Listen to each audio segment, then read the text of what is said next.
We're building something here, Detective. We're building it from scratch. All the pieces matter. What is up, Wire fans? Kino here. The Wire is considered one of the greatest pieces of television ever created. While presented as a cop drama, in actuality, the series is about the problems at the heart of American life. A war without purpose, a dysfunctional bureaucracy, systems that are failing the very people they're supposed to protect, and, at its core, the story of an American city. The Wire defies genre. It is no less than the pinnacle of television, the sum of what the medium is capable of. And in this video essay I'm calling All the Pieces, I'll be analyzing the show in its entirety as it deserves to be covered. The Wire has often been compared more to a novel than a traditional television show. Well, if this video was also a novel, then this section is the preface and table of contents. I'll be going over what you can expect in the following 4 hours, and why I chose to make this video. If you want to just jump straight ahead to the analysis, however, you can use the timestamps which mark each section of the video to skip ahead. Now, if you've been following my channel for a while, you know that I'm known for my episode-by-episode breakdowns of shows like The Sopranos and Breaking Bad, and many people wanted me to do the same for The Wire. However, the reason I'm not going to be doing that is because The Wire does not lend itself well to single-episode reviews. Often details that happen in one episode don't pay off until much later, even entire seasons later. The greater themes and issues that the series gets at only become clear once you have the entire picture in front of you. Like a great man once said, all the pieces matter.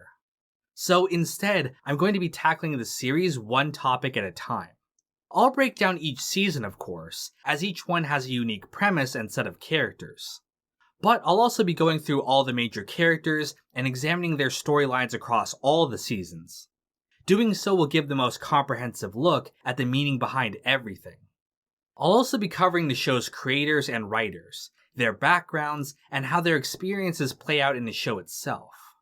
To give you an idea of how committed I am to this project, at this point, I've watched 6 entire television shows, read 3 books, listened to a dozen podcast episodes, and poured over hundreds of articles and other pieces of media in order to better understand this magnum opus of a series. Now, let's talk for a minute about the video's length. I know for some of you a 4-hour plus video like this seems daunting. However, the timestamps are there to allow you to easily jump back into the video whenever you take a break. This video was also made with the idea that you can listen to it in the background without having to actively watch it. There will of course be relevant visuals for those that choose to do so, but feel free to just turn this on in the background while you play games, do chores, or whatever you want. I've worked hard to make sure that you'll be able to follow along just from listening. There are 2 reasons why I wanted to make the video this way. One is to reinforce the idea that The Wire can only be analyzed as a single comprehensive picture, just like its subject matter. The other is that I've always wanted to create a long-form analysis. I'm a fan of the genre, and other creators like Patrician TV's Elder Scrolls Analysis, and even my podcast partner Macabre Storytelling, have inspired me to try and make my own. Now, I know this is very different from my Soprano logs and Breaking Bad logs, which is why I made this section explaining my goals. I really think this approach is the best way to tackle this series, and I'm really excited to show you something so fundamentally different to anything else I've ever done before. If there's any show I feel this will work for, it's The Wire. So, without further ado, let's get into the show. This is All the Pieces. No mics and no wires. We do this fast and clean and simple. Then you don't do it at all. Like I said, even though I'm not going to be breaking down individual episodes, I still think it's important to look at the bookends of the show. So I'm going to be analyzing the first and the last episode of the series. This is, after all, how David Simon and Ed Burns chose to start and end their masterpiece, so it makes sense to take a deeper look at what they chose to say. Now, let me say it again since people tend to forget this. I'm going to be referencing events from the entire show, not just this episode. This is a comprehensive look at the entire series, and like the title says, all the pieces matter. I feel like that should be obvious, but people always get mad at me when I quote unquote spoil future episodes. So there, you've been warned. The pilot episode of The Wire is The Target. We have a cold open, with Detective McNulty, ostensibly our main character, at the scene of a murder. Now, this crime isn't relevant to the overall plot of the season. It's just another seemingly pointless murder in a city that's known for it. But the dialogue in this scene gets at some important themes of the series. McNulty notes how the victim's nickname, Snot Boogie, is unfair because he's being branded for a small mistake he made in his past. This is of course similar to how convicts and victims of the system are treated as criminals even after they get out of prison, no matter how hard they try to reform. It also describes the bleak philosophy that deserve got nothing to do with it, an attitude present in Baltimore that says that what happens to a person has nothing to do with what they do or don't deserve. Snot being shot dead over some bullshit is of course another example of this. The witness at the scene also describes how Snot would try and steal the money from the local craps game every time they tried to play. When McNulty questions why they would even let him into the game if he kept doing this, the witness says they had to because this is America. We'll talk about this more later, but it gets at the idea of the American dream, that no matter who you are or what you've done, you have a right to try and make it in this country. We of course will see the results of trying can be disastrous for those that play the game, but regardless, everyone has a right to try. After this opening, we then get the title sequence.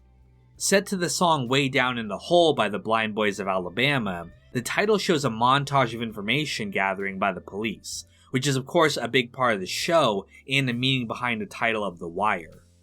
Now, each season of The Wire would feature a different cover of the song, with different imagery to accompany the unique themes of that season. I'll cover each version during their respective season, but I just have to say that Season 1's opening is not only my favorite version, it might actually be my favorite opening to any show ever. Yeah, I know it's heresy to like any opening more than The Sopranos, but what can I say? I feel like I've been stabbed in the heart. Immediately after the title, we get the epigraph for the episode. Each episode of the series begins with a quote, usually but not always said by one of the characters in the episode itself. These quotes are thematic to the episode and the series in its entirety. In this case, When It's Not Your Turn, refers to McNulty criticizing Bunk for answering the phone when it wasn't his turn to be assigned a body. This refers to the kind of lack of empathy that the systems of Baltimore create. That life and death have been reduced to simple statistics, and that one should not go out of their way to try and address it, but instead just follow the system to minimize the amount of work that they need to do. This is of course ironic given what McNulty does in this episode, but we do see what the consequences of breaking this philosophy are throughout the season. After the title, we cut to McNulty and his partner Bunk at the courthouse. McNulty has a throwaway line about how he already solved the murder from the opening, demonstrating how effective a detective he really is. McNulty also asks about the Barksdale trial which is going on. The court information desk is clueless, another example of a theme which will become apparent in the show, that the institutions of Baltimore have no idea what they're doing. McNulty then enters the trial and watches, despite the fact that he isn't involved with the case. D'Angelo Barksdale is on trial for murder, but thanks to witness tampering by his crew, he gets off scot-free. Now, there's an interesting detail here. The primary on this case is Detective Barlow. After the verdict, he tells Stringer Bell that he doesn't care, and that he'll be investigating Stringer's death one day, meaning that in the drug game, people like Stringer are killed all the time. However, in Season 3, when Stringer does end up killed, Barlow isn't assigned to the case. Instead, it's Bunk and Vernon Hawley.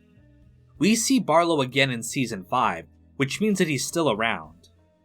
Again, it's a small thing, but it would have been a nice callback if he had actually been assigned to the murder. Meanwhile, the Drug Enforcement Unit is doing street rips on low-level dealers. We're introduced to our main DEU characters, hot-headed and rash officers Herc and Carver, and Kima, a more thoughtful and strategic police officer. We'll talk more about the narcotics unit later, but suffice it to say the war on drugs and their part in it is not portrayed in a great light. After the trial, McNulty is called into Judge Phelan's office. Phelan questions why McNulty is sitting on a case that isn't his, and though McNulty is coy about it, he intentionally wanted to draw the judge's attention to the Barksdale crew. McNulty, because he's connected to the community, is aware that they are the new power in the West Side, though the police have no idea that they're even there. However, McNulty has another reason for wanting to get the police on the Barksdales. He later says that they beat one of his murder cases, meaning that for McNulty, this is personal. It's a great foreshadowing to his character, that McNulty is motivated by a need to prove himself superior, not only to the criminals that he's chasing, but also his fellow cops. After talking, Phelan phones the police commissioner and demands that they start to seriously look into the Barksdales. Not wanting to piss off a judge, he assigns a task force to investigate Barksdale, composed of both homicide detectives and narcotics officers. The commander of this task force is Cedric Daniels, a competent police officer, but one who's focused on making rank. His bosses want him to settle this matter quickly, and to that end he decides that they're going to make some quick street rips with the hopes of flipping some low-level players. McNulty insists that this approach won't work, but Daniels insists on following the chain of command, setting up one of the recurring conflicts of the season, the desire to do real police work versus juking the stats to make the bosses look good. Later, he and Bunk go out drinking. They end their night at the train tracks, where McNulty vows that he will do this case right no matter what. As he swears this, he stands on the tracks with the train speeding towards him. We get the understanding that McNulty is incredibly self-destructive, and we're left wondering if this investigation will lead to his ruin. Meanwhile, D'Angelo is released after the trial. His uncle Avon, the boss of their crew, tells him that getting him free costs them time and money, and warns him against reckless behavior like that again. The next day, Dee is taken off his lucrative tower assignment and is instead demoted to the pit, a much lower operation in terms of money and prestige. There he meets his new subordinates, Bodie, Poot, and the young Wallace. The pit operation has been run much sloppier than Dee is used to, leading to them getting ripped off with paper money. Dee sets about getting the operation into shape, which includes schooling his guys and the audience on the proper way to sell drugs. The scam with the paper money is being run by Bubbles, an experienced heroin addict, and his young protege Johnny. Bubbles warns Johnny what inexperience in the game can lead to, but Johnny's eager to prove himself and run the scam. The next day, Johnny tries to use the paper money again, but ends up being caught. He's beaten badly by the Barksdale crew and ends up in the hospital. Bubbles, upset over what happened to his partner, calls Kima and agrees to be an informant for her to get revenge on the Barksdales. Throughout all of this, D'Angelo has been struggling with his place in the Barksdale crew. Despite the fact that he's a killer, he displays naivete when it comes to the rules of the game. The brutality that's expected of him unnerves him, and at the end of the episode, when he sees the man who testified against him murdered in the street, he's left shaken at the realization of how far his uncle and the others are willing to go. This is actually the only instance of a flashback we see on the series. HBO insisted that they include it to remind the audience that Gant had testified, and that's why he was killed. David Simon accepted it for this episode, but from then on refused to include flashback because he believed it not only broke the style of storytelling the show was going for, but it also insulted the audience that they couldn't remember details like that. However, there are some details that most people, including myself, probably missed. For example, we can see Brooke Yeaton as an extra in the bar scene with McNulty and Bunk. Yeaton would go on to play White Mike in Season 2, but it's unlikely that this is supposed to be Mike in this scene. Yeaton was also a set dresser on the show, so likely they just threw him in as an extra for this scene. This episode was also directed by Clark Johnson, who would go on to play the role of Gus in Season 5. I'll be talking more about this in its own section, but Johnson was also a main character on the show Homicide: Life on the Street, which was based on David Simon's book and where they became acquainted. In fact, several details from this episode are based on real-life details from that book, such as the opening scene and Bunk shooting a mouse with his service weapon. Overall, I hope I've shown you how important this episode is, not only in terms of setting up future plots, but also the themes of the series. The series has often been compared to a novel given its creator's background and storytelling style, and like a great novel, this episode serves as its first page. But now, let's take a look at the season as a whole, because again, like a novel, each page leads into the next. They're all pieces of a much larger puzzle, and of course, all the pieces matter. The Wire is what gives us Barksdale. It gives us the whole crew, day by day, piece by piece. Alright, so we've gone over the pilot episode in detail.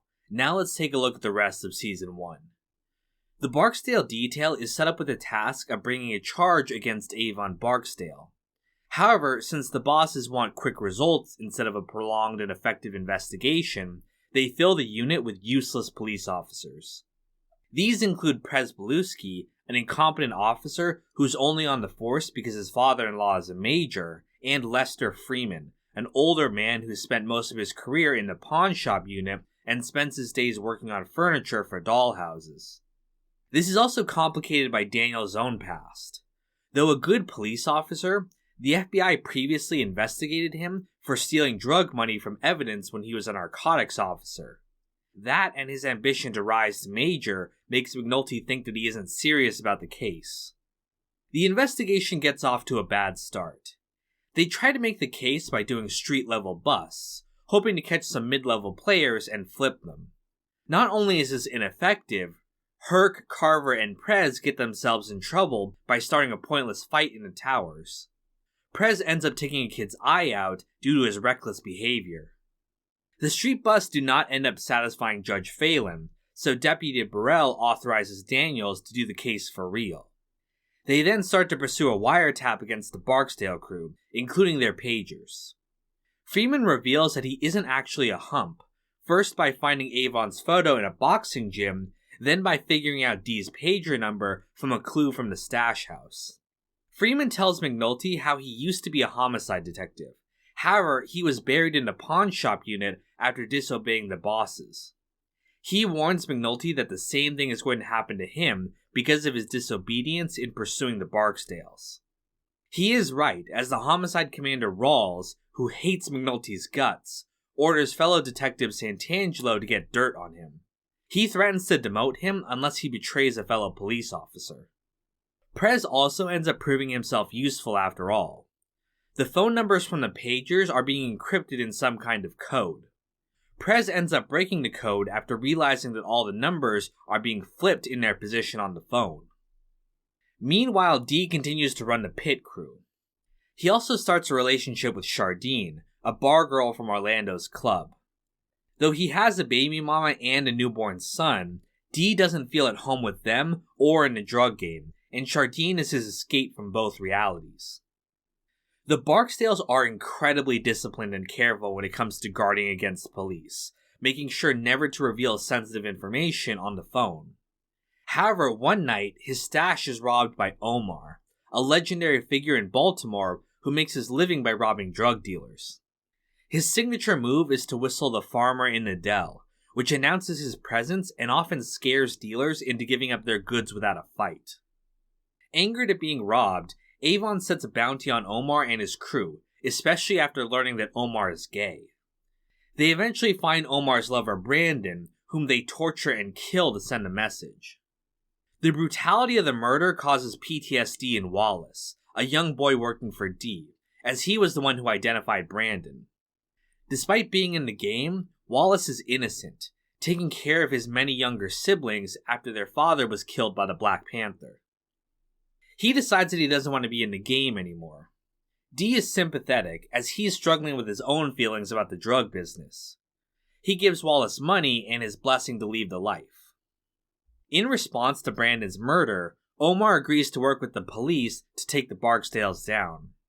He provides them information about the Gant murder, mainly because the killing of a normal citizen goes against his moral code.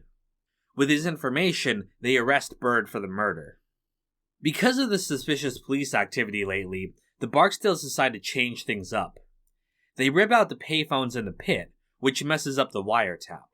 However, the police are still able to follow the pagers and intercept a money exchange between the Barksdales and Damian Price, an aide for State Senator Clay Davis.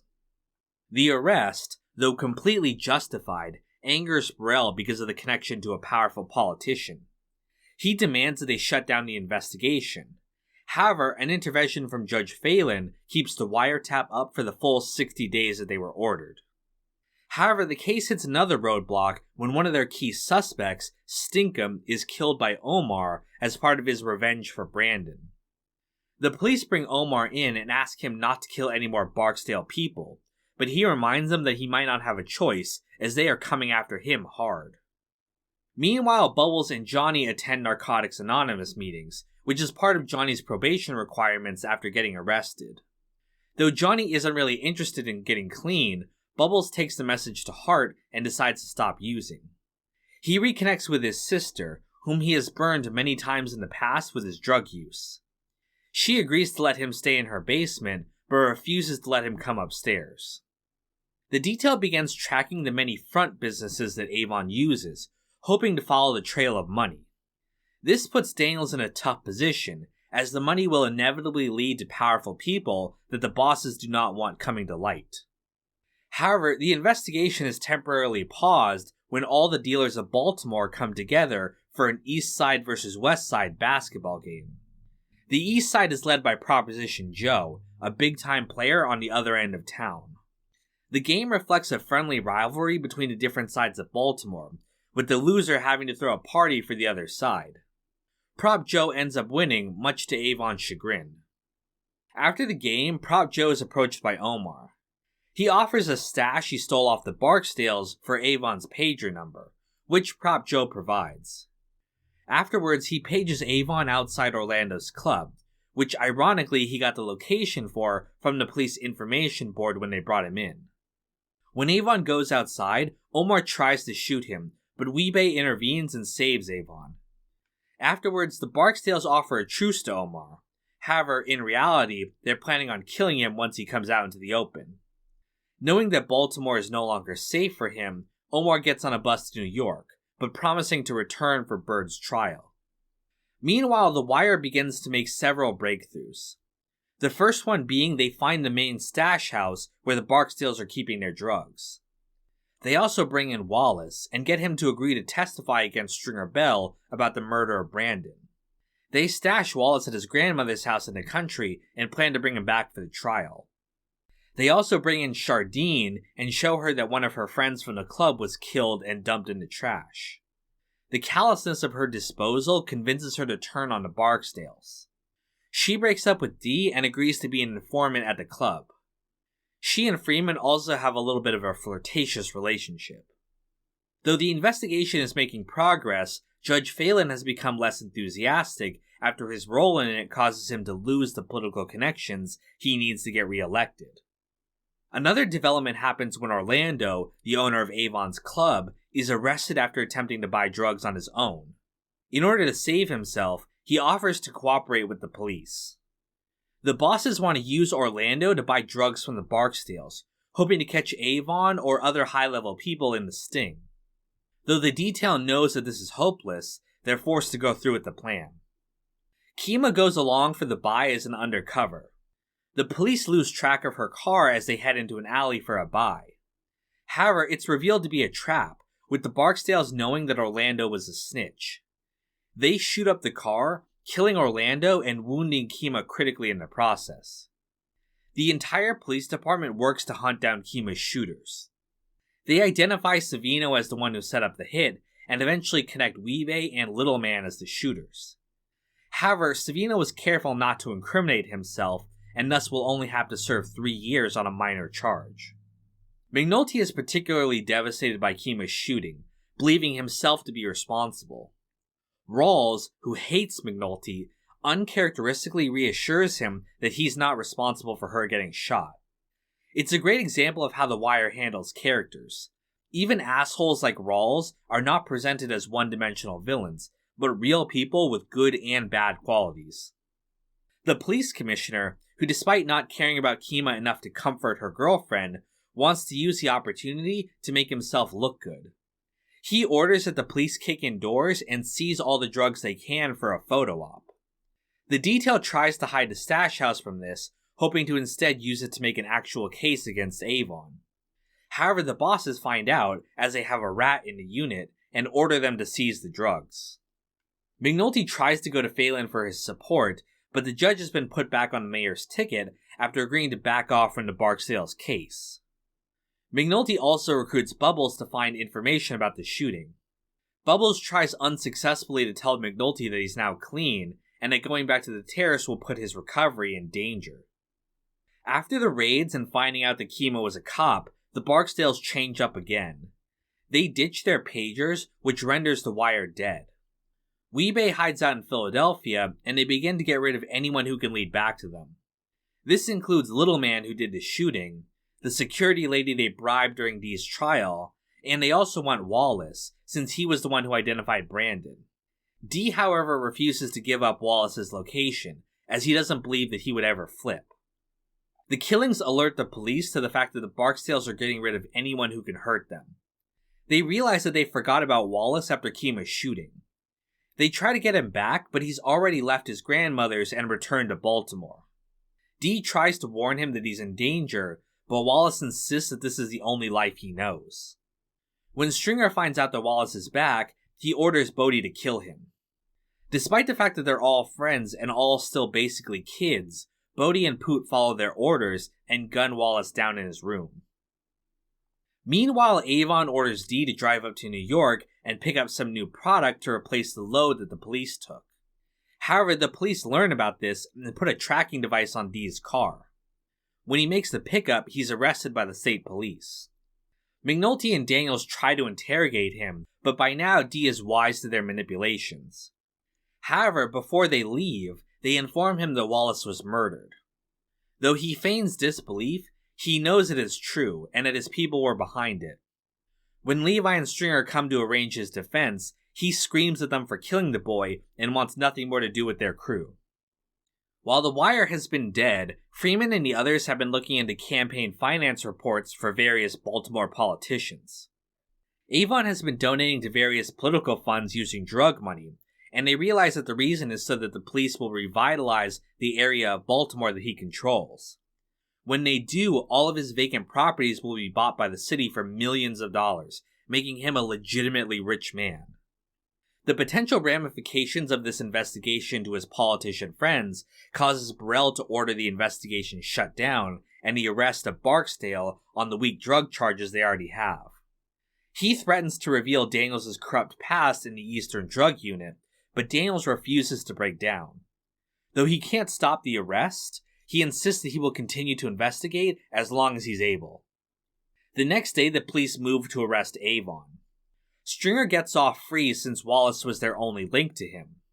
Since the charge on Avon was weak, he gets out on bail and immediately begins planning on how to minimize his exposure.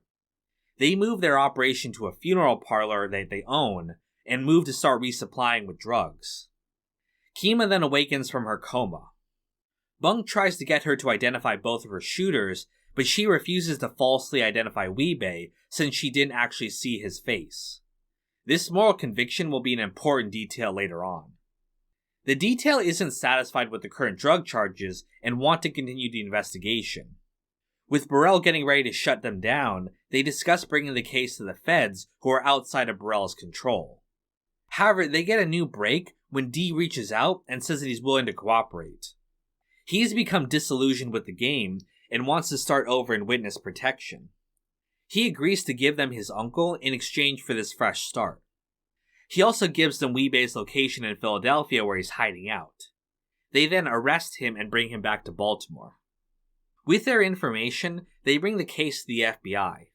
However, the FBI is only interested in going after corrupt politician and plan to offer Avon and Stringer a plea if they give information on Clay Davis and others.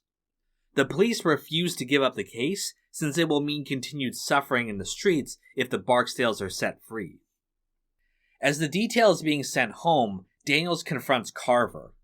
He knows that Carver is the spy in the unit reporting information to Burrell, which is why he received a promotion to sergeant even though Herc scored higher on the test.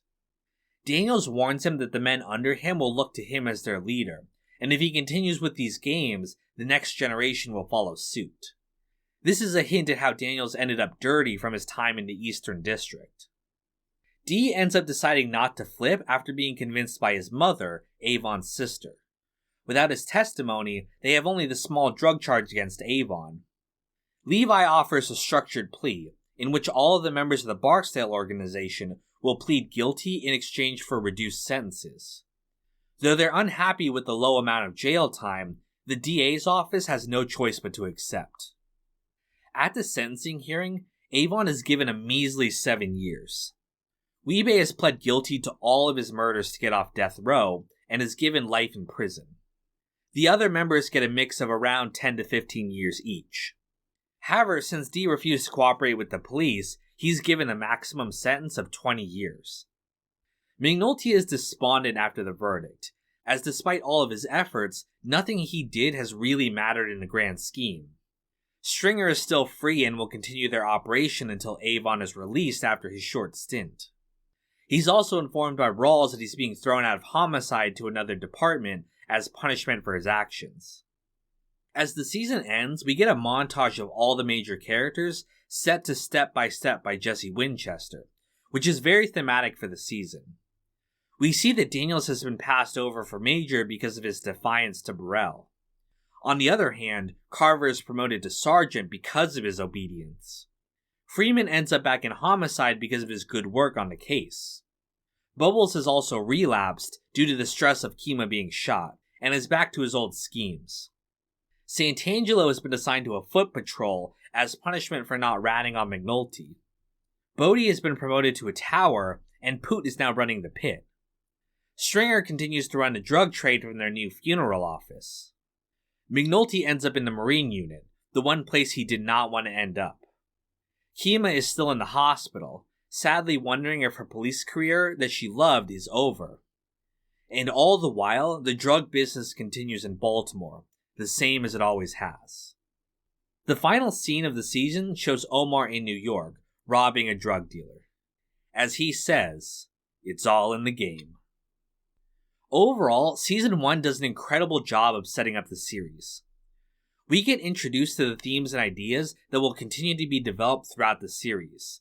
The game, the institutional failure, and the fact that this isn't a show that will neatly tie everything up. By the end, the police have failed to meaningfully stop the Barksdales and are now scattered and in a worse position than when they started.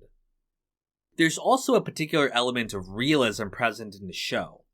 Several scenes show that the police are just barely missing key details, often due to mundane reasons like the fact that they just weren't paying attention. It does a lot to dispel the myths that we often see on television about cops, and I'll have more to talk about that in my homicide section. One scene in particular that stands out is when the cops are trying to get a desk through a door. They each work to get it through, not realizing that they're pushing against each other and ultimately getting nowhere. It's a strong metaphor for how the institutions of Baltimore work against themselves and are thus ultimately useless to the people they're trying to be helping. But that's it for the first season. Now let's take a look at Season 2 and see where the series goes from here. You know what the trouble is, Brucey? We used to make shit in this country, build shit. Now we just put our hand in the next guy's pocket. The second season of The Wire features a fundamental shift from the first.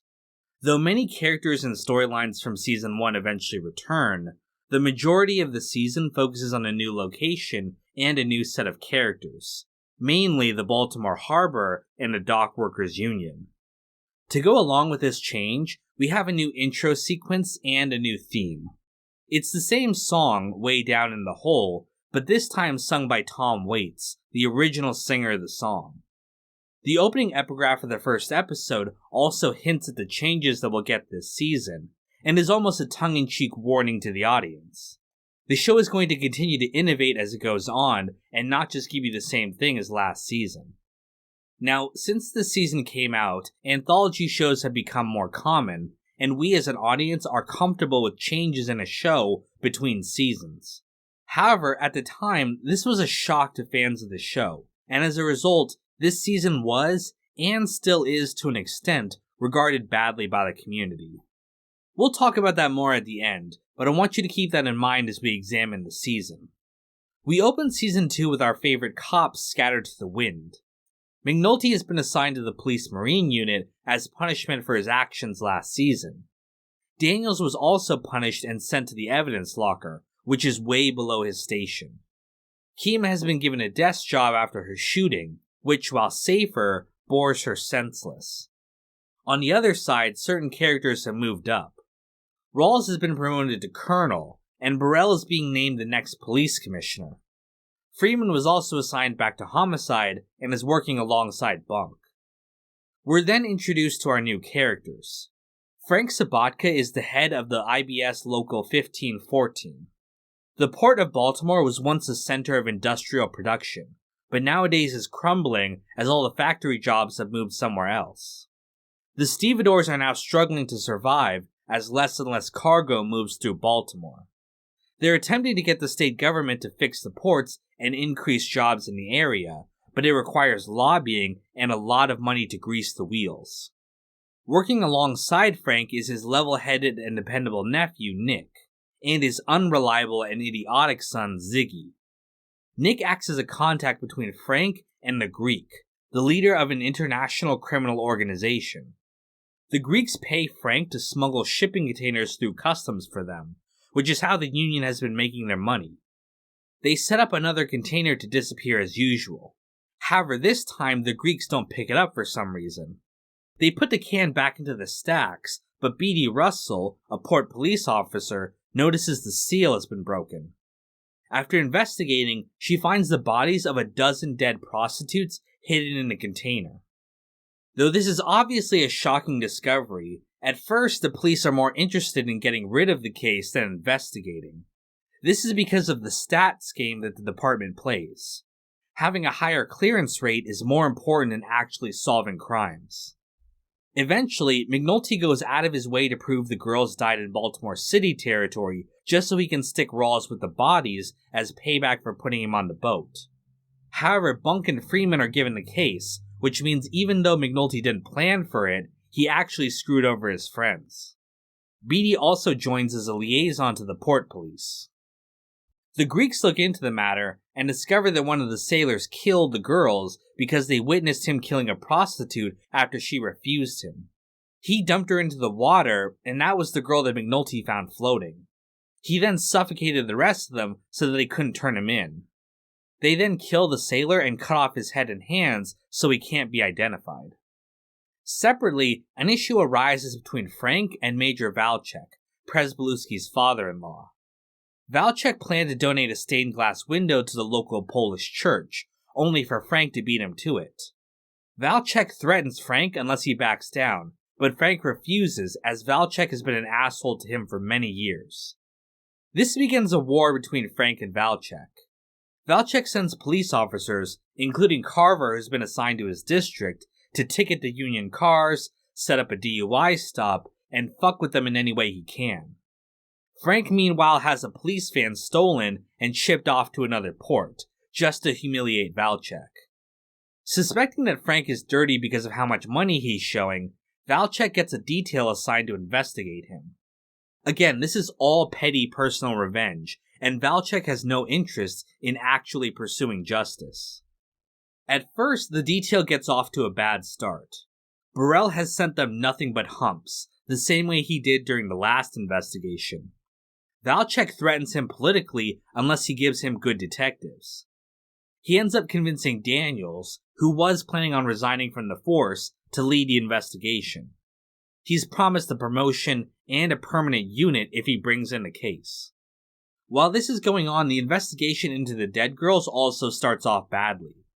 They prove it was murder, but they have no evidence and no suspects, as everyone involved doesn't speak English. McNulty swears he will find out one of the dead girls' names, as without it, she'll be buried in a mass grave as a nameless and forgotten victim. Meanwhile, we also continue the story of the Barksdales. Though Avon was arrested, their operation continues with Stringer running things on the street until he returns. However, they have a supply problem as their New York supplier was arrested and thinks that the Barksdales may have informed on him. Inside the prison, Dee is taking his 20-year sentence very hard. He begins using drugs to cope and is resentful of Avon for getting him locked up. His baby mama Dawnette is also being distant, as she's having an affair with Stringer behind his back. Avon approaches Dee and tells him that he has a plan to get their sentence reduced, promising to take care of him. His plan is to get a corrupt guard arrested for bringing drugs into the prison. This guard was also messing with Weebay, and this solves both problems. He secretly has the guard's drugs tainted, which ends up killing a number of prisoners who were using them. He then offers to tell the warden who is bringing in the drugs in exchange for a reduced sentence. His plan works, and he's given a reduced time, meaning that he will get out after only 1 year in prison. However, Dee is disgusted that Avon would have all those prisoners killed, and says that he wants nothing more to do with Avon. He says that he'll do his time, but just wants to be left alone so he can go on his own way. However, Stringer is concerned that Dee will flip on their family. He arranges a hit on Dee using people outside their crew. In prison, Dee is strangled and made to look like he committed suicide in order to divert attention away from Stringer. Meanwhile, Nick and Ziggy steal an entire container of cameras and sell it to Double G, a Greek connection who runs a retail store. This angers Frank, who says that they are putting the whole union at risk.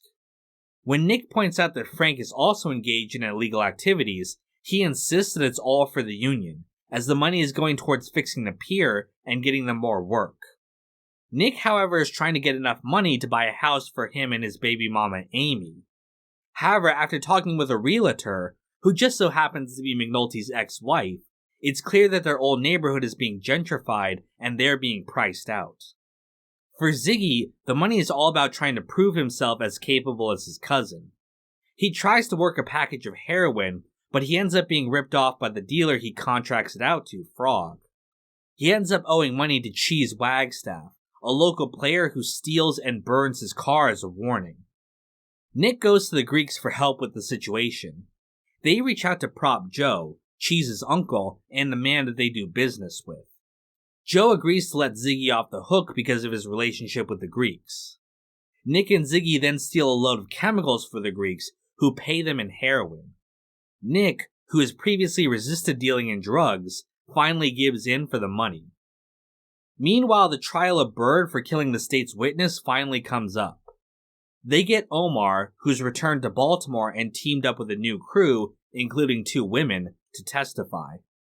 Levi tries to use Omar's street activity to discredit him, but when Omar points out that both he and Levi make money from drug dealers, he comes across as credible to the jury. Bird is then sentenced to life in prison without parole. In exchange for his testimony, the DA gives Omar a get-out-of-jail-free card. Though Bird is definitely guilty, it's implied that Omar was lying about seeing him kill Gant. It's ironic that one of the prime examples of justice we see on the show is born out of perjury, and a great example of how justice isn't a simple thing in The Wire. Meanwhile, the investigation continues. After doing some digging, they find a pattern of dock workers making cargo disappear, and they theorize that the union is smuggling drugs to make their money. Daniels also agrees to work the homicide investigation in conjunction with his own investigation of Sabatka. Meanwhile, McNulty tries to start up a relationship with his wife again. Though she sleeps with him, she doesn't trust him anymore after his cheating.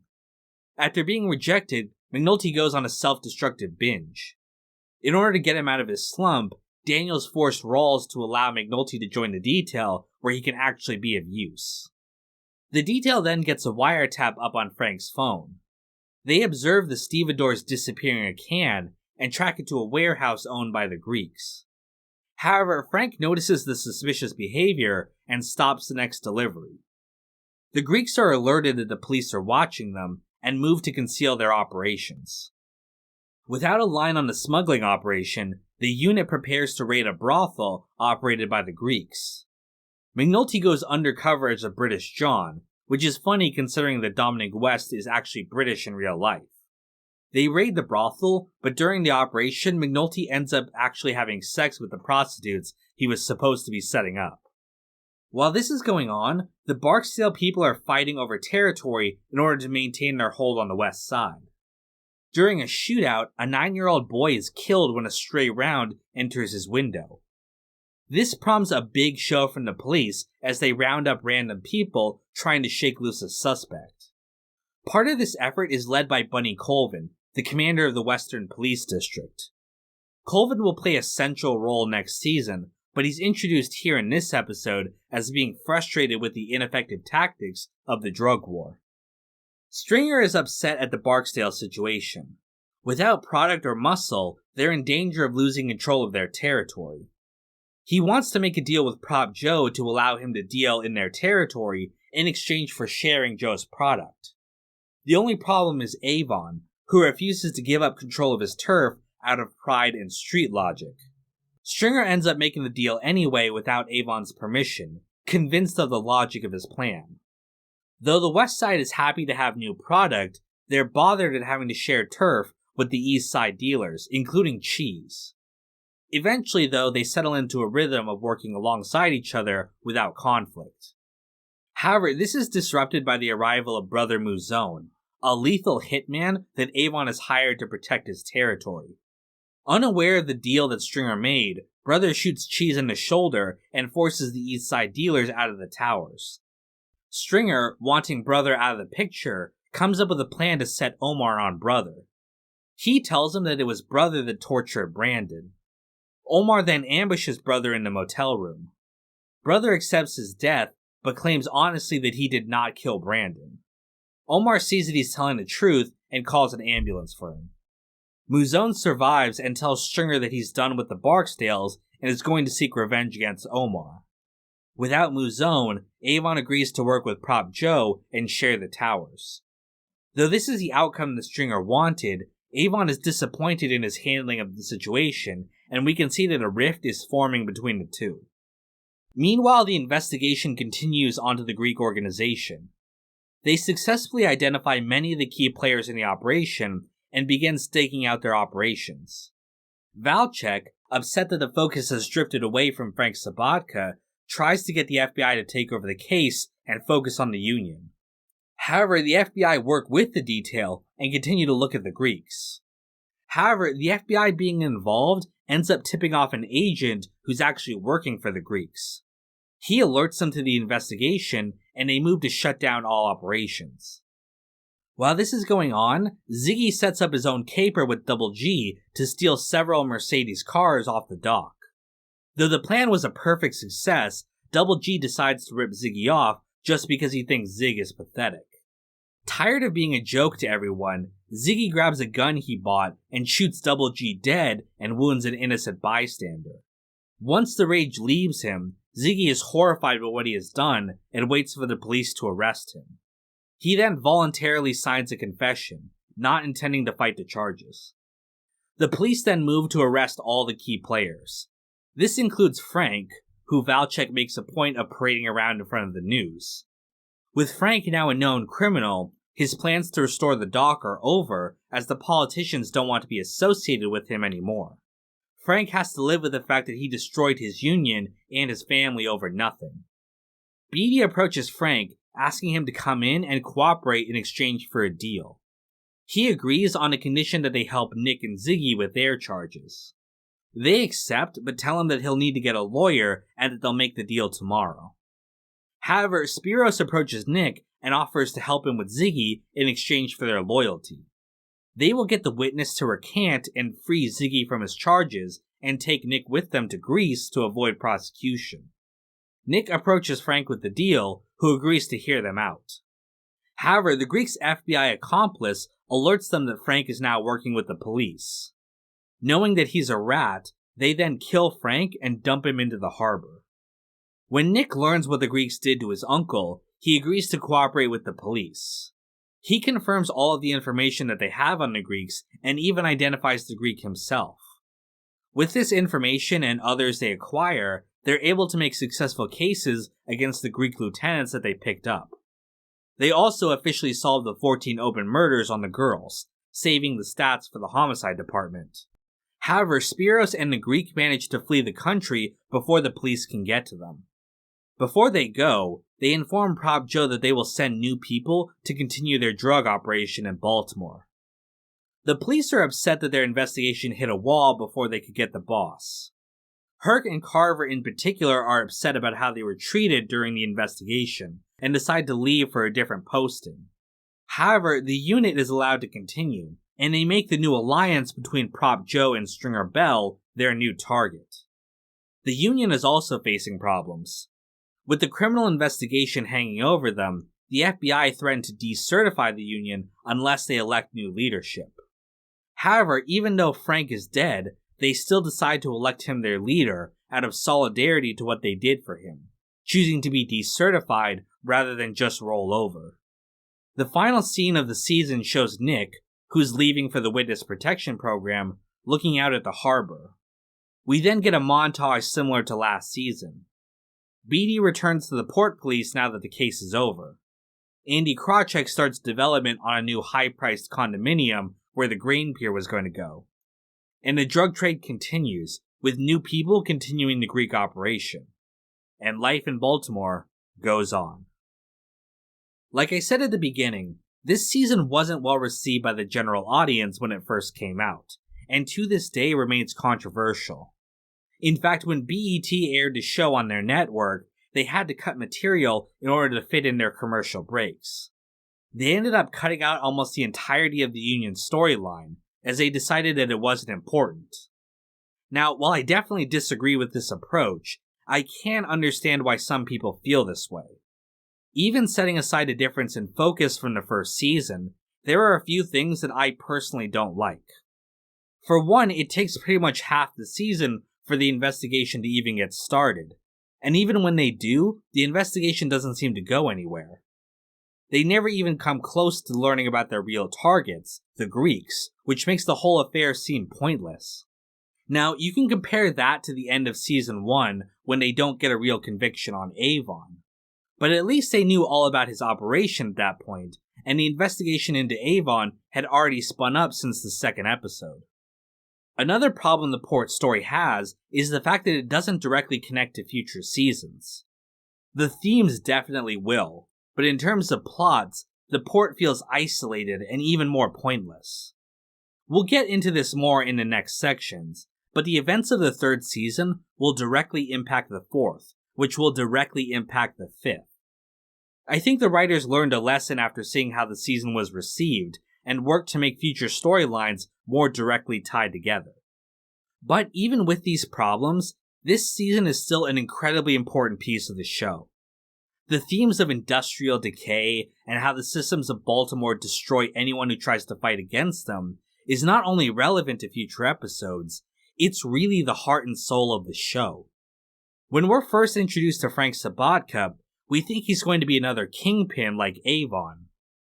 However, over the course of the season, we realize that he's just a man trying to keep his head above water. His way of life is being slowly taken away from him, and the only recourse he has to fight it, crime, ends up destroying everything he holds dear. Never mind that the politicians like Clay Davis enabled it by taking the money. It's the working class who bear the consequences of trying to survive in this new age that doesn't need them anymore. Frank is one of the most tragic and beautifully realized characters on the show for me. A man who does the wrong things for the right reasons, and in the end is just a puppet to the people and forces they can't control. The shot of him behind a fence symbolizes how he and the rest of the working class are being caged and trapped by society. We'll see this tragedy repeated over and over again in the coming seasons. What people deserve and what they get has nothing to do with each other. So I hope I've shown you that despite this season not being that important on the surface, the themes and subject matter that the season addresses are absolutely critical for understanding the show.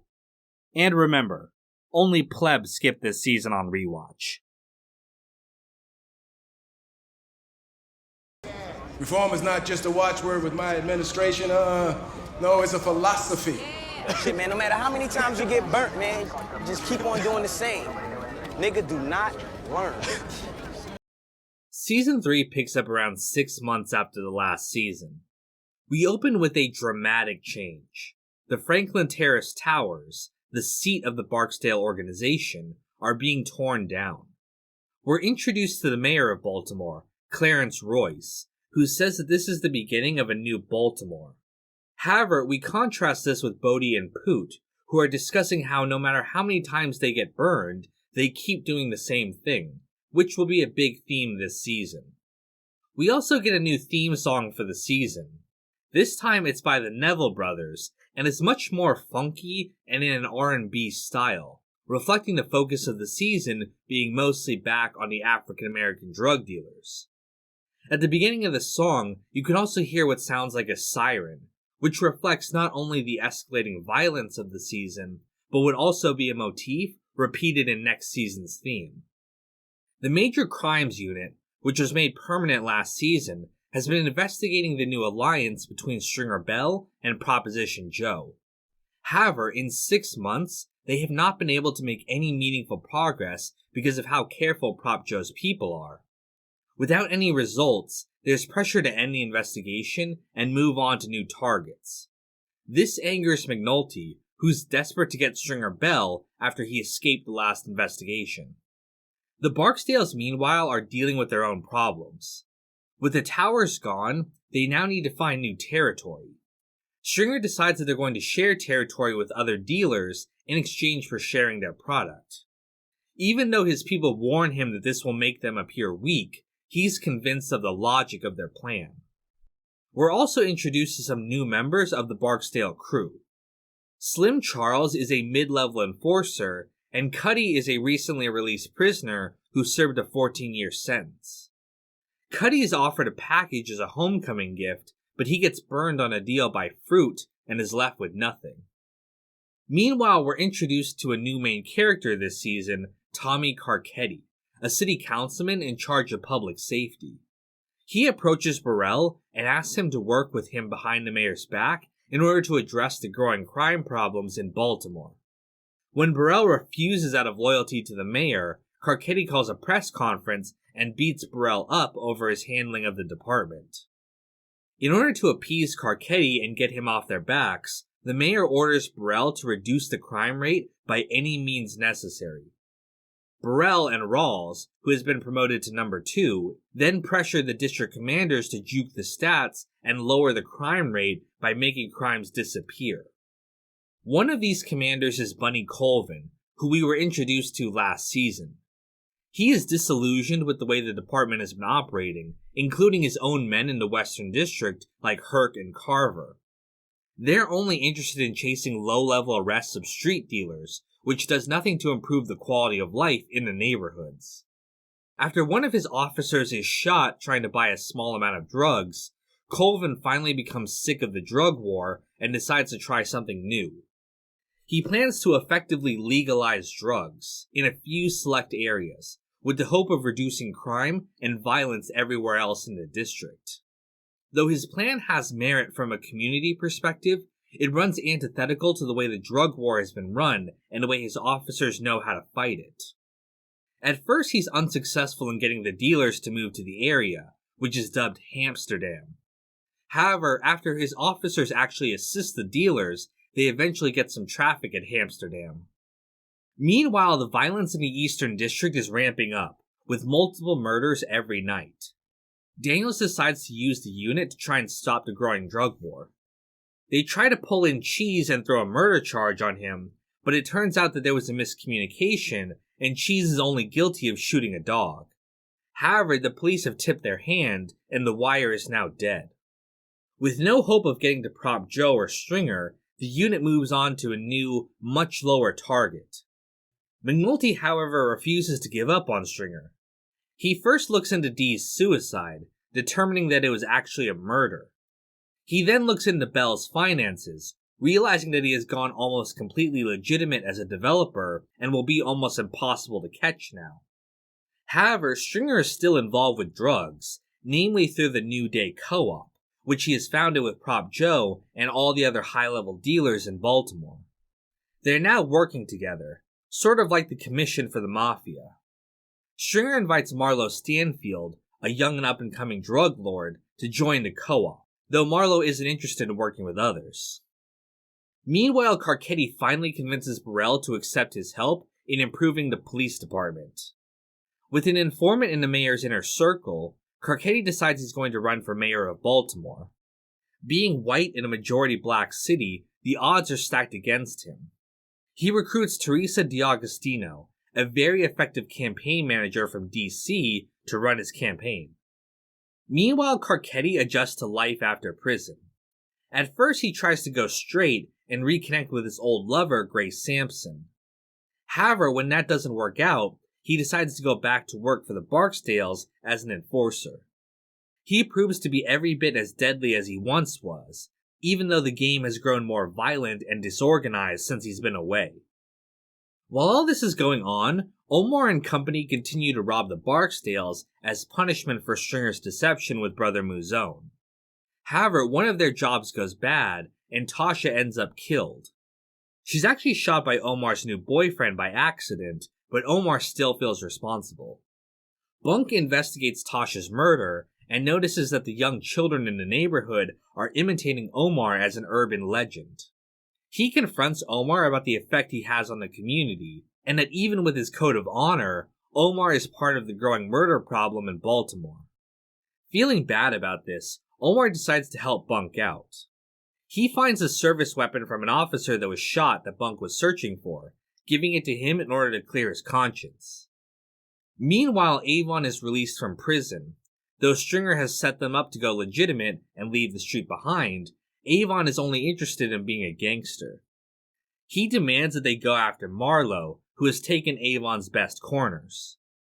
Cuddy and Slim Charles go after Marlowe's Lieutenant Fruit, but Cuddy hesitates to pull the trigger.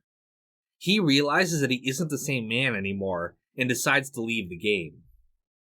McNulty and Kima, who have been investigating Stringer despite Daniel's instructions, notice a connection between him and Marlowe.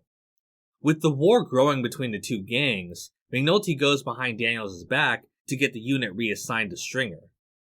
Daniels is furious at the disrespect for his command and tells McNulty that he'll be kicked out of the unit once the investigation is over. Meanwhile, Amsterdam has been successful in reducing violent crime in the district. However, there are some problems. With no threat of police interference, the dealers have cut loose their touts and runners, meaning a whole bunch of kids are now running wild with nothing to do all day. Carver ends up establishing an unemployment tax on the dealers, making Amsterdam more and more like a legitimate part of the economy. However, it's not all sunshine. The open drug environment creates a kind of Sodom and Gomorrah, with people being able to indulge their addiction without any kind of limits. Colvin is convinced by the Deacon, a prominent neighborhood figure, to not only contain the crime, but work to improve the lives of the addicts. Colvin then brings in social workers to try and treat the users of Amsterdam. Meanwhile, Carcetti continues setting up his campaign for mayor. In order to win, he needs his friend Tony Gray to run and split the black vote with Royce. However, he feels guilty about not being honest with his friend. While all this is going on, the unit is dealing with their own personal issues. Daniels is now separated from his wife, only pretending to be together for the sake of her city council campaign. He then starts a relationship with Rhonda Perlman. McNulty, after being rejected by his ex-wife, starts seeing Teresa D'Agostino. Though he likes her, she's focused on her job and is only interested in McNulty for sex. It's an ironic twist, given how he treated Perlman and his ex-wife. And finally, Kima is struggling with her girlfriend. They now have a baby together, which is what Cheryl wanted. However, Kima is bored with domestic life and stays out drinking most nights to avoid parental responsibility. Eventually, Cheryl kicks Kima out, and we can see Kima is becoming more and more like McNulty. Meanwhile, the investigation works to try and establish a pattern for the wire. However, the dealers have started using burner phones and throwing them away every few days, making a wire almost impossible. They eventually discover a pattern to where they're buying the phones, and they identify the buyer, Bernard. Without any way to set up a wire quick enough, they come up with a plan to trick Bernard and sell him pre-bugged phones. This works, and they're able to successfully map out the entire operation, including getting a wire on Stringer's personal phone. However, their investigation hits a bump when Prez accidentally kills a plainclothes cop while responding to a call. Though it was an accident, the fact that the cop was black means the racial issue could turn into a criminal case. Regardless of this, Prez is traumatized that he killed a cop, and his time in the police department is over. Meanwhile, Avon is warring against Marlowe for control of the corners. Marlowe, thanks to both smarts and luck, manages to outmaneuver Avon. Stringer confronts Avon about the danger this is putting them in, and they get into a fight over their different priorities. Avon accuses Stringer of being caught between two worlds, and Stringer reveals that he had D'Angelo killed. Though they eventually settle down, we can see the rift is growing even bigger between them. While this is going on, Stringer is dealing with the problems of being a developer. He's being slowed down by the bureaucratic process, and Clay Davis convinces him the only way to go forward is to donate large sums of money to political figures. However, despite this, their development still doesn't move through. He eventually learns that Clay Davis has been playing him, and that all the money he's been given has gone to him instead of the bribes. Angry at being taken advantage of, Stringer wants to have him killed, but Avon warns him against killing a politician.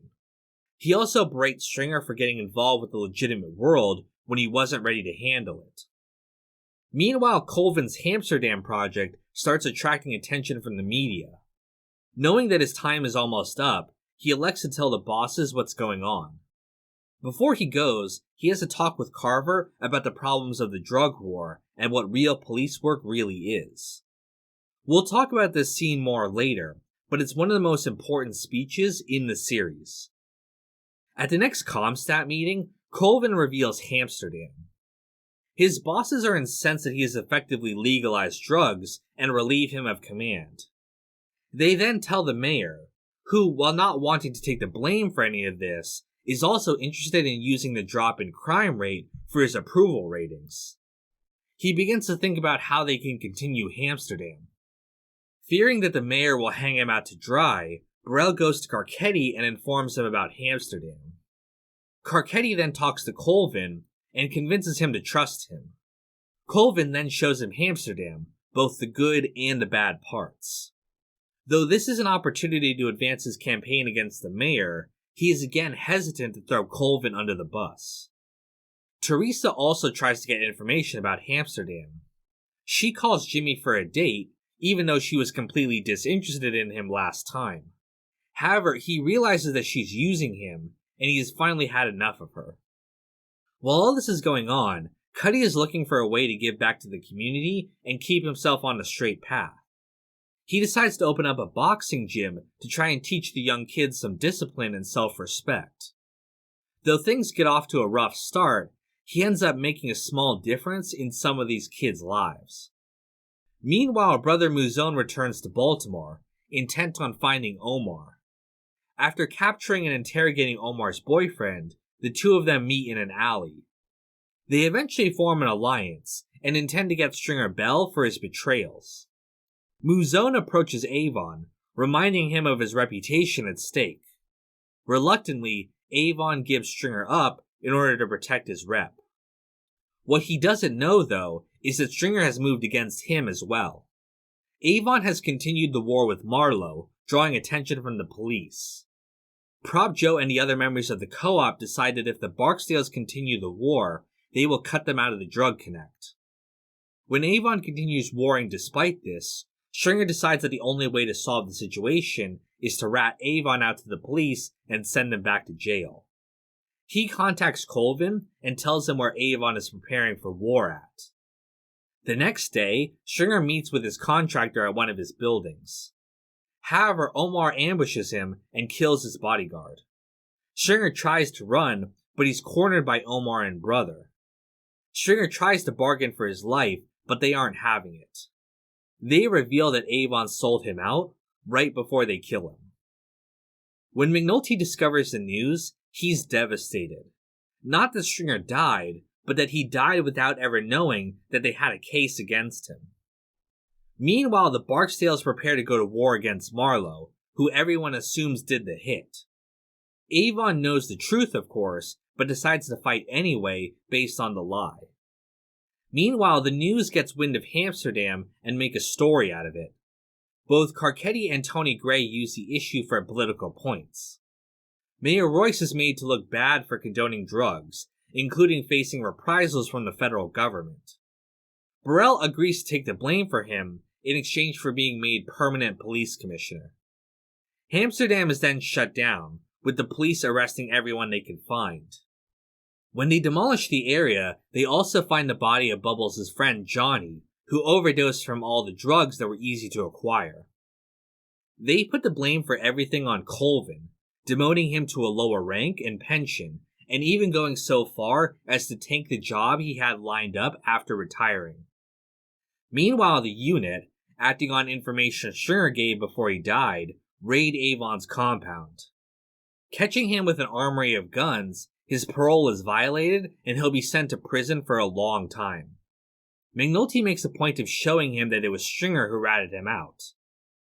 The city council then holds a hearing for the Amsterdam affair. Burrell shields the mayor from blame per their agreement. However, Carcetti uses the opportunity to give an impassioned speech about the city, making himself look very good. Gray, however, realizes that Carcetti plans to run for mayor and feels betrayed because of their friendship. After finally closing the chapter on the Barksdales, McNulty is at a crossroads. He goes to Beatty from last season, admitting his feelings for her and wanting to move past his toxic behavior. He decides to quit the unit and go back to a footpost in the Western, where things will be simpler and he'll be happy. As the season ends, we get another wrap-up montage. With Avon and his crew going away, Marlowe is now free to take over the West Side. The unit closes the case on the Barksdales and prepares to move on to new targets. Daniels is finally promoted to Major and given command of the Western District now that Colvin is gone. And Bubbles is back to his usual hustles, only with a new protege at his side. And all the while, life in Baltimore goes on. Overall, Season 3 is a return to form from the last season, with a focus on the police chasing drug dealers. But with the political systems of Baltimore thrown into the mix, the season is about much more than the dysfunctionality of the police department we saw in Season 1. The season shows us the gross, Sisyphean futility of the drug war and offers us a new approach. But it also shows us why the forces at work conspire to make sure that change is not only impossible, but punishable as well. The central theme of the season is reform, both for the characters on the show and the institutions. The show asks us if any of us can ever truly change. Colvin and Stringer both thought that they could change the world around them, and were punished for their attempt by the systems of their worlds. McNulty and Carver both decide to try and change by the end of the season, but we'll have to wait and see how that change plays out. But by the end, only Cuddy has really managed to change, and that's by being honest with himself and only focusing on the small part of life he actually had control over. David Simon was originally planning on doing a spin-off of The Wire that focused on the affairs of City Hall. However, HBO declined, saying that they didn't want a second show about Baltimore that no one was watching. In fact, HBO almost canceled the show entirely after this season due to low ratings. The next season would be delayed by a year, and luckily they were able to retain all the actors thanks to the passion that they all had for the material. Anyway, that does it for the third season. Now, let's take a look at the fourth, which happens to be the favorite of many fans of the show, including myself. You juke the stats, and majors become colonels. I've been here before. Wherever you go, there you are. Season 4 again shifts the focus from the previous season, this time to the school system and the young children of Baltimore. We get a new set of characters to go along with this, young boys from West Baltimore. The main kids of the group are Namond, Michael, Randy, and Dookie, and we'll be following their journey this season. Namond Bryce is actually the son of Weebay, and even though his father is serving life in prison, The Barksdale money means that he's actually the richest kid on the block. Though he acts tough, he's actually spoiled and cowardly when it comes to conflict. Michael Lee is a tough street kid with a good heart. The best fighter of the group, he actually looks out for the weaker kids like his brother Bug and even Dookie. Michael is distrustful of others for reasons we'll get into later. Randy Wagstaff is the entrepreneur of the group. He's always looking for new hustles to earn $1, but despite this, he's actually very innocent and sweet. He's also the son of Cheese Wagstaff, though this is never directly mentioned, so it's presumed that he doesn't know his father. Finally, Dookie is the poor kid of the group. His family are drug addicts who steal his clothes and school supplies, leaving him dirty and smelly. Though he's a peripheral member of the group, he's treated as an outcast because of his poor status. Prez is also a part of this new focus. After ending his police career last season, he takes a job as a math teacher at Edward Tillman Middle School, the same one the boys attend. Though the inner city school system is rough, Prez has few options for work after he killed a fellow police officer.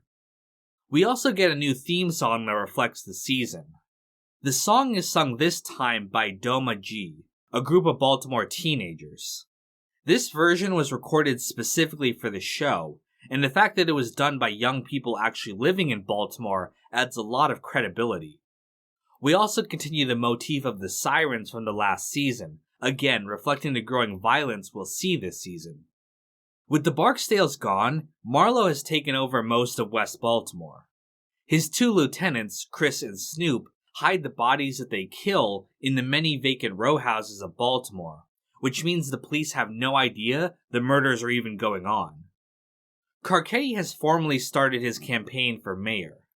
The campaign gets off to a rough start, with Carcetti growing sick of begging for money and votes and being disappointed in his early numbers. It seems unlikely, since he's white, that he'll be able to defeat Royce in a majority black city like Baltimore, especially with the resources that Royce has. Meanwhile, some conflict brews in the streets. Fruit, one of Marlowe's dealers, is killed by Lex for stealing his girl. Marlowe's crew contracts little Kevin to lure Lex to the playground where they can take him out. Kevin in turn pays Randy to deliver the message, which ends up getting Lex killed. Randy is shaken that he had a role in someone's death, even unintentionally. The Major Crimes Unit is investigating Marlowe, who's not nearly as careful as the Barksdales were. However, they are also following up on the money trail from the Barksdale case, as the upcoming election means the politicians can't bury them like they normally could. The subpoenas really scare Clay Davis, whose corruption has been funding the entire Democratic leadership of Baltimore. As punishment for the subpoenas, Rawls has a new commander, Charles Marimo, take over the unit. Marimo is a terrible cop, only interested in stats, and him being in command effectively renders the unit useless. Greggs and Freeman both refuse to serve under him and are transferred to homicide. As the new school year approaches, Marlowe gives away money to the young kids of the West Side in order to have his name ring out. However, Michael refuses the money as he doesn't want to owe anyone anything. Marlowe is impressed by his defiance and starts to take an interest in the boy.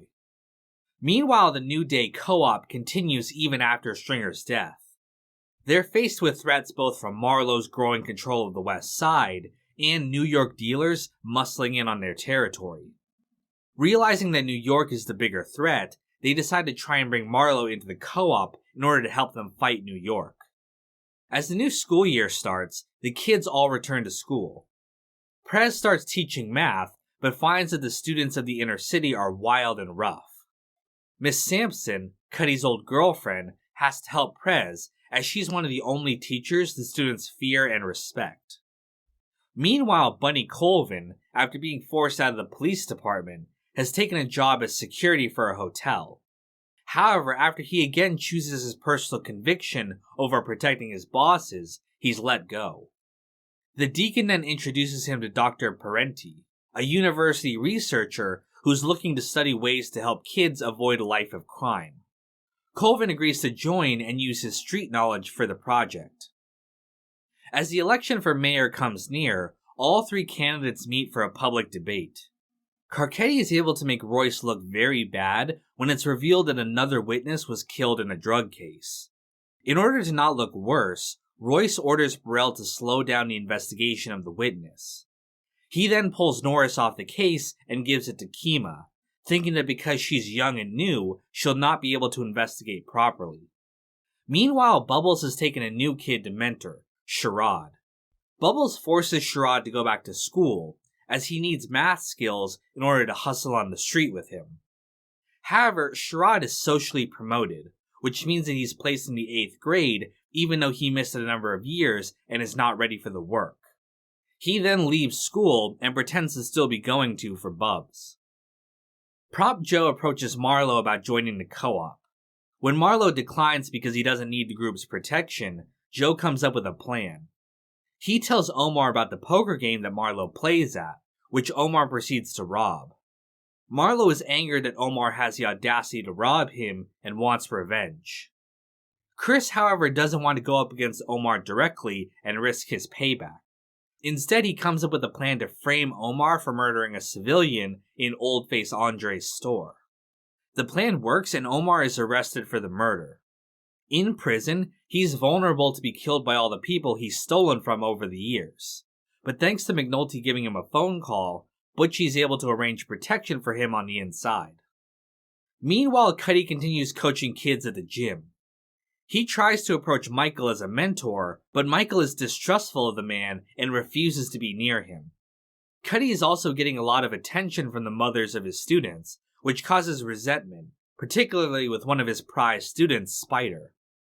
Meanwhile, Valchek informs Carcetti of the situation with Kima and the murder investigation. Carcetti decides to give it to Gray in order to boost up his campaign. After the news breaks, Royce is furious with Burrell for allowing this to leak. He approaches Rawls and promises him the job of commissioner if he can make this go away. Rawls then has Norris assigned back to the case, and spins the story that he was always the lead and Kimo's just assisting him. Kima is of course angry at how she's being battered around like this for the sake of politics, but Landsman warns her that in homicide, they answer to the boss's whims. While all this is going on, Merimo decides to move against the Stanfield crew with information pulled off the wire.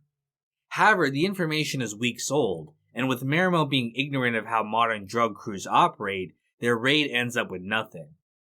In response to this, Herc illegally and without permission sets up a surveillance camera on Marlowe's hangout spot.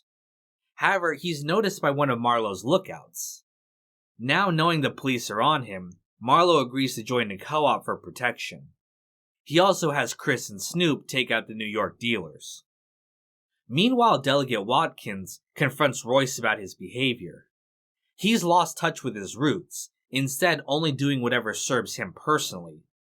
Finally fed up with him, he decides he will not be supporting him in the coming election. Rawls, who has a spy in the mayor's office, offers this news to Carcetti, thereby helping himself no matter who wins the election. Carcetti then approaches Watkins and convinces him to support him in the election. With his support, the election is basically neck and neck.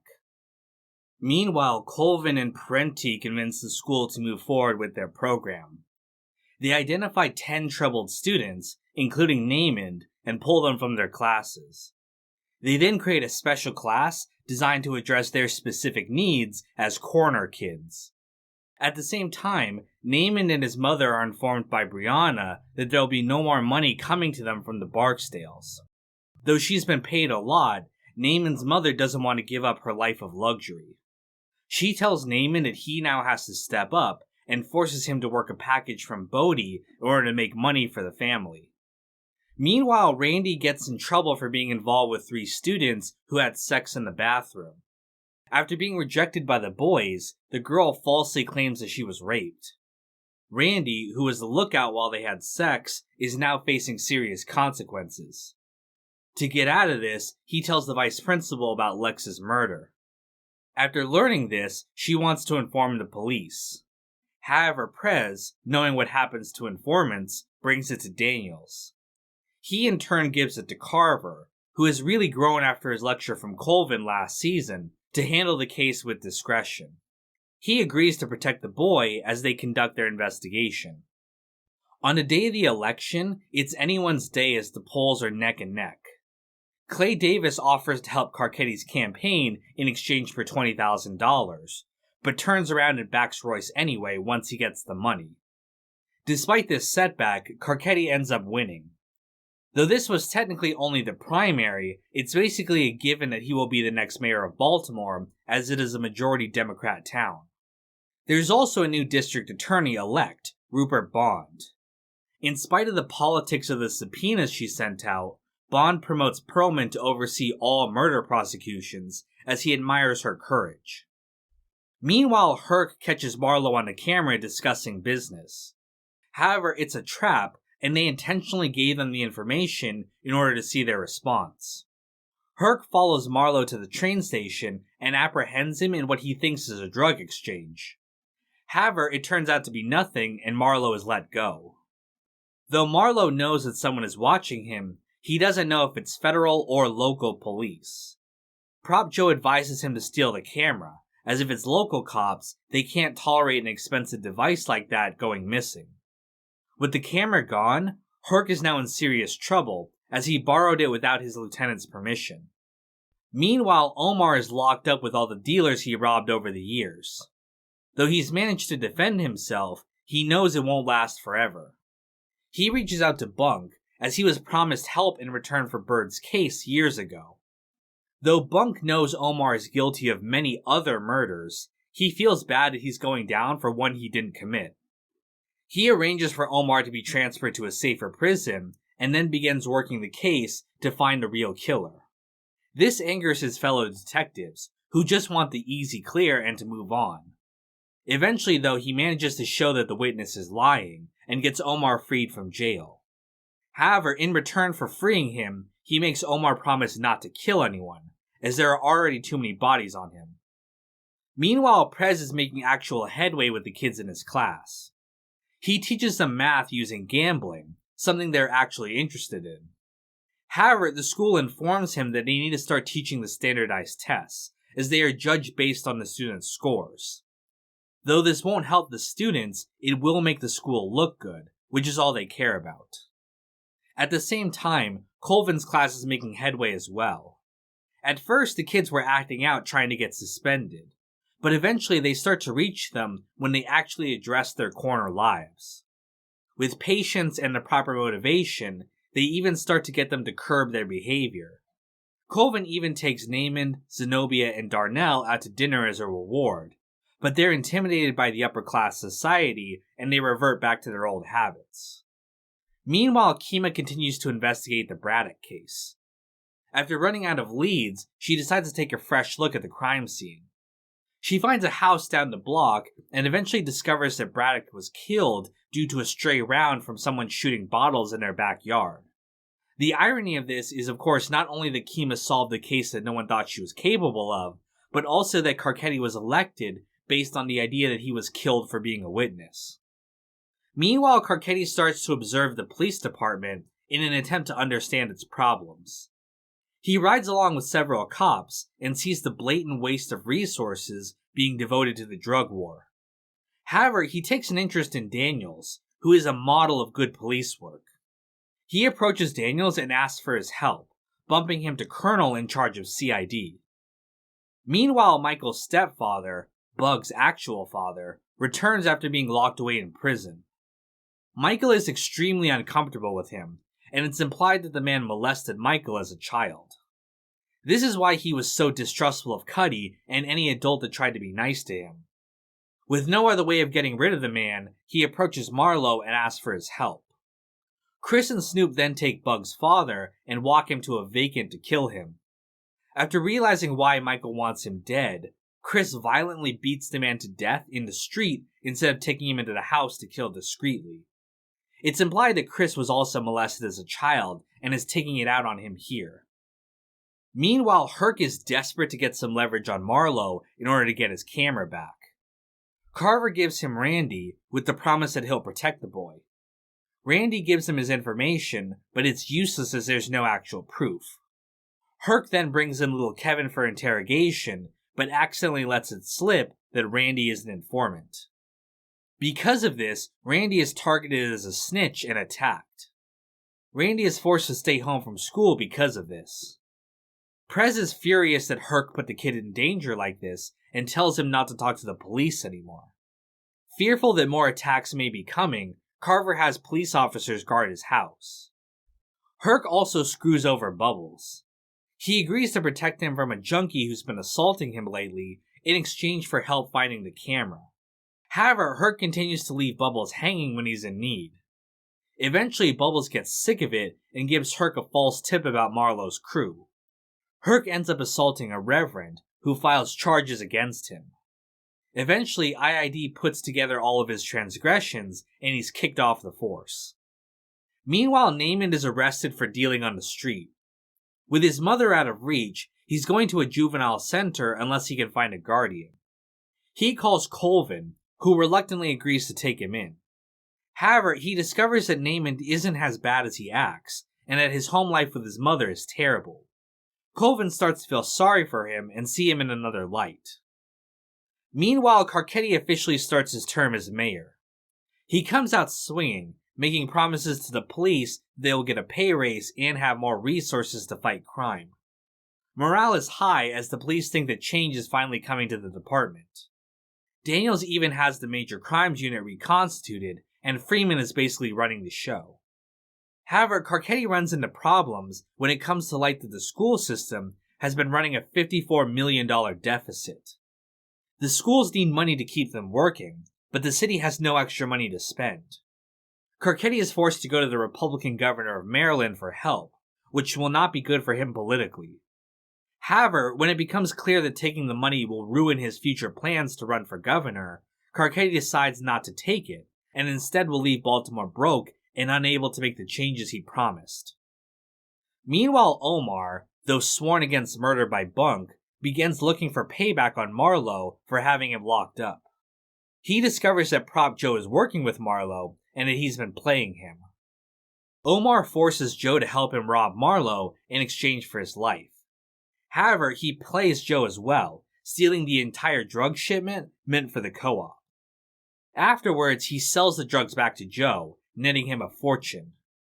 Joe, meanwhile, is now in trouble with the co-op, who blame him for the theft.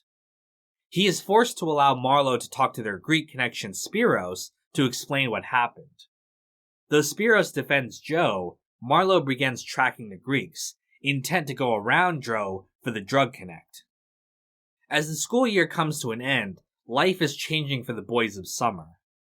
Dookie is being socially promoted to high school, which will remove him from Prez, the one good adult relationship he has.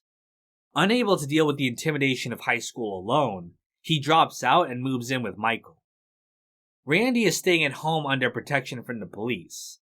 However, some of Marlowe's men lure the police away with a false report and then throw Molotov cocktails into the house. Randy's foster mother is badly burned, and with no other guardian, he'll be sent to a group home. Though Carver tries his hardest to keep him out of that horrible environment, there's nothing he can do, and Randy is left to be chewed up by the system. Michael, meanwhile, is taking his first steps into gangster life, training with Snoop and Chris on how to be a hitter. When Kennard steals Damon's package, the two track him down. Michael lays a savage beating on Kennard, but Namond, unable to stomach the violence, runs away. The next day, he tries to act tough again, but Michael, being fed up with his fake persona, slaps the hell out of him. Namond finally realizes that he cannot live up to his father's legacy and doesn't want to be in the game anymore. Meanwhile, Freeman realizes that Marlowe has been hiding his bodies in the vacant houses. Though there is some concern among the brass about adding additional bodies to their stats, they eventually pull out dozens of murder victims of Marlowe's. They also pull over Chris and Snoop for a car stop, finding a gun in their vehicle. Despite this, they'll be working the case for a long time. One of the bodies in the vacants is little Kevin, a friend of Bodie's. He's angered about how coldly Marlowe kills people, and McNulty is able to convince him to provide information on Marlowe. However, Bodie is noticed with McNulty by Marlowe's people, who now know that he's snitching. They then ambush him on the corner. Bodhi refuses to run, however, and faces his death head-on. McNulty, feeling guilty over getting Bodhi killed, decides to join the investigation. He believes he can return to his old work without slipping into his old habits, and is welcomed back onto the team.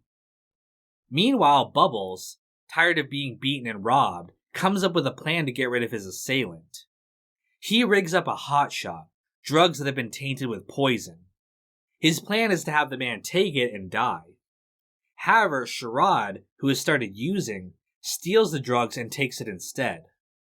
When Bubbles discovers Sherrod dead, he's overcome with guilt. He tries to confess to the police and even kill himself, but in a rare moment of compassion, Landsman has him sent to a mental hospital instead of prison. Colvin's project, meanwhile, is shut down, pending approval from City Hall. Colvin and Parenti go down to try and convince them to continue the project. However, given the school's fiscal problems, and the general apathy when it comes to new approaches, they reject them. Colvin is furious that nothing ever changes in Baltimore, and that he has no meaningful effect on any of the problems. However, Colvin is able to make one small difference. He reaches out to Weebay, talking to him as a human being, and asking his permission to adopt his son. He tells him Naaman wasn't made for the corners, and has the potential to be legitimate. Weebay consents, and Naaman goes to live with Colvin's family. Despite all the horrors and failures of the system we've seen this season, with this one act of kindness, one life was changed. And all the while, life in Baltimore goes on. Like I mentioned before, this season is my personal favorite, and a lot of other people share the same opinion. There are many reasons for that, such as the continued storyline from Season 3, and the fact that this season got 13 episodes instead of the usual 12. But the biggest reason of all is the addition of the children characters. It's incredibly rare for kid characters to be well received on a show. They're usually annoying and don't add anything but cuteness. But the four boys are so incredibly likable, and their stories are so tragically tied to the themes of the show, that I can't even imagine the series without them.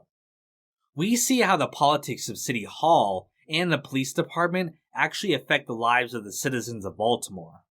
Their fates are inextricably tied to forces they have no control over or even a real understanding of. There's an irony that Tony Gray, the man that everyone discounted from the start, was actually focused on education, and that his policies might have been better for Baltimore after all. It's also a reference to George W. Bush, who was the education president before the Iraq War became his defining legacy. The title of the first episode, Boys of Summer, is a reference to the Don Henley song, which is in turn a reference to a book by Roger Kahn, which itself is a reference to a Dylan Thomas poem. The title speaks to a remembrance of innocence past, which for the boys is lost over the course of the season. I pity them. Why? Because it won't last. Because they are the nights of summer and winter is coming. You might have noticed that McNulty had a much reduced role this season. This is because the actor Dominic West asked for time off so he could spend it with his daughter. However, while losing the top-billed actor might have killed a weaker show, for The Wire it actually works. This is because it reinforces the idea that the show is not about Jimmy McNulty. He's not the main character. Baltimore is. Each season we are exploring a different part of the city, not only the physical locations, but the culture and the people in it. So, let's take a look one last time at yet another part of the city in the final season of the show. Now, what do you want, an educational project or a litany of excuses? I don't want some amorphous series detailing society's ills. If you leave everything in, soon you've got nothing. Season 5 is the final season of the show, and in contrast to the previous seasons, which each had 12 or 13 episodes, Season 5 only has 10. We'll talk about the reasons for that and what effect it had on the show later. The season has a new focus on journalism, adding the Baltimore Sun-Paper as a prominent part of the plot. David Simon, of course, was a journalist before his television career, and this season particularly resonates with his experience. We also get another theme song, of course, this time sung by Steve Earle, who plays Waylon on the show. The song this time has a very Law and Order feel to it. I don't know the exact musical terms, but it really reminds me of Law and Order when I hear it. When you walk through the garden.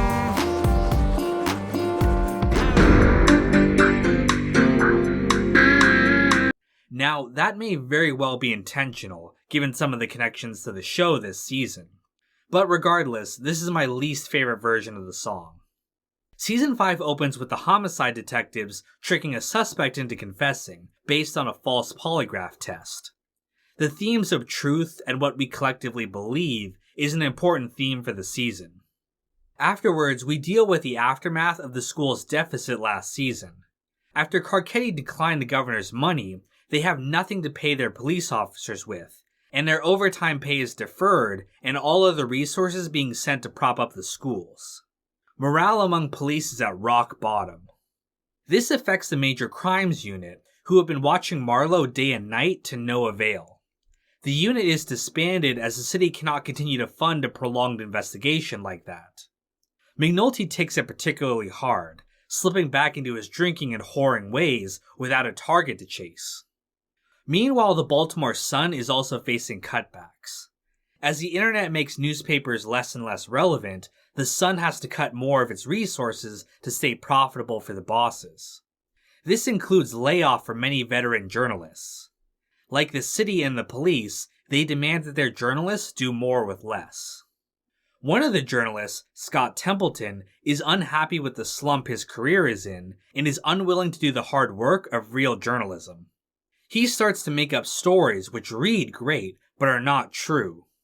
Editor Gus Haynes is suspicious of Scott's incredible stories, but the bosses are pleased with the sensationalism and support him. Meanwhile, Marlowe, now free from police monitoring, begins his move. He sends Chris to find info about the Greeks from the Port case back in Season 2. There's a great detail that Prop Joe was the one that taught him that police reports are public record after a case, showing that Marlowe is learning and growing himself. He tries to make contact with Sergei in prison, but has to go through Avon to make the deal, who's serving his sentence from Season 3 in Jessup. After being connected with the Greeks, Marlowe tries to offer them money as a gift, but they reject it as they only want to work with Joe. However, Marlowe continues to push, getting them to agree to keep him as backup in case something happens with Joe. With the Greeks' blessing, Marlowe moves against Joe. He bribes Cheese to his side, offering him his uncle's territory. They ambush Joe at his house. Joe reminds Marlowe that he was good to him, but Marlowe doesn't care as it's just in his nature. Chris then shoots Joe in the head. With Joe out of the way, Marlowe secures control of the Greek connection. He then disbands the co-op, claiming the entire Baltimore market for himself. Meanwhile, McNulty, unwilling to let Marlowe go, comes up with a plan to get funding for the investigation. He begins faking a serial killer in Baltimore, making the natural deaths of homeless men look like murders. His plan is to funnel the money from the serial killer investigation to the Major Crimes Unit.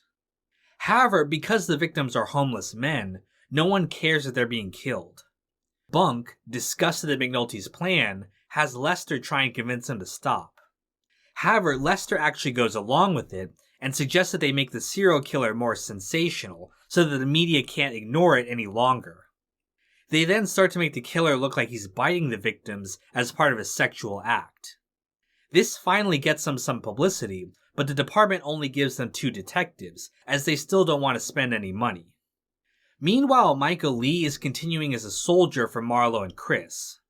Though he has proven he can kill, he questions some of his orders and the reason why they need to kill so many people. Snoop and Chris warn him that he's not supposed to ask questions, but simply follow orders. Dookie, who lives with Michael, is also struggling to find his own place in the world, as he does not fit in a corner or in the legitimate world. Back at City Hall, Carcetti is furious when Burrell brings him Juke stats. He finally moves to have him fired, making several concessions to the ministers for their support. When Nerys tells Burrell about this, he threatens to expose Daniels' previous corruption in the Eastern. However, Nerys promises him a high-paying job for going quietly. She does, however, take Daniels' file for herself. With Burrell fired, Rawls is placed as acting commissioner, with the intent to replace him in 6 months with Daniels. Meanwhile, Marlowe, still wanting revenge against Omar for the robbery last season, has Chris and Snoop torture and kill Butchie in order to draw Omar out. Though Omar is now living in another country, he returns when he learns about Butchie's death. With Marlowe in hiding, Omar plans to go after his men to force him out. He tries to ambush Monk in his apartment, but they're waiting for him and fire back. Omar manages to escape by jumping out of a window, but is wounded in the process. Marlowe also begins laundering his money, using Levy as his lawyer. He gives Levy his cell number. However, Herc, who's working for Levy, after being fired from the police, steals the number and gives it to the cops. With his cell number, McNulty and Freeman decide to set up a fake wiretap on their serial killer, but in reality, be using it to listen to Marlowe. They catch a break when Scott Templeton fakes a call from the serial killer in order to boost his journalism career. McNulty goes along with it, and they get a wiretap up. However, there's a problem, as Marlowe doesn't use his phone for normal calls, but only sending pictures. Their wiretap has no way of intercepting those kind of messages. In order to get a machine that can capture pictures, they decide to make their serial killer kidnap his victims and send pictures to the press. McNulty takes a crazy homeless man to a shelter out of state, pretending that he's the killer's next victim. Carcetti decides to take up the homelessness issue for his governor campaign, and promises to devote all the resources necessary to catch the killer. This gets the department to really start spending money. However, the problem is that they're given more men than they actually need. Instead, McNulty starts having them work their actual case and paying for it out of his fake case. Meanwhile, Bubbles, sober after the incident with Sherrod, struggles with sobriety and the guilt he feels over the boy's death. He's living with his sister again, but she refuses to allow him upstairs after the many times he's stolen from her. He's eventually approached by another reporter, Fletcher, who wants to write a story about his experience as an addict. Bubbles is hesitant to share his story with the world, particularly about Sherrod. However, his sponsor Wayland encourages him to talk about the trauma and move past it, and eventually Bubbles works up the courage to share his story with the group. While all this is going on, Bond is pursuing a criminal case against Clay Davis for corruption. He wants to personally convict Clay so that he can use him as a trophy for his upcoming mayoral campaign. However, this backfires when Clay manages to appear sympathetic to a jury, who acquit him despite the overwhelming evidence against him. Meanwhile, Omar, though wounded and limping, continues his crusade against Marlowe. He hits several of Marlowe's stashes and even kills Savino, who's working as muscle for Marlowe. All the while, he puts word out to the community, calling Marlowe out. However, one day, he's randomly killed by Kennard of all people, who shoots him in the head while he isn't looking. Thus, the story of Omar is cut tragically short. However, information on Omar's body, along with the wiretap, allows Freeman to crack Marlowe's code. They discover the location of the drug supply and manage to arrest all the key players in the organization, including Marlowe. However, Levi suspects that given all the information the police have, they must have been running an illegal wiretap. Meanwhile, with the Stanfield case down, McNulty plans on letting the serial killer play out until it's forgotten. However, Kima, whom he told the truth to, can't accept the lie. She tells Daniels, who along with Perlman, do some digging and discover the truth about the wiretap.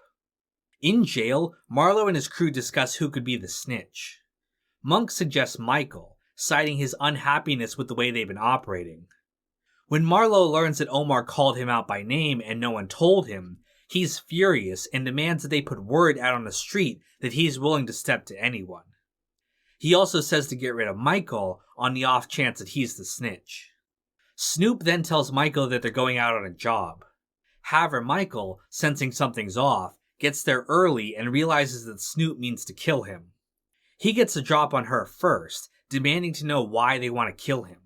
She says that his questions and his inability to just follow orders mean that he was never one of them. He then kills her and escapes with Bug and Duke. He drops Bug off at their aunt's house and drops Duke off with addicts that he's been working with. They then go on their separate ways, knowing that this will likely be the last time that they ever see each other again. Now, that's everything I'm going to cover for Season 5 right now. Just like I did for the pilot episode, I'm going to be covering the final episode of the series in the next section. But for now, I want to talk about the season as a whole. The first thing you'll notice is that this season only has 10 episodes. I haven't found an official answer for why, but I suspect it's the usual HBO fuckery. They're notorious for canceling shows prematurely or giving them less resources for their final season, like they did with Rome and Boardwalk Empire. But I believe the fact that this season has 3 less episodes than it should is the main reason why this season has not been well received. The main complaints I've seen about this season are usually about the newspaper and serial killer storylines. The fake killer story is goofy and off-tone for some people, and the newspaper storyline just doesn't integrate with the rest of the season like the schools did in Season 4. I definitely agree with these criticisms. The newsroom characters are just not as fleshed out when compared to the kids from the previous season. For example, can you tell me anything about Alma, Zorsky, or Fletcher, aside from the fact that they're reporters? It makes it hard to care about how Templeton and Whiting are ruining the newspaper when we aren't invested in any of the people who live in that world. However, I feel like this season had the potential to be one of the best seasons of the show. The focus on the media and what the public responds to in a story serves as a meta-commentary on the show itself. Like there's a scene where Dookie is watching Dexter, which is a much more sensationalized show about a serial killer. Regardless of whether you like Dexter or not, it's clear that this is meant to be a statement about how people like shows with exciting premises over realistic ones like The Wire. Imagine if we had gotten 3 or even 4 more episodes. We could have tied the newsroom more directly with the events of the season. We could have seen how the media affects people's perceptions, and that could have had a real impact on how the events of the show play out.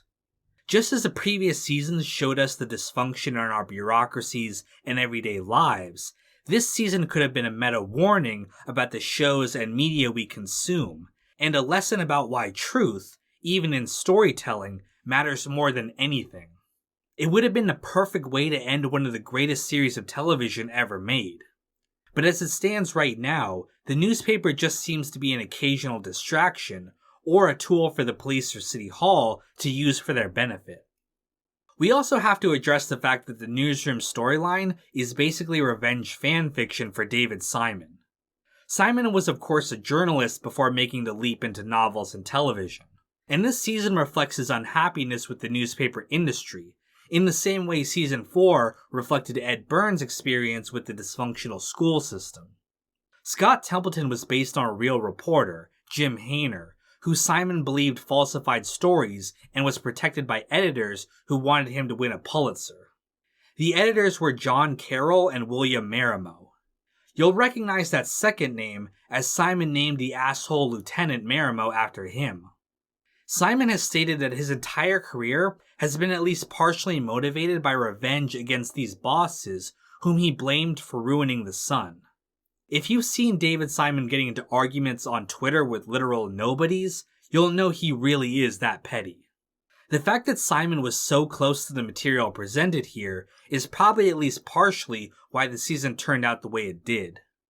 These reporters aren't written to be engaging characters. They're there to highlight all the things David Simon hated about his job. And while that's been part of all the seasons we've seen, Simon may have lost some of his creative objectivity when it came to this season. Even Ed Burns has stated that he wished they had taken the season in a different direction than they did. But that's all I have to say about the season as a whole. Now let's wrap up the story and take a look at the final episode of the series. Let's go.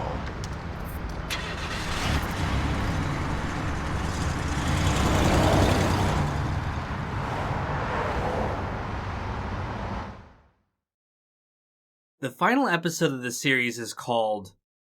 well, it's called this.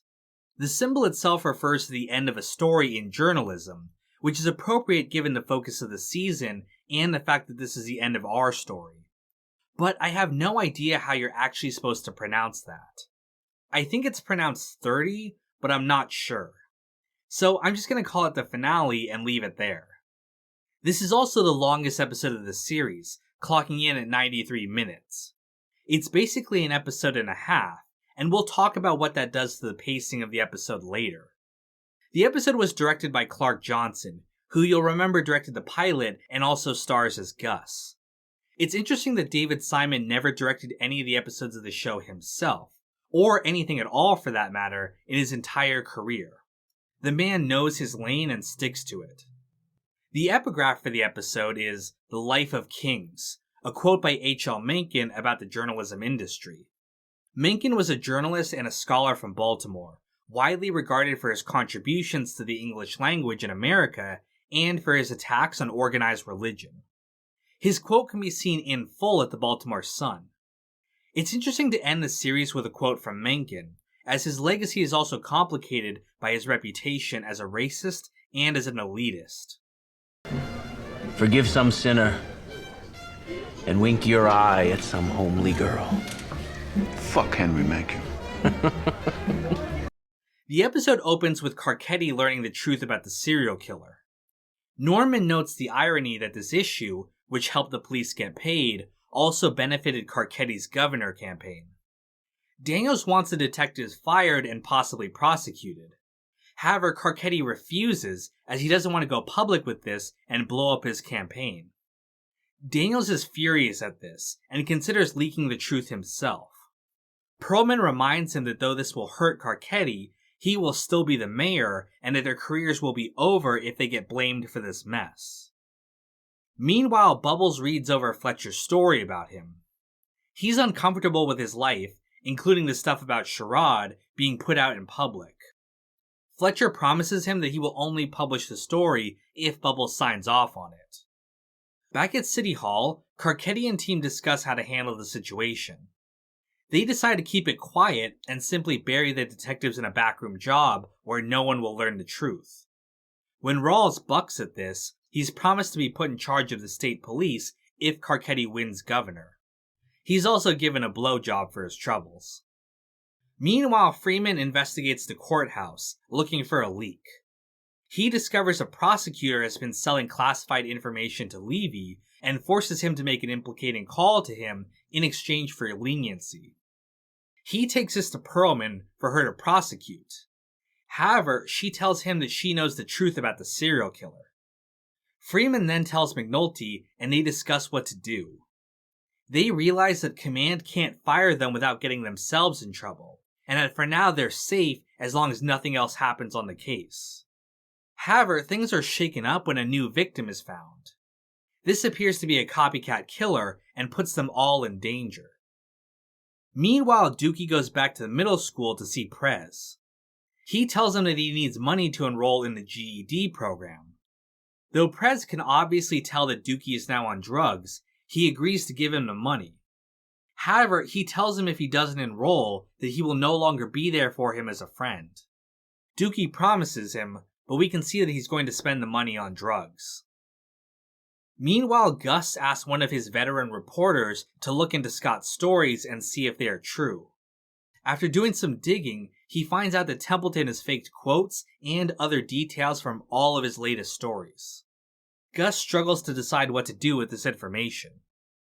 At the same time, Templeton goes back out onto the street to look for his next piece. He discovers a barely conscious homeless man and calls in a fake report that he had seen someone trying to kidnap the man in a gray van. This is the most audacious lie Templeton has told yet, and McNulty and the other police officers know it's bullshit. When Gus gets wind of this latest lie, he finally confronts his boss. He makes it clear that Scott has been faking his stories, with the proof to back it up. However, the bosses refuse to listen, as Scott's stories are good for their publicity. Meanwhile, Levy approaches Perlman. He knows the case against Marlowe is tainted with an illegal wiretap, and threatens to expose it if they take the case to trial. Carcetti's office wants them to make this go away quietly without giving up the case, as it's part of Carcetti's tough on crime campaign. To reach a settlement, Perlman goes to Levy and threatens him with information about bribing a state's attorney. Although this is illegal and could land her in jail as well, she's able to blackmail him into forcing his clients to accept a deal that's not in their best interests. Chris pleads guilty to all of the murders in the Vacants, and Marlowe, though he'll get off with all his money, is forced out of the game. He ends up selling the Greek connection to the remaining members of the co-op for $10 million. He plans to go legitimate and become a businessman. Meanwhile, McNulty makes a break on the copycat case. He finds a business card on the victim and remembers a homeless man that collected them. They pull him in and he confesses to the killings. However, he's clearly crazy and will be sent to a mental institution. Though he only killed 2 of the victims, Rawls wants him to confess to all of them so they can wrap up this serial killer mess. However, McNulty refuses, as he won't falsely implicate someone for a crime they didn't commit. McNulty also confronts Templeton, telling him that he knows he's a phony because he made up the killer. With the serial killer ostensibly arrested, Carcetti announces that Daniels will be the next police commissioner. However, when he gets there, the mayor's office wants him to juke the stats for the next 2 quarters so Carcetti can win the governor's race. Daniels refuses, as he wants to do real police work instead of continuing the problems of the department. When Nerys threatens to expose his corrupt past, he makes the decision to resign from the department. McNulty and Freeman are also punished for their crimes. Though they can't be fired, they'll be buried in backroom units for the rest of their careers. They both choose to resign in the face of this, though McNulty hasn't earned a pension yet. The police then gather at Kavanaugh's to do a police wake for McNulty, who, despite all of his transgressions, is still loved by his fellow officers. At the wake, Kima reveals that it was her that informed Daniels. McNulty and Freeman forgive her, though, as she was only doing what she thought was right. Meanwhile, the co-op pull their money together in order to buy the Connect.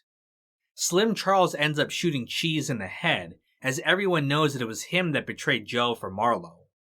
Despite everything that has happened, the spirit of the co-op continues now that Marlowe is out of the picture. At the newsroom, Gus and Alma have been demoted by their bosses after confronting Scott. Gus laments that for people like that, the newsroom was just a stepping stone for bigger things. But for real journalists like them, they just wanted to write about interesting things. We can of course hear David Simon speaking directly to the audience here. As the episode ends, McNulty goes to pick up the homeless man he kidnapped as part of the case. He's wandered out of the shelter that he left him at, and McNulty leaves to find him. After he gets him, they head back home to Baltimore. We then get a final montage showing the fate of all the major characters, set to the original theme song from Season 1. Bunk and Kima are now partnered in homicide. The case they're working on is in the same lot that William Gant was killed in, creating a nice parallel with the pilot episode. Sidner is also complaining to Judge Phelan, trying to get him to move a case forward, just like McNulty did. Marlowe is now retired and becoming a legitimate businessman. However, the world of the wealthy makes him uncomfortable, and he goes back to the street. However, the coroners have actually forgotten him, meaning that despite getting a happy ending on the surface, it's actually his personal hell. Meanwhile, Michael has become a stick-up boy just like Omar. He ends up robbing Vincent with a shotgun, starting a new legend in the making. At the same time, Dookie has become a heroin addict and has become the new Bubbles. Bubbles, meanwhile, after his sister read his story in the newspaper, is finally allowed upstairs, completing his redemption arc. Scott Templeton ends up winning a Pulitzer for his fake stories, which is what his bosses wanted the whole time. Meanwhile, Fletcher is promoted to editor for his story on Bubbles, showing that despite everything, there are still good people willing to do the work at the Sun. Daniels has retired and become a lawyer, and Perlman is now a judge. Valchek also becomes the next commissioner, as he's willing to juke the stats for the new mayor, Nerys Campbell. Carcetti ends up becoming governor, having screwed over Baltimore to win it. Rawls is also put in charge of the state police for his part. We then move past the characters of the show and instead show the real people of Baltimore living their lives. Despite all the horrors of what has happened, things continue on as they always have. And life in Baltimore goes on. You'll notice that I've ended every season with that phrase. That's because The Wire goes for a realistic tone when it comes to life. Throughout the story, we see the consequences of the plot. Characters grow and develop over the 5 seasons, people are killed, and some lives are changed forever. But for the vast majority, life just goes on. Though the events of the story no doubt have an impact on their lives, for most people, it just doesn't really factor into their lives enough to notice. And that's realistic. I doubt many of you are that concerned with what the mayor of your city is up to, or what the latest police investigation is doing. For most people, these things just aren't that important to them. It puts the events of the story into perspective. No matter what the characters are struggling for, be it money, or success, or even justice, at the end of the day, life continues on regardless. As I stated before, this is how Simon and Burns chose to end their masterpiece, and it's telling that they ended it on such a bleak note when it comes to change. McNulty and Freeman tried to change the system, to force it to deal with the problems they believed were important. But in spite of their efforts, and also because of them, nothing has fundamentally changed. Though Marlowe is gone from the drug game, it continues on with new players. People continue to get high. Carcetti gets to be governor, having sold out the city he cared about. And the police still have to continue to try to do their job, with the entire system of Baltimore working against them. It's just like Bunny Colvin at the end of Season 3. In the end, all of his work was demolished and simply brushed aside. There's also connections with the other themes established in the first episode. The idea of being punished for giving a fuck when it's not your turn is continued most obviously by McNulty and Freeman, but also by Gus and Alma, who are punished for speaking the truth about Scott Templeton. It's a strong ending in terms of thematics, but the number of episodes in Season 5 means that the finale has to cram a lot into a single episode.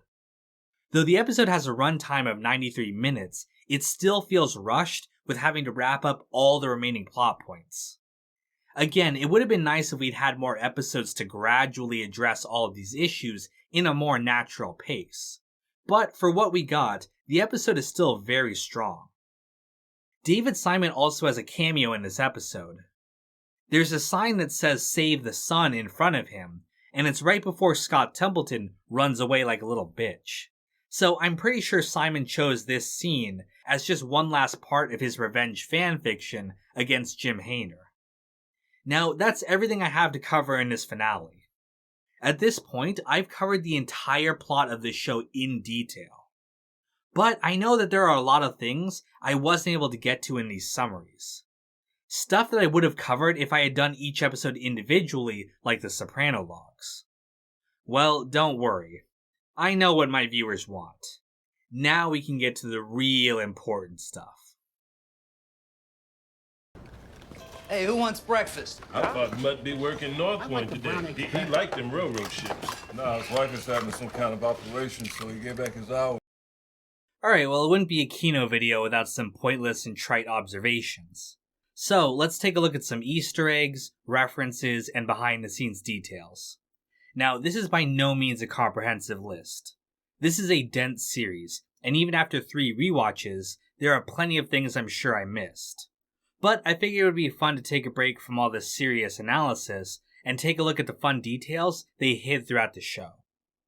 In episode 2, the pit crew talks about chicken nuggets, and Dee cynically states that the man who invented the nugget was most likely a stooge who wasn't fairly compensated for his invention.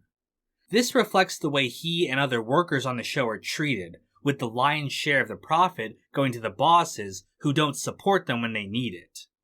It's also very reflective of real-life stories of inventors not being fairly compensated for the magnitude of their contributions. You want to know how GE rewarded Dr. Hall? A $10 U.S. savings bond.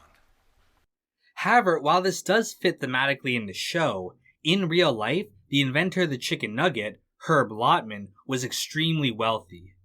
This is probably in part due to the fact that he worked with McDonald's through his own company, Keystone Foods, rather than as a simple employee. In that way, it's more like a co-op situation. In Season 1, Episode 4, we see the actor who plays Chris Partlow as a bailiff in the courtroom scene. This was of course before he was cast in the role of Chris in Season 3, similar to how Joseph Ganascoli appeared in The Sopranos a season before he was cast as Vito. In Season 1, Episode 5, you can hear the Big Fat Morning Show, which is a real show in Baltimore and would be a plot point in the 4th season. In Season 1, Episode 8, Dee talks about how he feels like he can't breathe due to all the stress he feels from the game. This is of course ironic given how he dies. Also in this episode, we see that Wallace's brother can keep the count but not do math problems for his schoolwork. We'll see the same thing in Season 4, that kids can do math when it's something that's relevant to them. During the East vs. West basketball game, you can see a guy holding a live snake at the game. No idea what this is about, since none of the other characters even seem to look at the guy. I've read some stuff that people carrying exotic pets isn't unheard of in Baltimore, so maybe it's a reference to that, or the extra that they brought in for the scene just happened to have a snake on him. In Season 2, Episode 2, when Spiros meets with Frank, he has an American accent. All throughout the rest of the show, he has a Greek one. Now, the Greeks are known to have different identities, and the Greek himself even says that he isn't actually Greek. However, later on, Spiros is shown talking with Frank in a Greek accent, so this first scene must have been filmed early on before they decided to give him an accent. In Season 2, Episode 11, Nick sleeps with Prissy, a childhood friend of his and Ziggy's. This is the girl Ziggy thought he got pregnant, and Nick said that pretty much every guy on the port has had a turn with her. When he sees what he did in the morning, you can see him look a little disgusted with himself. Also in that episode, you can see David Simon as a reporter in the crowd when Frank is arrested. In Season 3, Episode 4, when Cuddy and his guys are watching their target, Sapper says that he wants the West Unseld jersey their target is wearing. Gerard responds that he should get a Muggsy Bogues jersey instead. Bogues is one of the shortest players in the NBA, standing at 5'3", so this is an insult about Sapper's height. Okay, now this next one is interesting.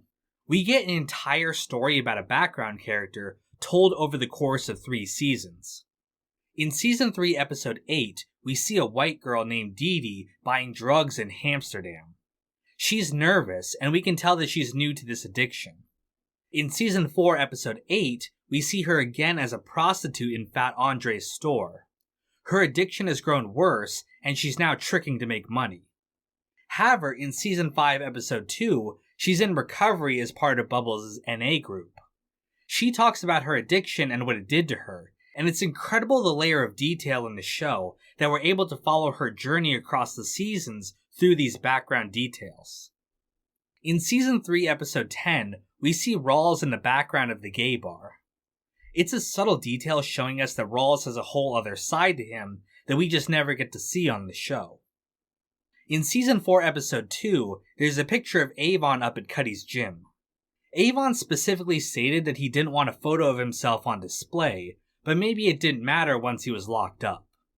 Also, in that same episode, you can see Naaman playing Halo 2. And of course, you know it's Halo 2, because like all video games, the title of the game is visible on screen the entire time you're playing. In Season 4, Episode 7, there's an error. Grace calls Cuddy David when his name is actually Dennis. Also, the actress Dravon James plays both Grace and her junkie sister Queenie. It's a really good transformation, as I had no idea when I first watched the scene.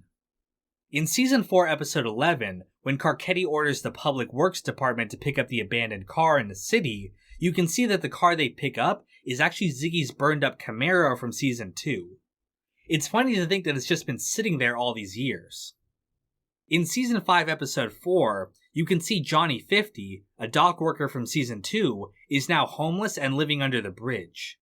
It's a powerful detail that shows us how the decline of the Union and industrial decay has really affected the working class.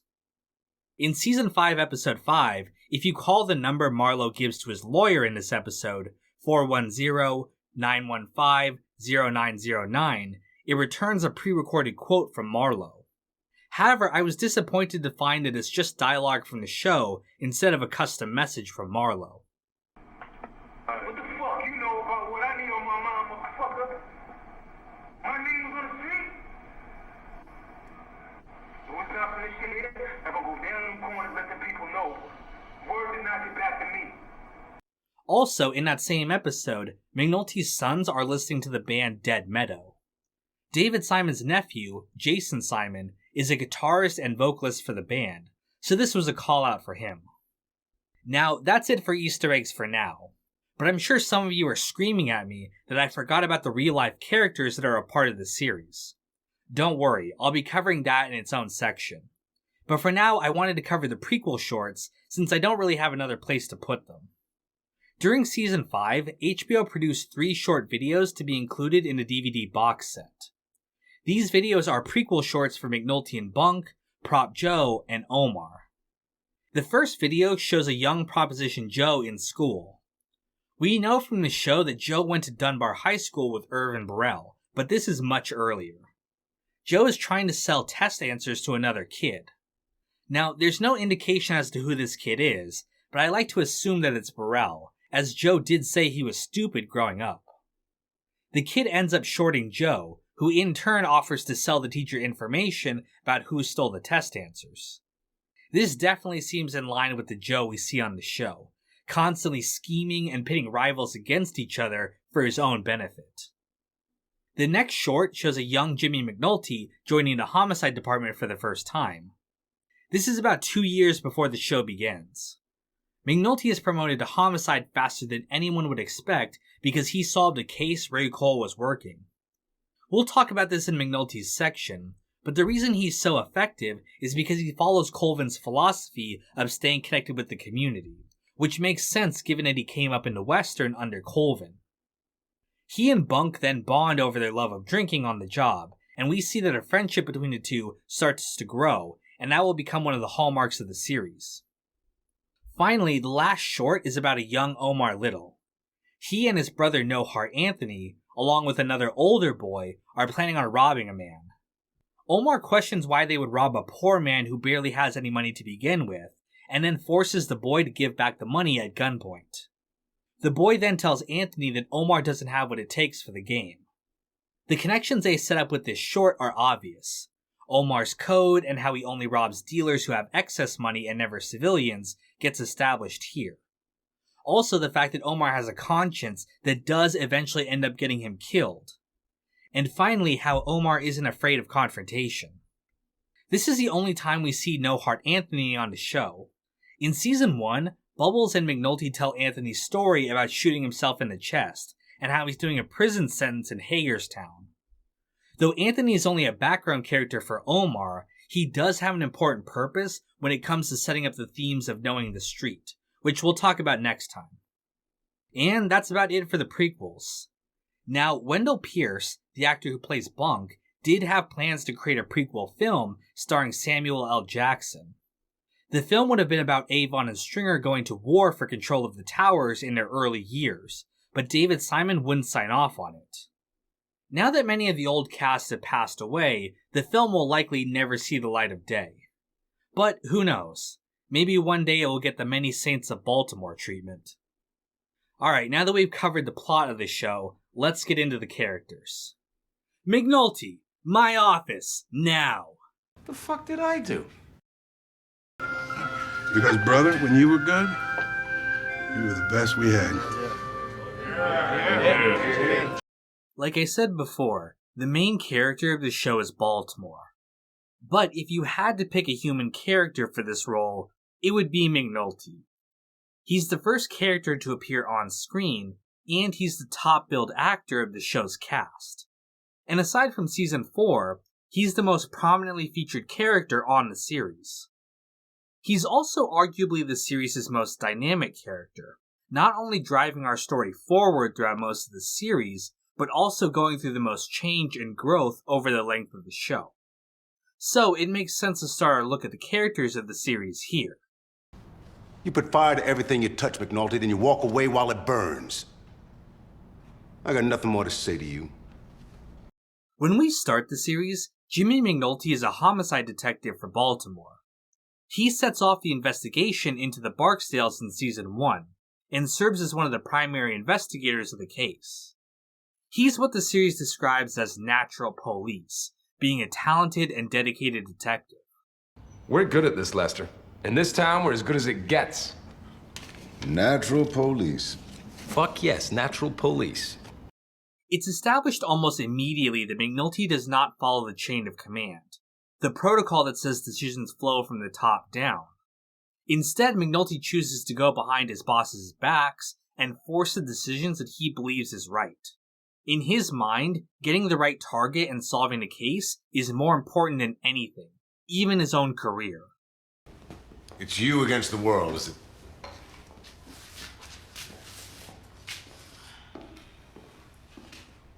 Another thing that sets McNulty apart is his close relationship with the community of Baltimore.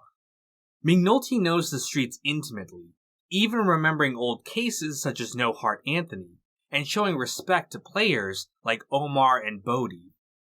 Colvin has a speech in the third season about how a cop should know his beat and rely on the community to feed him information.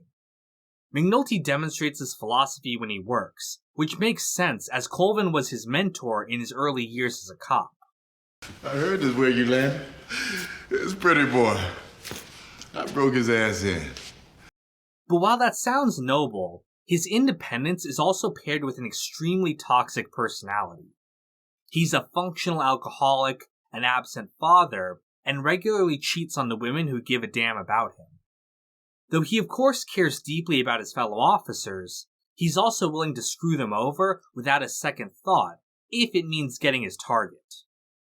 I'd have gone to the devil himself. Which way you were standing, Lieutenant, had not a fucking thing to do with it. You piece of shit. McNulty's obsession with his cases make him one of the best detectives in Baltimore, willing to go above and beyond what is expected of a normal civil servant. He works long hours, spends his own money as part of the investigation, and will generally do whatever it takes to solve the case. You ever see how a dog gets when he smells a bone buried out in the yard? Yeah, and I seen one take a shit on my carpet, too. However, this obsession is what also makes him a terrible person. Hey, Jimmy, you know something? You're no good for people, man. McNulty has a strained relationship with his family. His ex-wife Elena hates him for cheating on her with Perlman, and his kids have learned not to expect him to be there for them. This breakdown of all of his relationships is a self-sustaining system. His obsession with his work means he neglects the people closest to him, and when he has no one in his life, he deals with it by throwing himself further into his work. Lovelorn. Worse. Lonely. Even McNulty's obsession with justice isn't platonic. He's driven not by a goal of making the city a better place, but by making himself look smarter than everyone around him. Is that what you think it was? Crusade? Avon Barksdale was just a way for me to show everyone how smart I was and how fucked up the department is, that's all. McNulty believes he's the greatest detective to ever walk the streets of Baltimore, and he gets a thrill out of proving it, particularly if it makes the bosses look bad in the process. Jimmy is an addict, sir. What's he addicted to? Himself. He also views the relationship between cops and criminals as a competition. Despite the fact that he says he doesn't take it personally when they manage to beat their charges, he really does. It's why he's so obsessed with Stringer and later Marlowe, because they seemingly beat him at his game and he can't stand it. Marlowe ain't worth it, man. Nobody is. Marlowe's an asshole. He does not get to win. We get to win. There's a scene in Season 5 when McNulty and Kima go to the FBI Behavioral Analysis Unit to get a profile on their serial killer. Of course, there is no killer, and McNulty is the one faking the crime scenes. Their analysis of the situation instead serves as a profile on McNulty himself, and they outline the personality problems that drove him into this situation. He has a problem with authority and a deep-seated resentment of those who he feels have impeded his progress professionally. Not only does his obsession with being right drive away everyone closest to him, it also allows him to justify his behavior. In his mind, as long as he's chasing the bad guys, he's still a good person, and doesn't have to address his alcoholism or his philandering. You start to tell the story, you think you're the hero, and then when you get done talking, you... All of these toxic qualities send McNulty on a path of self-destruction, foreshadowed from the first episode with him on the train tracks. He continues to alienate his closest friends and family until he's left with almost no one. You just use anyone, won't you? It's only with the conclusion of the Barksdale case and the sage advice of Lester Freeman that McNulty realizes what's missing in his life. Hey, a life. A life, Jimmy. You know what that is? It's the shit that happens while you're waiting for moments that never come. In the fourth season, McNulty quits investigative work and instead moves back to a simple patrol job in the Western District. He also begins a relationship with Beatty Russell. Without the constant pressures of being a detective, McNulty is able to let go of his obsession, and also his toxic qualities. He stops drinking, he stops sleeping around, and he establishes a relationship with his kids and with Beatty's. Of course, in real life, this change was caused by actor Dominic West taking time off from the show to spend with his family. And you could argue that the sudden shift in his personality overnight is unrealistic. We never get any hints that McNulty is struggling at all with being a better person. Instead, the show puts all of his problems as being a result of his work, instead of the multi-layered problem it really is. Things that make me right for this job, maybe they're the same things that make me wrong for everything else. This is reinforced again in Season 5 when he relapses into his old ways when he goes back to homicide. Though he not only cheats on Beatty, but also risks their entire future on his crazy illegal scheme, she pretty much accepts him back without a second thought. Now, the show frames this as ultimately a good thing, with McNulty learning his lesson and becoming a good person again. But it just rings a little hollow for a show that always dealt with action and consequences to let McNulty off the hook like that. Now, we should address the real-life inspiration behind McNulty, series creators Ed Burns and David Simon. Burns was a homicide detective who used wiretaps to take down Melvin Williams and Lamont Farmer, the inspirations for Avon Barksdale and Stringer Bell. Burns had to go outside of the chain of command to get the case going, even pushing to get his own unit created for the task. Burns was also a noted maverick in the department, thinking he was smarter than everyone around him, including the bosses. However, Burns himself states that McNulty's personal issues, such as his problems with his wife, were based on Simon's experiences. Simon's first marriage ended in divorce, and of course, Simon also dealt with the problems of bureaucracy at his job as a reporter for the Baltimore Sun. We can of course see this in how he frames McNulty against Templeton in Season 5. No, I'm a fucking joke. And so are you. In a way, McNulty is a synthesis of the show's two creators, which makes him the perfect character to center the story around. Through McNulty's ups and downs, we get to experience all of the problems of Baltimore that inspired Burns and Simon to create the show in the first place. And of course, despite all of his problems and his negligible Irish ancestry, you can't help but love the piece of shit. You're not the run-of-the-mill kind of asshole, are you, Jimmy? You're a special kind of asshole. I'm special, right?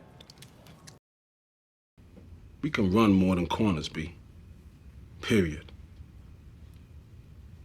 We could do like Little Willie, man, back in the day with all that number money. And run this goddamn city. If McNulty is arguably the main character of the show, then Stringer Bell is arguably the main villain, at least for the seasons he's around. From the first episode, he's set up as the driving force behind the Barksdale organization, and he's the person McNulty wants to get most of all, even more than Avon, the boss of the family. I did it because it had to be done. Just like it had to be done 2 years ago when we were first detailed. Stringer was the target then, he's still the target now. For the first 3 seasons of the show, Stringer stands out as one of the most unique characters, not only for his professional approach to drug dealing, but also the cold, heartless way he conducts himself. And as we come to get a better understanding of who the man is, we reveal some of the deeper themes of the series. So let's take a look at Stringer Bell, the businessman. Now, I want this to run like a true fucking business. Not no front, not no bullshit. Russell Stringer Bell is the right-hand man of Avon Barksdale, and the number 2 guy of the Barksdale organization. He handles the day-to-day operations of their drug empire, and it's generally assumed that he's more actively running things than Avon himself. She move any way she want, as far as she want. And she is the go-get-shit-done piece. Remind me of Stringer. What sets Stringer apart from the rest of the gangsters is his professionalism and his dedication to running things like a business. He not only works hard at his legitimate enterprises like the print shop, but also attends community college classes. Stringer seems genuinely interested in learning, and we even see books like The Wealth of Nations in his apartment. This intellectualism confounds his investigators, who have never seen anything like this from a gangster. Who the fuck was I chasing? Stringer even goes so far as to run his meetings with his drug dealers using Robert's Rules of Order, demanding that they behave as if it was a boardroom instead of a street corner. Yeah, but how we gonna stand? Yo, she ain't recognize your ass, man.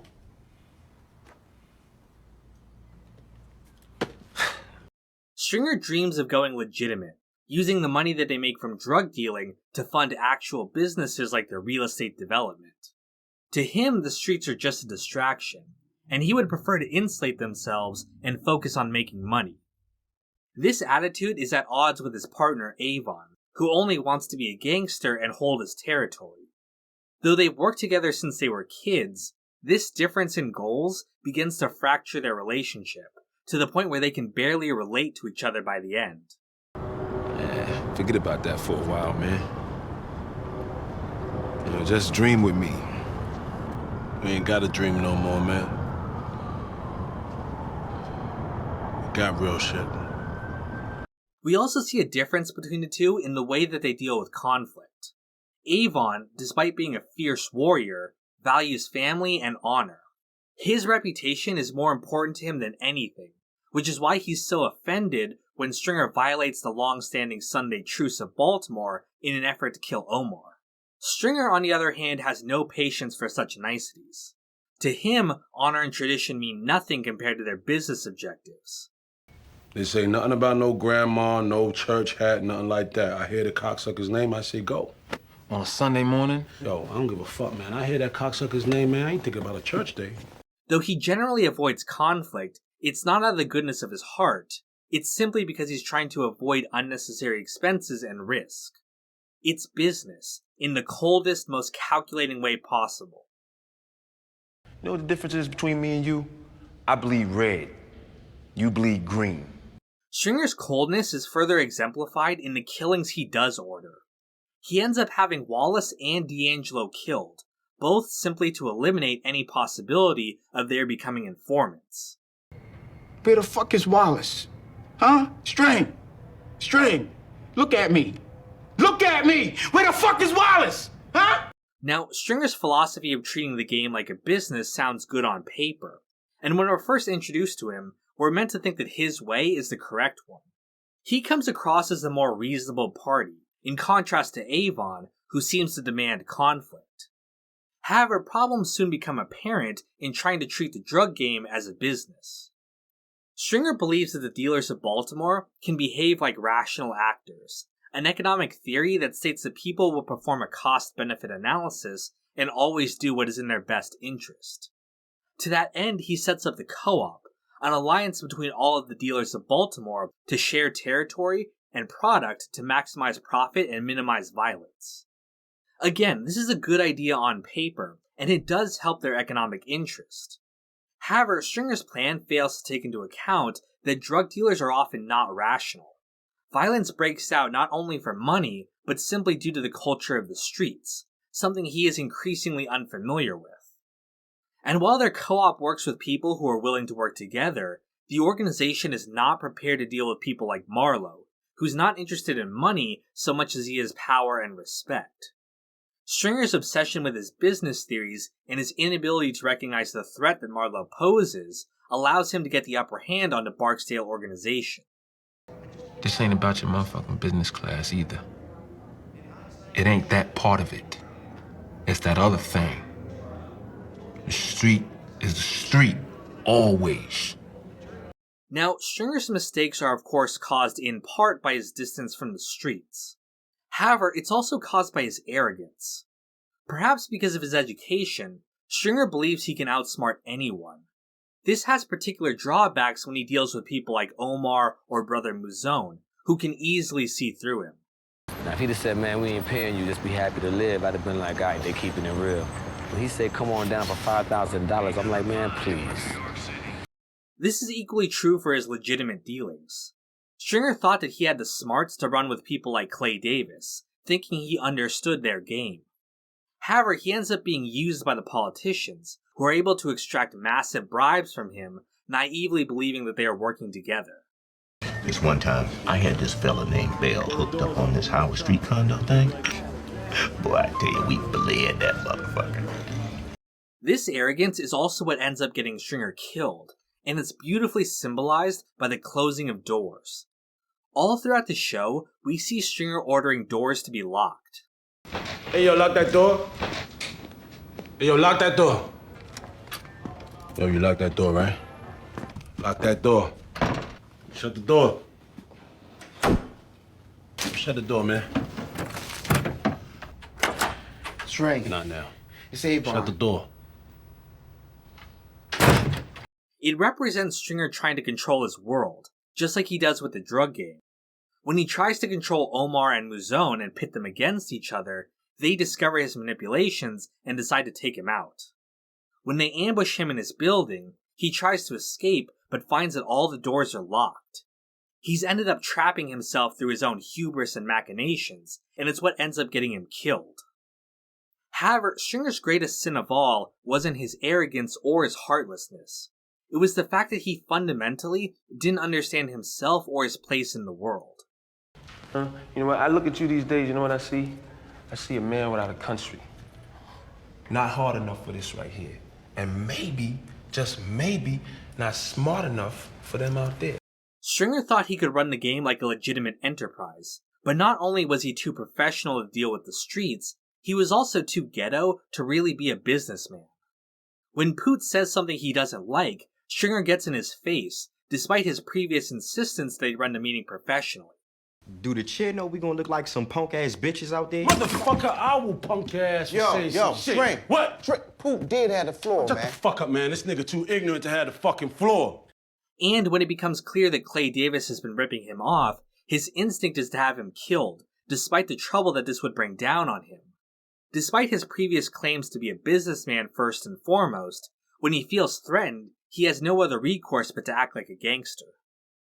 Overall, Stringer is caught between two worlds. His methods were too idealistic to deal with the realities of drug dealing, and his hood upbringing prevented him from ever really fitting in the corporate world. There's a scene where he gets an A- on his economics paper for his college class, showing that he was so close to his dream, but just not quite there. Stringer's delusions about himself are contrasted on the show with D'Angelo. All throughout the series, D was in conflict with Stringer. He rages against Stringer having Wallace killed, seeing him for the monster he truly was. And not only does Stringer have D killed, he even steals his girl from him. But D'Angelo demonstrates an understanding about who he is that Stringer just does not have. In the second season, D attends a book club in prison. They discuss The Great Gatsby and how the story applies to their lives. D believes that the lesson from Gatsby is that you cannot just reinvent yourself, and that your past will always be a part of you. He's saying that the past is always with us. And where we come from, what we go through, how we go through it, all this shit matters. There are many parallels between Gatsby and Stringer. Both men tried to throw away their pasts and forge new identities as legitimate businessmen. They both had a dream of a perfect future, but their dreams are what ends up destroying them. Now, that's not to say that no one can ever reform. That's the central theme of the third season, and we do see people like Cuddy manage to break away from their past. But Cuddy is honest about himself and realizes that he has to completely walk away from the game to change. Stringer, on the other hand, tried to have both, and in doing so managed to have neither. In the end, we realize that Avon's way was the right one. He understands who he is as a gangster and doesn't try to be anything more than that. It's why he's still a king at the end, even from prison. Because, as we'll explore in the next part, Baltimore doesn't just discourage anyone from trying to move beyond their circle. It actively crushes them. You know, the worst thing about this so-called drug war, to my mind, it ruined this job. Of all the characters on The Wire, Colvin is my personal favorite. The show is full of people doing whatever it takes to serve their own interests, including our quote-unquote heroes like McNulty. But Colvin is genuinely a great man, always trying to do what's right and being punished for it by the system. But even though his story can at times feel like a warning that no good deed goes unpunished, I believe it's really about how we as a society can help each other. Howard Colvin is a major in command of the Western District of Baltimore. His nickname is Bunny, but only his friends are allowed to call him that. Only my friends call me Bunny. Yeah, but why? You don't need to know. And if you tell anybody, I'll cut your balls off. Though he only becomes a prominent character in the third season onward, he's actually introduced in the second season episode, Stray Rounds.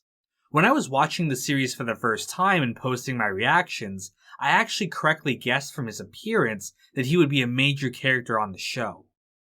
I don't know what his name is or what his rank is, but they have this like commander or something like that, this high-ranking police officer come down there, and I don't know what it is, but it kind of just seemed like he's going to be a character moving forward. I don't know why I noticed that. Like, there's not too many like scenes with him, but it just seemed like, I don't know, he just had this air like, oh, okay, this character is going to stick around. During this episode, he's called in to mass arrest drug dealers following the fatal shooting of a 9-year-old boy. From his first introduction, he complains about the drug war and the ineffective way the police are fighting it. It's clear even this early on that the writers knew what his storyline would be for the next season. Fucking pointless. Hey, we jack up enough shitbirds, this case can fall. I ain't talking about that. I know the drill. I'm talking about this whole mess. We're chasing this shit from one corner to the next like it's a plan. In the third season, Colvin is a major character and the instigator behind the season's main conflict. As he approaches retirement, he reflects on his career and how little of an impact he's had on crime in the city. Though he has a cushy job lined up for himself, he can't help but think that his legacy as a cop will be the continuation of the drug war, something he absolutely hates. He decides to do something radical and effectively legalizes drugs in designated areas in his district, which come to be known as Amsterdam. This not only contains the violence and allows his officers to focus on the community, it also provides an opportunity for social workers to start treating addicts. Though the solution is not perfect, it's clear that this is the start of something good for Baltimore. However, the issue gets weaponized by Carcetti in his campaign for mayor, despite his personal promises to Colvin himself. Royce is forced to shut the project down, and Colvin is thrown under the bus. He ends up being screwed out of his next job and his retirement, the very thing he thought kept him safe during this whole experiment. You're out today at the lower grade. That's against the goddamn contract. What part of Bendover didn't you understand? As I stated before, the central theme of the third season is reformation, both for the characters and the institutions of Baltimore. Colvin tried to reform the police system, to make it work for the good of the people instead of continuing a drug war that only benefited the ones fighting it. However, like all the people that tried to fight the establishment, he ends up beaten down like a nail out of place. There's a reason I put this section right after Stringer's. There are many parallels between the two men. Stringer even says the reason he chose to give his information to Colvin specifically is because of Amsterdam. That's because you was behind that. That made me come to you with this. Look like you and me both trying to make sense of this game. Both men tried to change the systems around them, and in both cases, it ends up being their downfall. In fact, Stringer's last line before he dies is the same line Colvin says right before he's fired from the police. Well, get on with it, motherfucker.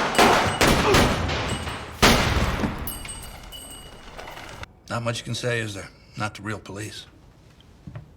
Get on with it, motherfucker. Excuse me, Major? Both men also have an impact on their worlds even after they're gone. Right before he's killed, Stringer rats out Avon, effectively destroying their organization in an attempt to save his own dream. In Colvin's case, however, it's a positive effect. Right before the shit hits the fan with Amsterdam, Colvin delivers a speech to Carver about the drug war and what it really means to be a police. This drug thing, this ain't police work. No, it ain't. I mentioned before that this speech is one of the most important in the entire series. Not only is it a strong critique of the drug war, something David Simon was passionate about, it's also a wake-up call for Carver. Though certainly not the worst cop in the series, in the early seasons, Carver was not really concerned with the community, only in advancing his own career. However, after getting this talk from Colvin, he completely changes his outlook. In the 4th and 5th seasons, Carver is active in the community, knowing the people, and in turn being a better cop because of it. I don't need to chase these fucking knuckleheads. I know half of them. Shit, I know where they hang. Also, unlike Stringer, Colvin gets another chance at change. In the 4th season, Colvin joins an academic study that's trying to solve the institutional problems of the school system. Just like before, he tries to go against the status quo and actually address the needs of the corner kids. He's able to do this because he understands the community and the realities of their world.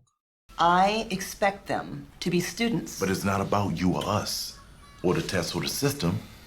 It's what they expected themselves. His new curriculum ends up making a difference in some of these kids' lives, and improves the classroom these kids were wrecking. However, just like before, the system isn't interested in actual change. They're only concerned with appearing as though they're doing their jobs, and Colvin's methods, while effective, don't send the right message politically. They end up shutting his program down, and he laments that no matter what he does, he can never affect any real change in the city. Seems like every time I put my mouth in this town, I'm telling people something they don't want to know. This storyline is of course inspired by Ed Burns' experience with the school systems of Baltimore. He worked as a teacher after retiring from the force, and both Colvin's storyline and Przybylewski's are based on his time dealing with the dysfunctionality of the inner city school system. I've been here before. Wherever you go, there you are. However, despite all of this, Colvin does manage to make one small difference. After recognizing the good in Name and Bryce, he's able to convince Weebay to allow him to adopt him. He does this by talking to him as a human being, and demonstrating that despite being on opposite ends of the law, he is aware that they are effectively the same, just like pieces on a chessboard. Who got the liquor license at over the underground, or what corner Tatum man got shot on when it come out the musical lounge back in '88? Division and gold. Though he failed to change the school system just like he failed to reform the police, he manages to save one boy from a life in the streets. It reminds me of the quote from the Talmud, "Whoever saves one life saves the world entire." None of us can change everything we would like to in this world, but we can have an effect on the things directly around us. Colvin was able to make a difference in one life, and in doing so, will have ripples far beyond what he could accomplish himself. Maybe Naaman will become a force for good in the world, just like we see during his debate. Or he might become another corrupt politician. There's evidence that he'll become a new Clay Davis, just like Michael became the new Omar and Dookie became the new Bubbles. You think I have time to ask a man why he giving me money or where he gets his money from? I'll take any motherfucker's money if he giving it away. Well, I don't want to know. That ain't shit. I'll take any motherfucking money if he giving it away now. The show leaves open the question of whether Colvin's actions had a positive effect or not. The same goes for Amsterdam itself, which I've stated was not a perfect solution. But in the end, I don't think it matters. Just like in real life, we can never know if what we do is truly for the greater good or not. It's about trying our best and dealing with the results. Colvin did what he thought was right, regardless of the consequences to him personally. It's one of the few hopeful messages in the series, and it's why in a show with so many incredible storylines, Bunny Colvin's is my personal favorite. Like I just did what I did. Felt right. I'm fine with that. And that defeat should not and cannot and will not be forgiven.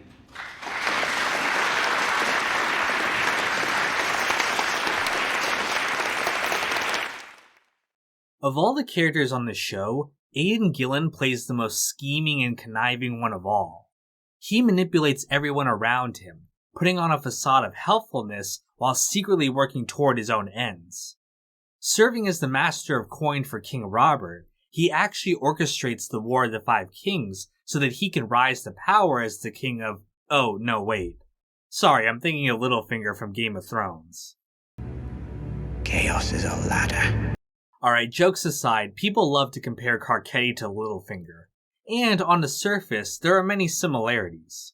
Both men are schemers trying to rise up the ranks politically, and both end up causing problems for the people that they're supposed to be protecting. However, in reality, Carcetti is a much more complicated character than just that. Through his journey, we not only see the corruption of politics, but how and why men, with even the best of intentions, end up doing things that they would have never planned. It's Baltimore. No one lives forever. Thomas Carcetti is the central political character of the show. When we're introduced to him in the third season, he's a city councilman in charge of the public safety subcommittee. He's able to convince Burrell into providing him information about how Mayor Royce abuses the police department, and with this information, Carcetti decides that he can make a run for the office. I can do this. Question is, are you gonna come with me? Though the odds are stacked against him as a white man running in a majority black city, Carcetti is able to make headway by promising to address the ever-growing crime rate of the city. Royce is not interested in actually addressing the problems of the city, only in keeping power for himself. There's a great scene that highlights this, with Royce shaving to appear younger and more attractive to voters. Carcetti, on the other hand, is actually out in the streets, talking with voters and showing that he's focused on actual results instead of just appearances. This difference eventually pays off, with Carcetti unexpectedly winning the election. He has big plans for Baltimore, starting with giving the police more resources to fight crime. He even identifies Daniels as the man to lead this new change, someone we as the audience are overjoyed to finally see get the recognition that he's due. It seems like a new day for Baltimore, and that change is finally coming.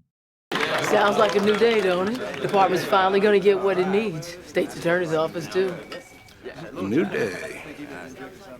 However, this new day never comes to pass. While he was just elected mayor, he actually has even higher ambitions to run for governor in a few years. However, budget issues with the school system forced Carcetti into a difficult position. Taking a bailout would save the schools and the police department, but would also ruin his chances of running for governor. In the end, he decides to prioritize his political career and guts the police department to fund the schools.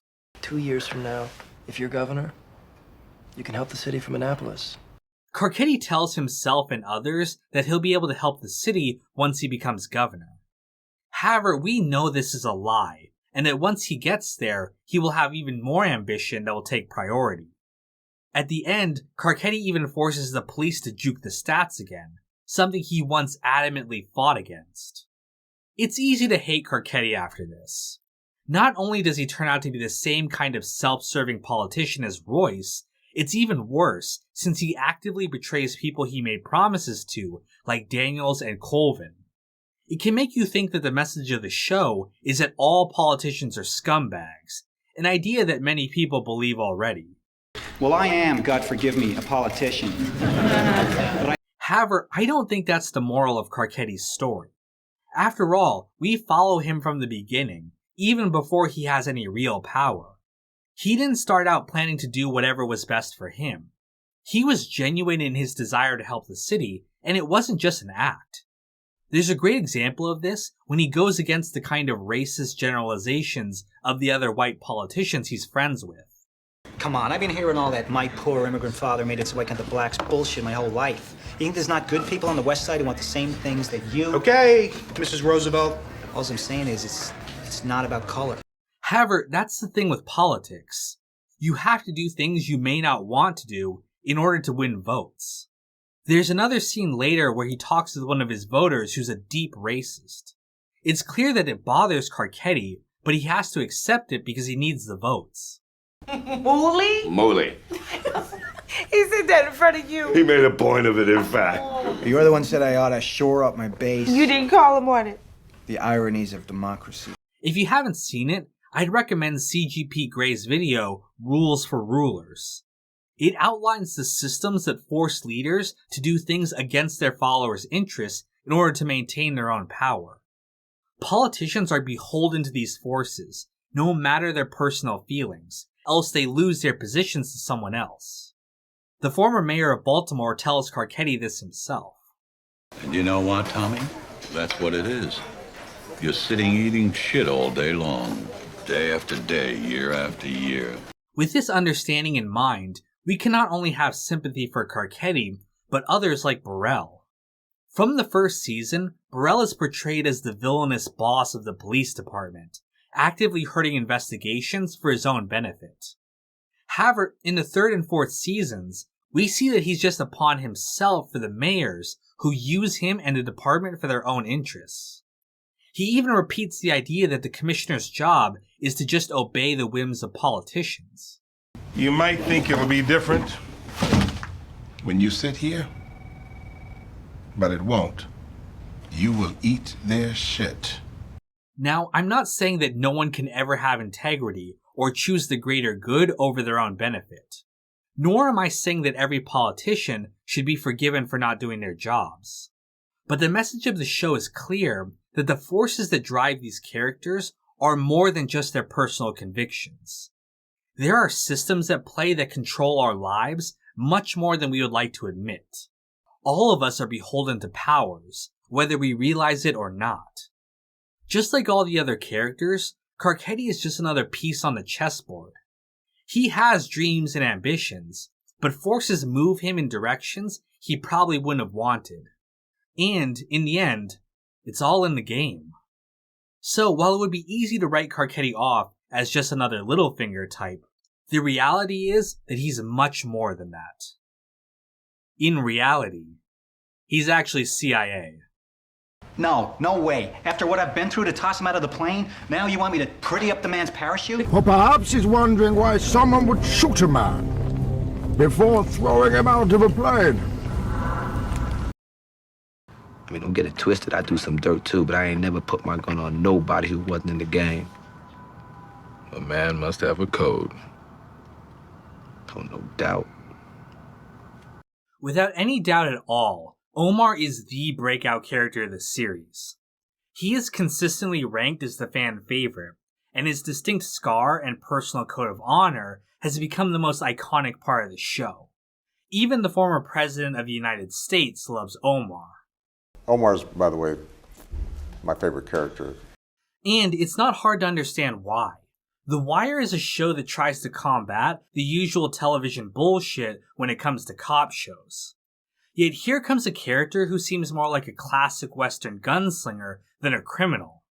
Drug dealers run when they hear his trademark whistle, just like harmonica in Once Upon a Time in the West.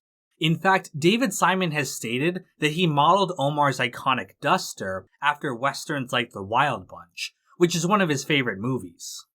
And not only is Omar a total badass, he's also an openly gay man in a culture that hates and reviles that kind of thing.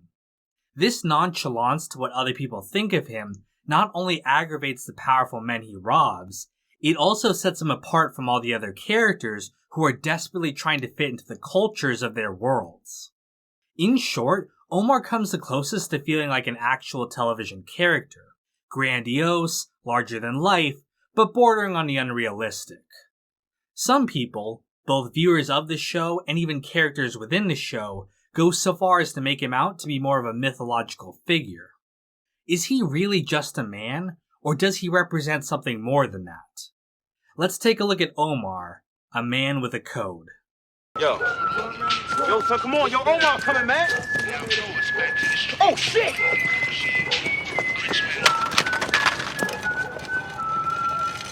Omar Little is a stick-up boy introduced in the first season. He makes his living by robbing drug dealers, a profession that's obviously extremely dangerous. However, Omar has such a fierce reputation that dealers often give up their stash the second they see him, rather than face his wrath. All he has to do is whistle his iconic "Farmer in the Dell," and everyone in the streets immediately knows what's going to happen. Omar is so well known to the locals that he doesn't even need to carry a gun. His reputation is armor enough that people steer clear of him, giving him an air of invincibility. Omar with no gun on the street? Must be a first. Yeah, sometimes who you are is enough, dawg. Omar makes it a point of going up against the strongest drug lords the city has to offer. Not only because they have the most money and drugs for him to steal, but also for the challenge of it. He believes it keeps him strong and prepared to deal with the dangers of his life. It ain't what you taking, it's who you taking it from, you feel me? How you expect to run with the wolves come night when you spend all day spunking with the puppies? However, while Omar can at times seem like a superhuman character, his success as a stick-up artist is due to careful planning. He spends hours staking out a stash, planning and making sure there are no mistakes that could cost him his life. This is the same philosophy that Marlowe's crew uses as well, which is why they're so successful. So I show up to a job an hour before, sometimes 2. Don't want nobody setting up on me while I'm setting up on them. However, the most incredible thing about Omar isn't his ability to rob drug dealers. It's the fact that he actually has a moral code. Omar believes that everyone involved in the drug game knows the risk, and thus are free targets when it comes to being robbed or killed. However, he refuses to rob civilians as they're not involved in the game. Hey, look, I ain't never put my gun on no citizen. This code not only guides Omar's actions, it also frees him from other less noble rules that many other characters live their lives by. For example, many characters in the game believe in the age-old rule that says you can never snitch to the police. But we see from characters like D'Angelo that this rule is more about protecting the kingpins in power than actually benefiting those who refuse to cooperate. Omar doesn't have to follow this rule because he has a higher code of honor he lives by. He's willing to provide the police with information and even lie to a grand jury because he knows Bird is guilty of killing people not involved in the game, something he finds immoral. He lives by his own code, not anybody else's. Omar is based on several real Baltimore stick-up men, including Anthony Hawley, Ferdinand Harvin, and Shorty Boyd. You'll remember that last name, as he's referenced by Slim Charles in Season 3. What about Shorty Boyd? Shorty Boyd when it cleans his old act up. Anthony Hawley was the inspiration behind much of Omar's personality, such as his gentle nature and the fact that he doesn't curse. Also, the story of Omar being attacked with his grandmother on a Sunday morning comes from Anthony. Many of these men were also willing to provide information to the police, as they viewed it as the right thing to do for their community. Years before The Wire, David Simon wrote a prototype of the Omar character in an episode of NYPD Blue. The character's name was Ferdinand Hawley, an obvious reference to Anthony Hawley and Ferdinand Harvin. This character, who's actually played by Giancarlo Esposito, funny enough, is a stick-up artist who follows his own personal code of honor and is willing to work with the police. However, the biggest inspiration for the character is a man named Donnie Andrews. He was a real stick-up artist who robbed and murdered drug dealers for years in Baltimore. He eventually turned himself in out of principle, served his time, and became a reformed member of his community. He actually appeared on the show as one of the men Butchie sends to protect Omar. Fun fact, some people thought that Omar jumping out of the 4-story window and surviving was unrealistic.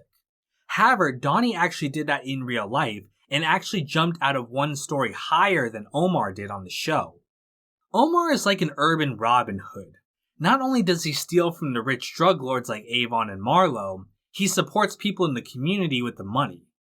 This morality makes him come off as a hero, not only to us in the audience, but even characters on the show who respect his code of honor.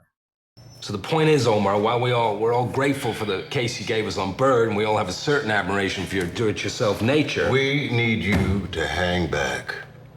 However, as tempting as it can be to glorify Omar, the show makes it clear that he too is part of the growing violence problem in Baltimore.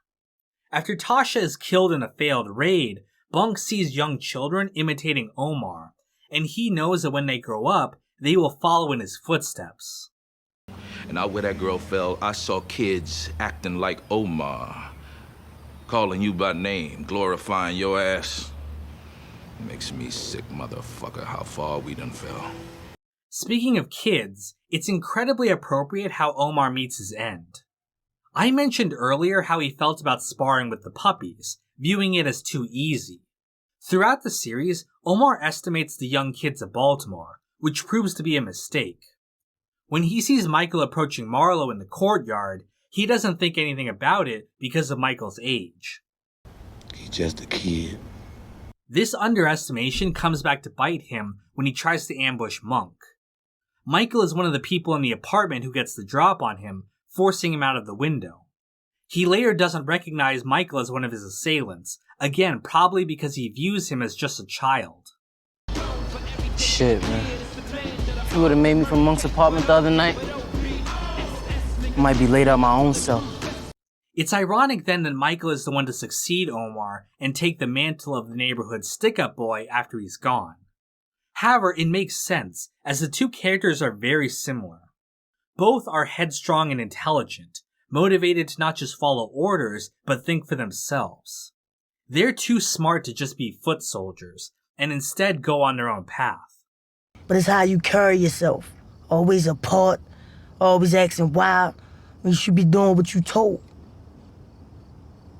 You was never one of us. You never could be. Of course, Omar's biggest mistake of all was letting his guard down and getting shot by Kennard.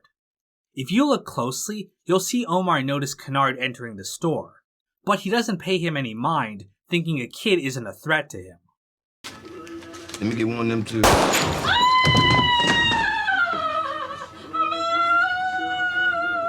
I've seen people saying that Kennard is a psychopath, and that's why he killed Omar. After all, when Omar walks by, he's trying to set a cat on fire. However, I don't think that's the message of the show. I think Kennard is just another kid from the corner who grew up surrounded by violence. It's what Bunk was talking about when he lectured Omar about his effect on the community, and in fact, Kennard was the actual kid who was playing Omar in the street. The kid saw an opportunity to do the violence he's been seeing all his life and took it.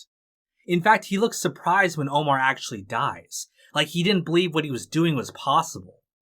Omar's death is of course shocking, and, if we're being honest, anticlimactic.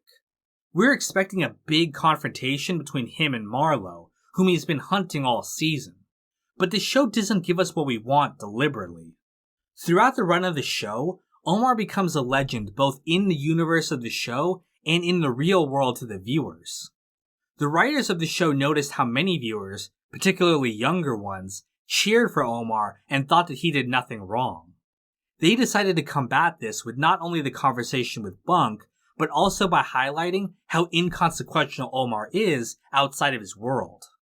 After his death, no one mourns him, even the other characters he's worked with over the years. He doesn't get a big funeral send-off or anything like that. To us, the viewers, it can seem a little insulting. We've come to love this man, and he was just killed without any fanfare. There's a reason Omar's death is given so little fanfare. To us, he's this larger-than-life character, and his death is one of the biggest tragedies of the series.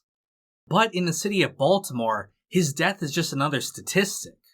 There's a scene later in the episode where he dies, where the Baltimore Sun decides not to report on his death because it's just not newsworthy. A 34-year-old black male shot dead in West Baltimore grocery. Juvenile suspect is being sought. Right up the fire. Scratch the murder went on a room. However, Omar does get one final victory posthumously. After his death, the story of how he died gets spread around the city as an urban legend. The story keeps getting bigger and bigger, with Omar becoming an almost mythological figure on the corners.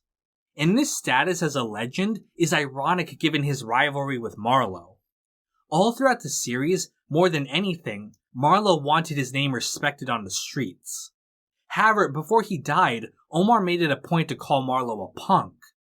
Chris kept this information from Marlowe to keep him from going to war over the issue, but with Omar dead, Marlowe now has no way to prove him wrong and defend his reputation.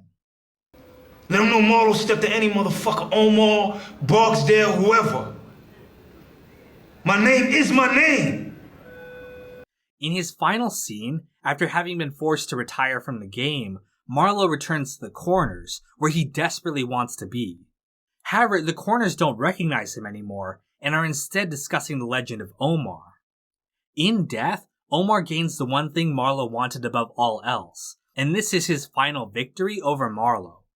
But as we've seen, Omar isn't a mythological figure. He's a man, and never claimed to be anything more than that. He's driven by his personal code of honor, and a desire to protect those he loves. He makes mistakes that end up hurting those people and costing him his life. And in the end, he's unmourned for the man he was, and only remembered for what people wanted him to be. Everybody want to believe the worst about Omar. I think how we view Omar as a character says more about ourselves than him. If he's a legend, it's because we wanted a legend to believe in. And if he's a menace to society, well, it's because we created a society that allowed someone like him to exist. I got the shotgun. You got the briefcase. It's on the game though, right?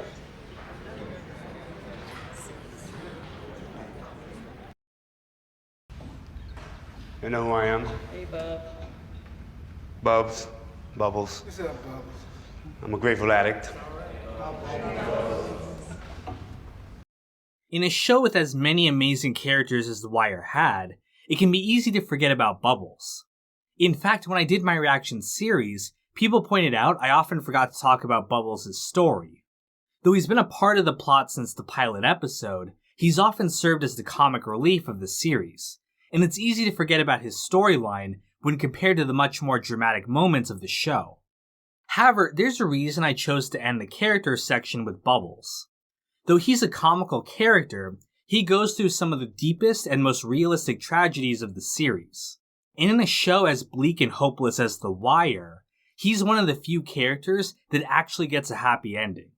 So let's end these character videos on a positive note, and take a look at Bubbles, everyone's favorite junkie. There's something about this guy. I mean, he's just... I don't know, the more he talked, the more I felt like it was him I really wanted to write about.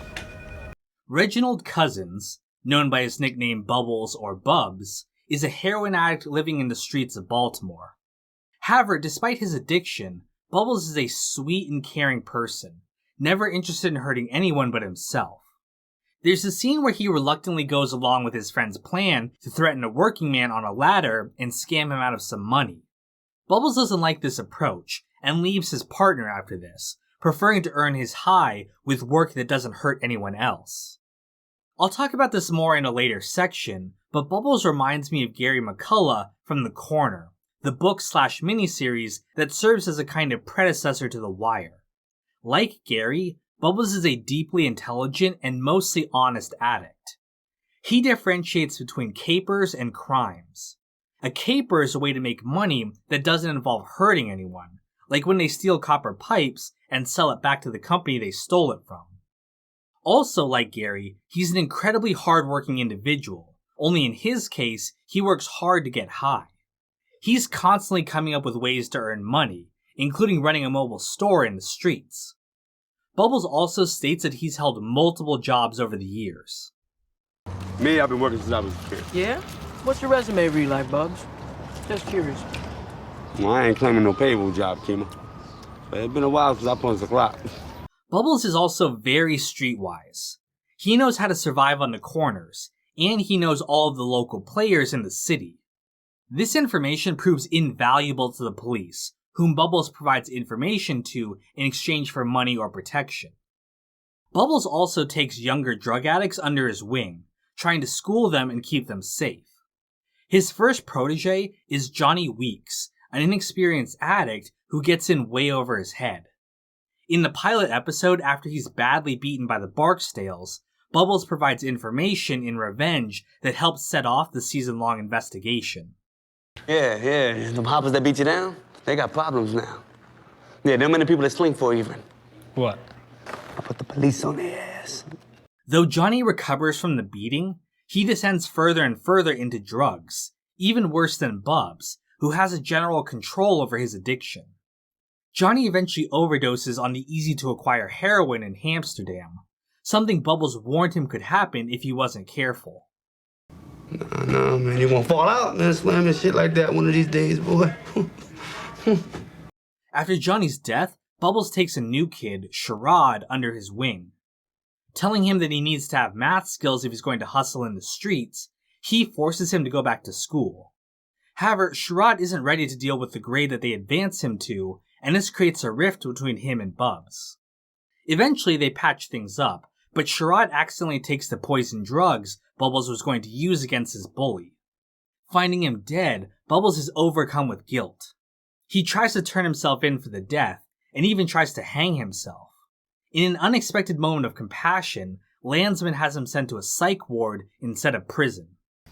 Saddest motherfucker's carrying more weight than we'll ever put on him. What about the clearance? Fuck the clearance. Now, Bubbles' nurturing of younger addicts is of course a part of his good nature. However, there's more to it than that. It's made clear throughout the series that Bubbles does not enjoy being an addict, not in the way that others do. He never loses himself entirely into drugs like Johnny does. Bubbles needs to get high, but at his core he feels guilty about his addiction and yearns for something more in life. In this way, him being a mentor to these kids is a way for him to do something meaningful with his life. It's the same thing we see Cuddy do after he leaves the game. However, in Bubbles' case, he uses the good he does to justify his addiction and convince himself that he doesn't need to change. Like I ain't know who I am, right? Like I'm pretending I ain't been a dope fiend my whole damn life. Over the course of the show, Bubbles makes multiple attempts to get sober. The first time is in season 1. He does manage to clean up, but the stress of Kimo's shooting and the pressure from the police push him back onto the drugs.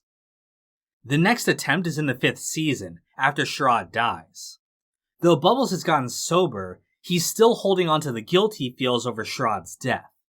His sponsor Waylon urges him to talk about his feelings, as if he keeps it inside of him, it will inevitably lead to another relapse. You gotta let it out to let it go. I'm your sponsor and I'm telling you, you gotta get out of your head. Eventually, Bubbles is convinced to share his pain, not only with his Narcotics Anonymous group, but also as a story in the Baltimore Sun. This opening up proves to be the key to his redemption, both emotionally and in reality. You see, every time Bubbles has attempted to get sober, he stays in his sister's basement. She refuses to let him upstairs, as he's stolen from her multiple times over the years whenever she trusted him. I'm your brother, Ray. I gotta know where to go when I leave here. Last time I left you alone in my home, you dragged half my kitchen to a pawn shop. You remember that? However, in the final episode, after reading about his struggles in the newspaper, his sister finally allows him upstairs, demonstrating her renewed trust in him. There's a great deal that demonstrates the validity of his recovery this time. In the first season, Bubbles schools Sydnor about going undercover, saying that you can always tell an addict by his shoes. You wanna know if a fiend for real? Check the bottom of his shoes. However, in the final episode, we see that his shoes are clean, showing that he's fully left the drugs and a corner life behind him. Like I said at the beginning, this is one of the true happy endings of the series. The Wire's primary theme is the dysfunction of society, and it presents a world where change is almost impossible.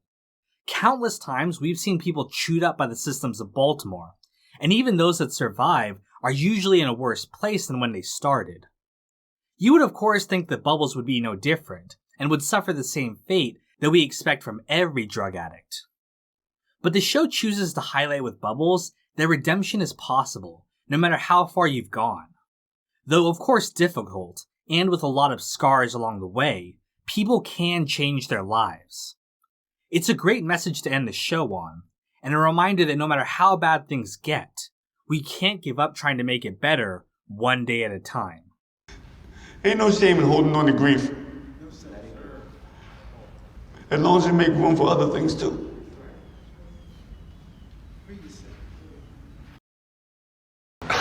I swear to God, you show me the son of a bitch that can fix this police department, I get back half my overtime. Like I said before, Bubbles is the last character that I'm going to cover directly. Now, I know what a lot of you are probably saying. What about Avon, Bunk, Kima, Herc, Prez, and all the other great characters of the show?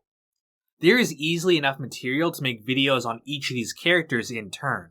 But I have to cut it off somewhere if we're ever going to finish this series, and I picked a handful of characters to spotlight that I thought best represented the themes of the series.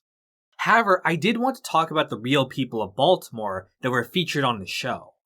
Often serving as extras or in some cases major roles, many real-life figures appeared on the show. And their appearance isn't just a neat trivia fact.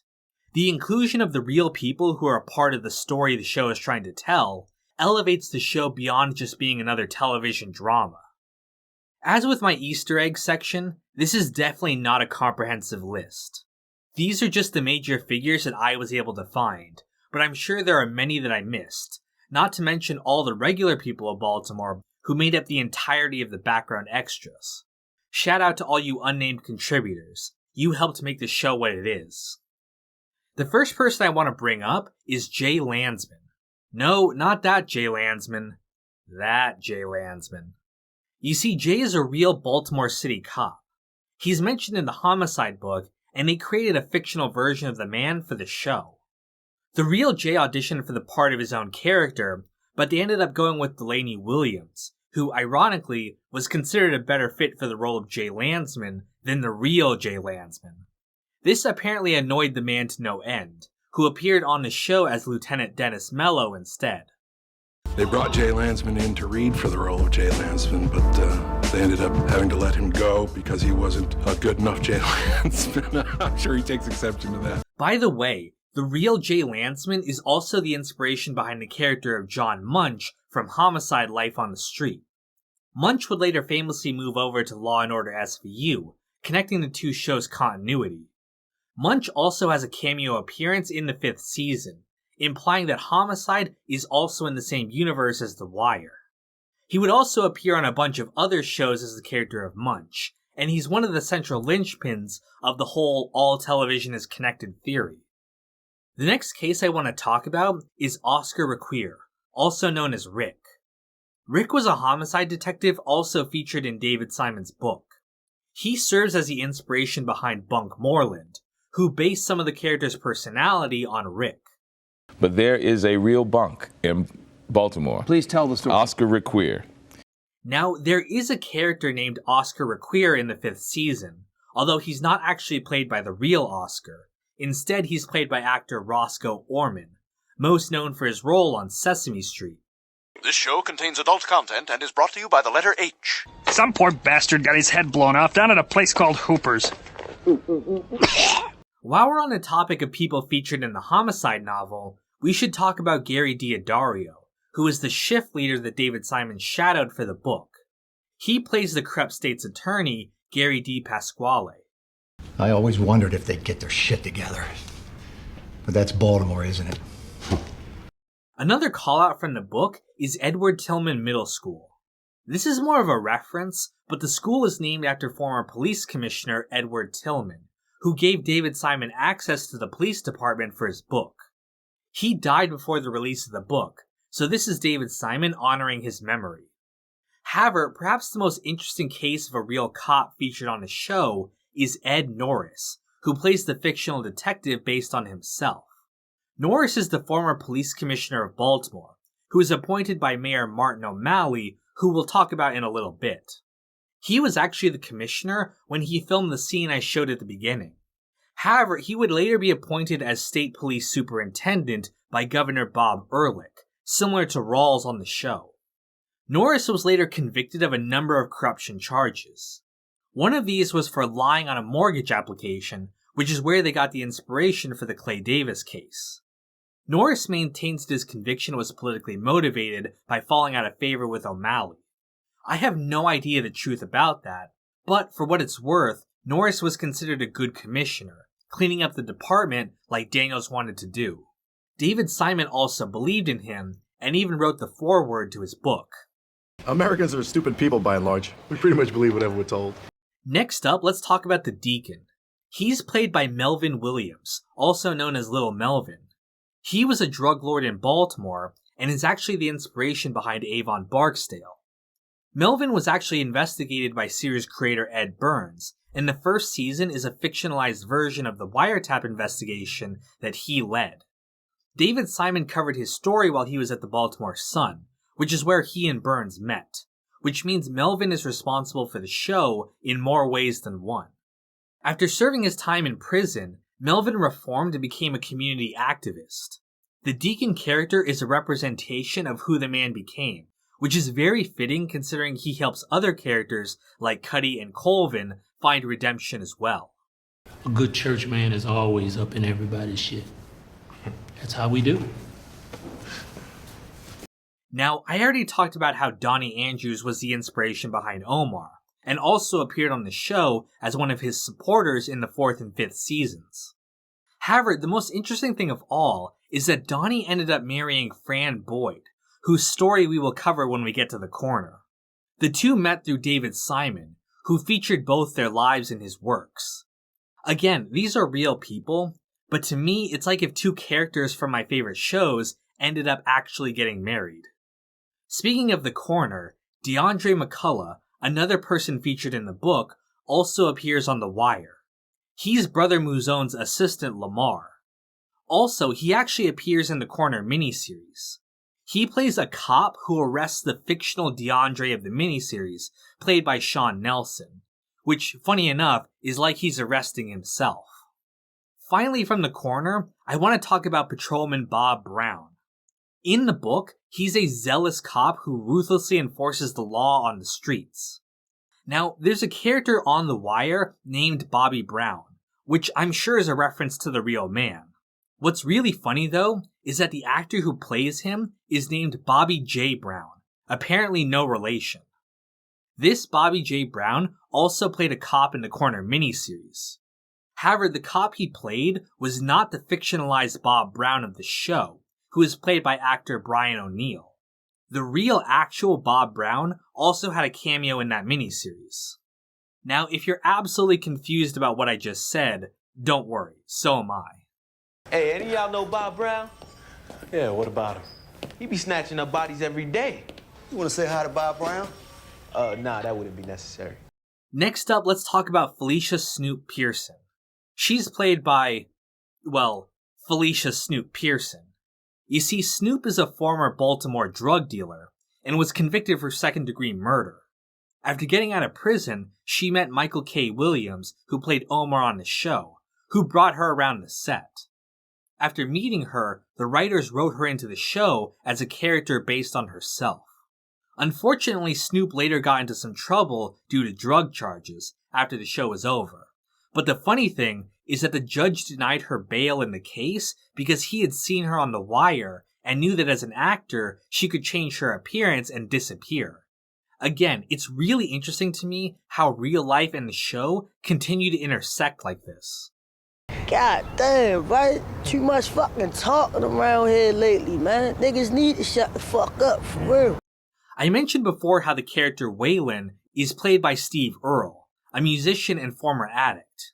He sings both the 5th season opening version of Way Down in the Hole and also the season 2 finale song, I Feel Alright. Finally, let's talk about the politicians. In season 3 episode 11, Kurt Schmoke, the former mayor of Baltimore, appears as one of the advisors for Mayor Royce. Schmoke was a proponent of decriminalization as mayor, and the line about being the most dangerous man in America is a reference to him. Really think that you're onto something here, Clarence, but if you keep it up, before you know it, they'll be calling you the most dangerous man in America. Next, let's talk about Martin O'Malley. He was elected mayor in 1999 in a surprising victory over incumbent Kurt Schmoke, and serves as one of the inspirations behind Tommy Carcetti. O'Malley would later run for and win the election as governor of Maryland, just like Carcetti as well. The relationship between O'Malley and the show was a strained one. O'Malley did not like the way the show portrayed Baltimore, and threatened to stop the show's production unless they showed the city and his administration in a better light. Simon has also been critical of his policies as mayor, stating that he used mass arrests to juke the crime stats so that he could become governor, just like we see on the show. It was almost as if he couldn't get the reductions in the murder rate that he had promised as a candidate, and the next 3 or 4 years were, let's just throw everybody in the back of a van. O'Malley never appeared on the show, but his gubernatorial rival Bob Ehrlich did. When Carcetti is forced to wait hours to see the Republican governor, the security guard who stops him is that former governor. Now, I bring all of this up not just as a fun trivia section. The inclusion of these real-life figures is more than just references and creative casting. According to the pitch Bible that David Simon created to sell the show to HBO, he wanted the show to be filmed in part with handheld cameras to give the show the feeling of being a documentary. Though The Wire is of course fictional, having the real people of Baltimore involved like this pushes it closer to being a documentary than just a television drama. And the relationship goes both ways. The Wire is inspired by the real-life people, but many of these people's lives were also affected by the show. Their lives were changed just by being a part of it, as was the city, which got national attention from the show. The Wire isn't just a commentary or a representation of life. It is life. The Wire is part of the story of Baltimore, just as real as any of these people are. You can't plan for no shit like this, man. It's life. If the show had had the Sopranos ratings, I probably could have been a lot more enigmatic and done a lot less interviews and just said, the show is about what you think it's about. But I had to sell like a motherfucker. Alright, now that we've gone over all the storylines and characters, we can finally cover the people who created The Wire. And I can think of no better person to start with than series creator Ed Burns. Ed Burns is a former Baltimore City homicide detective and... oh, alright. You can see from the title of this section that we're going to be talking about David Simon. However, I put this bit in here because I really think that Ed Burns does not get the credit he deserves for creating the show. David Simon gets pretty much all of the credit for the show, when in reality, not only were he and Burns co-creators, it was Burns' experience that really made the show what it was. Obviously, there would be no show without both of them, but this is my call out that Ed Burns deserves more respect from the community. However, when it comes to telling the story of how The Wire was created, it makes more sense to start with David Simon. Simon was born in Washington, D.C., the son of a former journalist. He would follow his father's career, studying journalism at the University of Maryland and eventually getting a job at the Baltimore Sun. Simon would spend over 10 years as a crime reporter for the Sun. However, just like we see on the show, new owners taking over the paper and budget cuts soured Simon to the industry. Out of frustration, he eventually took a leave of absence to write a novel. Simon got permission to shadow the Baltimore City Homicide Unit, following them for over a year as they investigated over 234 murders. What would come out of this is the novel Homicide, A Year in the Killing Streets. The novel details the working lives of real-life detectives as they investigate a series of cases, some successfully and others not. The book goes out of its way to challenge the myths surrounding American detectives. In classic detective stories, the investigators are almost always paragons of justice, crusading to solve the case out of concern for the victim. However, in Simon's experience, the detectives of Baltimore are so used to the violence that they experience every single day that investigations serve more as an assembly line than a crusade for justice. It's a little unnerving because, we're all raised on a TV culture that says it's, when somebody murders another, it's just supposed to matter. And, big city life isn't like that. Some of the real-life detectives featured in the book are also referenced in The Wire. For example, Donald Warden, one of the central investigators of the book, is shouted out a few times on the show. You see Saturday's 24th? Sunday morning. You see the one Warden got in the West Side? Warden's on the other shift. I'm trying to work my murders. I mean, who is there out there can do what we can do with a case? How many are there, really? Don Warden, Ed Burns, Gary Childs out in the county. Eventually, David Simon pitched the novel to famous Baltimore director Barry Levinson. Deciding that it would work better as a television series than a movie, Levinson and Tom Fontana pitched the series to NBC, who picked the show up. They changed the title to Homicide: Life on the Street, as they thought having the word life in the title would be more affirming than the killing streets. Just like the book, the show follows the Baltimore Homicide Squad as they investigate different murders each episode. Though the characters are fictional, some, like Ned Beatty's character Bolander, were based on real detectives like Donald Warden. I mentioned before how the character of John Munch was based on the real Jay Landsman. Tom Fontana was friends with Law & Order creator Dick Wolf, and since both shows were on the same network, there were quite a few crossovers between both shows. Munch would later join the cast of Law & Order SVU, becoming a main character on that show as well. Despite the fact that both Homicide and The Wire are shows about Baltimore City detectives, the two shows are very different in nature.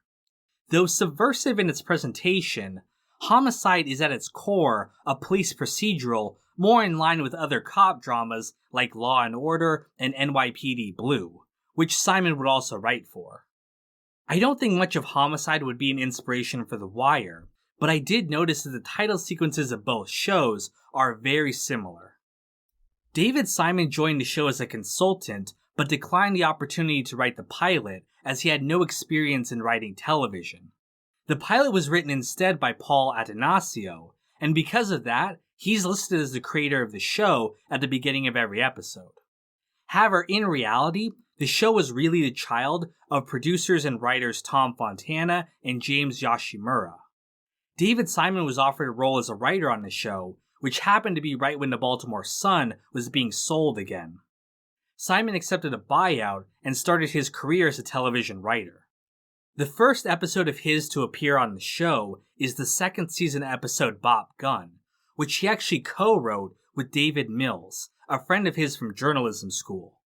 The episode starred Robin Williams as a tourist whose wife is murdered in Baltimore. The episode explored the themes of detectives being unfazed by murderers because of their experience with it, something the victim's family finds insulting. Yeah, but you would have done something, wouldn't you?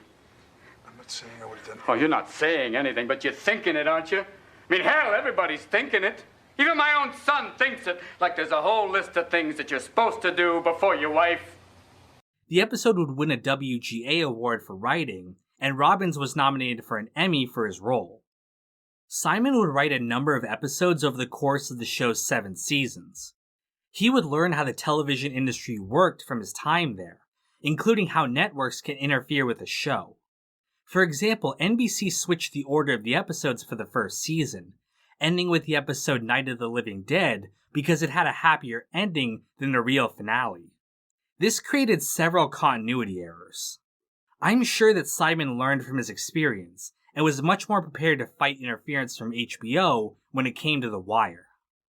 After Homicide ended, Simon would go on to create a miniseries for HBO called The Corner, which he co-created with Ed Burns. We'll talk about The Corner in Ed Burns' section, but this was how the two started their relationship with HBO. After the two finished work on The Corner, Simon had the idea to write a show based on the experiences of Ed Burns in the police department. I mentioned before how the first season of The Wire is a fictionalized version of his investigation into Melvin Williams. Just like with Homicide, Simon wanted to make a show that broke boundaries and really put the problems of society on the table. However, his experience with NBC made him realize that such a show could not be done on a normal network. Instead, Simon was inspired that a show like the one he wanted to make could be done on HBO. In the series Bible that Simon created to pitch the show, he cites other groundbreaking shows that HBO had started making as inspiration for his own. In particular, he mentions Oz, the prison drama that had been created by his old mentor Tom Fontana, and The Sopranos, which had just started airing and was already being recognized. The series Bible is interesting because it outlines how the first season was originally intended to unfold before they actually wrote it. There were, of course, changes from the final product.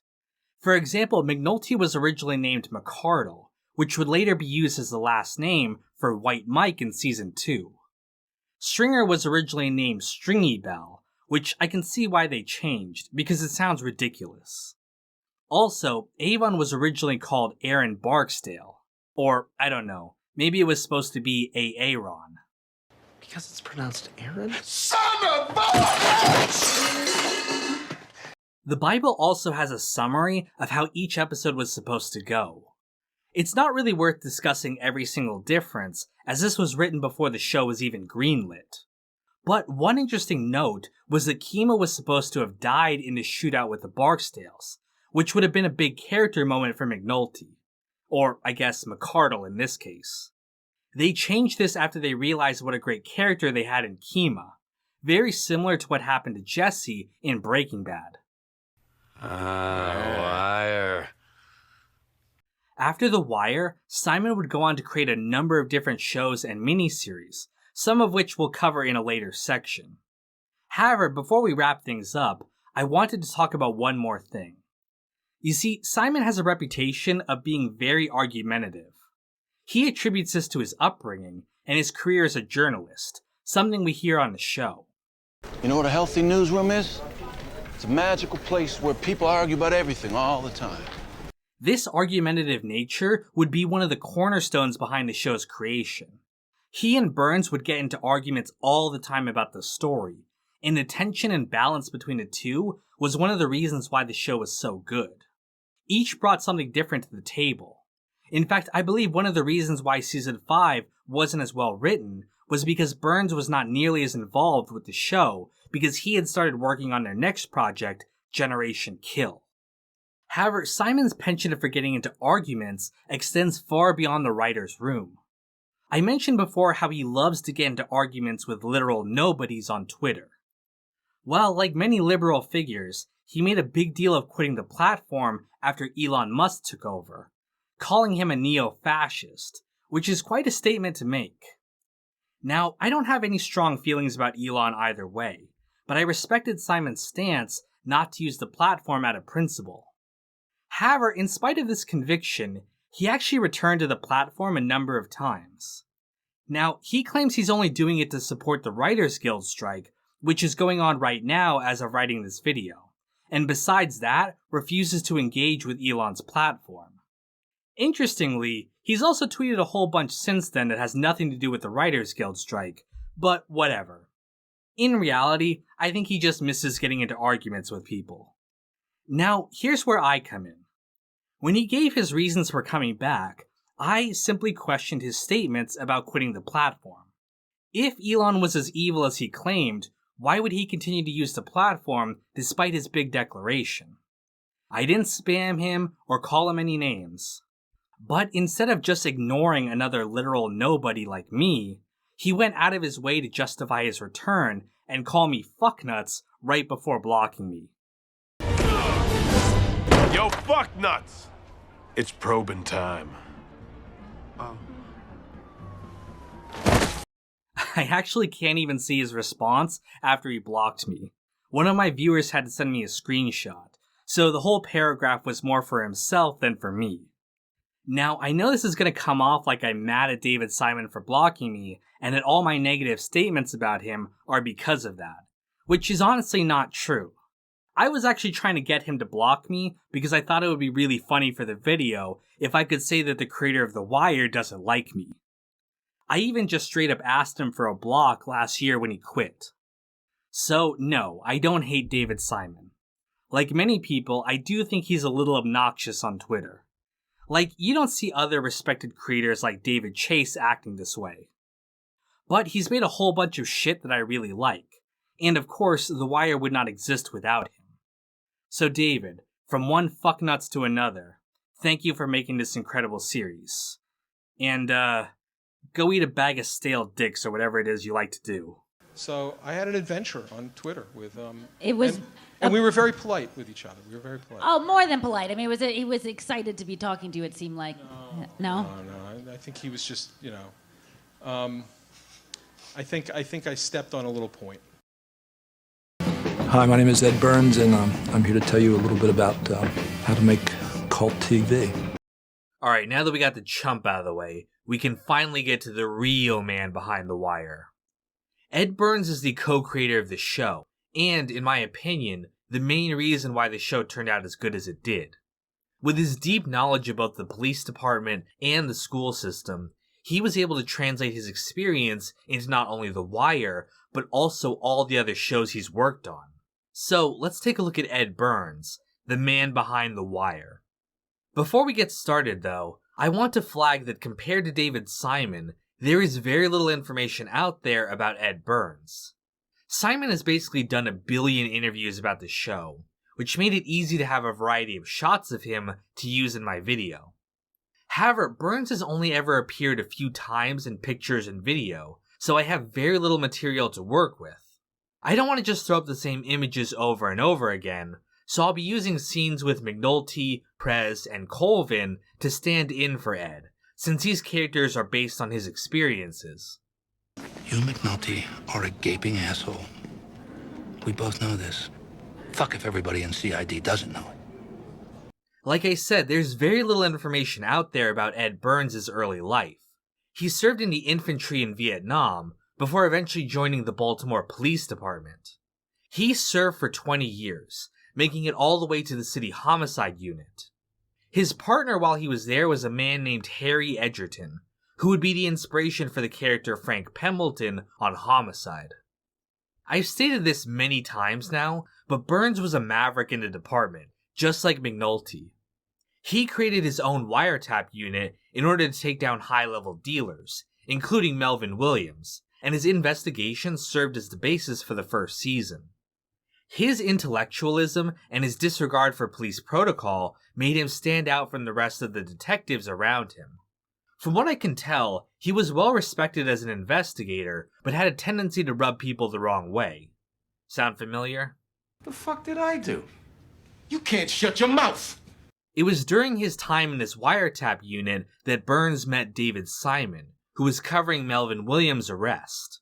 Though they butted heads from their very first meeting, there was a deep respect between the two, who were both outsiders in their respective careers. Burns was not featured prominently in Simon's book, because he was off in his own specialized unit by that point. Though they had several successful cases against big-time offenders, the department declined his request to create a permanent major crimes unit to work wiretaps. By this point, he had grown frustrated with the bureaucracy of the police department. Eventually, Burns retired from the force and took up a position teaching 7th grade in Baltimore's inner-city school system. He compared the experience psychologically to Vietnam. Just like we see on the show, the children he taught had severe psychological damage from their lives, and his role was to be an adult who was consistently there for them. Eventually, Simon came knocking again, this time asking Burns to partner with him on a novel that explored the open-air drug markets of Baltimore. This would become The Corner, a year in the life of an inner-city neighborhood, and Simon and Burns would spend a year shadowing the people who lived in this world. Burns acted similar to Colvin with Parenti, showing Simon the realities of the street, and, if we're being honest, keeping him safe. This is why I need somebody like you to be paired up with me. I go out there my own. Man, they say you're tenured ass for parts. So many words. The Corner follows the lives of the people of Fayette and Monroe Street, most of whom are involved in drugs. The principal characters of the book are Gary McCullough, his ex-wife Fran Boyd, and their son DeAndre. Gary was at one point a hard-working and very successful businessman who genuinely pulled himself up by his bootstraps into becoming one of the wealthiest people in the neighborhood. However, eventually he and Fran started using, which slowly destroyed their lives. When the book picks up, Gary and Fran are full-on addicts, just working for their next score, and their son DeAndre is caught between the desire to live a normal life and the call of the streets. I cannot stress enough how humanizing the Corner is to the people of Fayette and Monroe. Like, I thought The Wire painted a realistic portrayal of these people, but the Corner digs in so much deeper to these people's lives and philosophies. You really come to sympathize with people like Gary and Fran, who, despite their mistakes, are struggling to create a better life for themselves. When compared to the Homicide book, I'd say The Corner is much closer to what we would see in The Wire. Homicide, though empathetic to the detectives it's trying to portray, is much more detached and focused on procedure. The Corner gets much closer to the characters and their lives, and really paints a picture of what it's like in their shoes. There are many details in the book that would eventually get used in The Wire, far too many to go over here. However, I'll call out that Fran Boyd helped Andre Royo prepare for the role of Bubbles, schooling him on how an addict really acts. I mentioned before how Fran would later marry Donnie Andrews, the inspiration behind Omar. Ed Burns was actually going to make a movie about the two of them, however, it never came to be. The book also follows several figures not involved in the drug game, such as Ella Thompson, who, after her daughter is murdered, deals with the grief by running the community center and being a positive figure in the community. Though she's one of the most inspiring people in the book, she unfortunately passed away from a heart attack the year after it came out. After chronicling her story in the book, Simon and Burns helped create the Ella Thompson Fund, a charity which supports youth programming in Baltimore, something she was passionate about. There was also a character named after Ella on The Wire, when Michael goes to pick up his brother from the MLK Rec Center, the same one the real Ella managed. Eventually, Simon approached HBO, who agreed to produce a 6-episode miniseries based on the book. The miniseries essentially follows the events of the book. The biggest change is the fact that the series is being presented as a documentary being filmed by actor Charles S. Dutton, a Baltimore native who actually did direct all 6 episodes.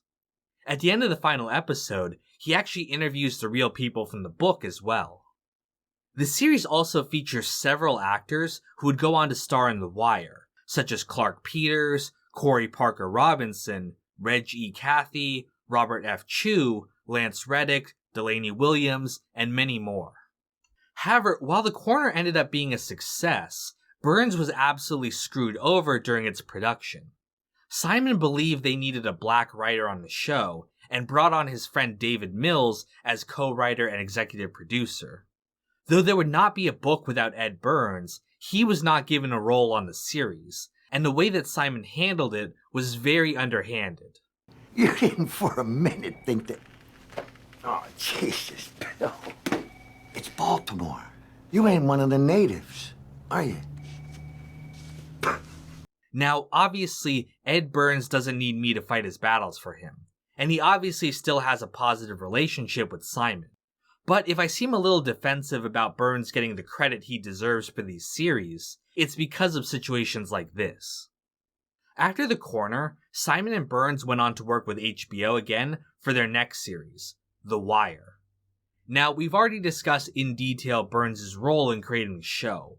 Both the first and the 4th seasons are based directly on his experiences, and his attention to detail and focus on realism is what made the show what it is.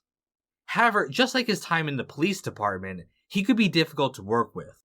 He was direct and to the point, and often fought against making the show too sensational.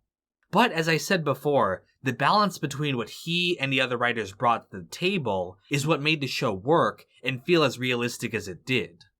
And everyone who worked with him came away wanting to work with him again because of this.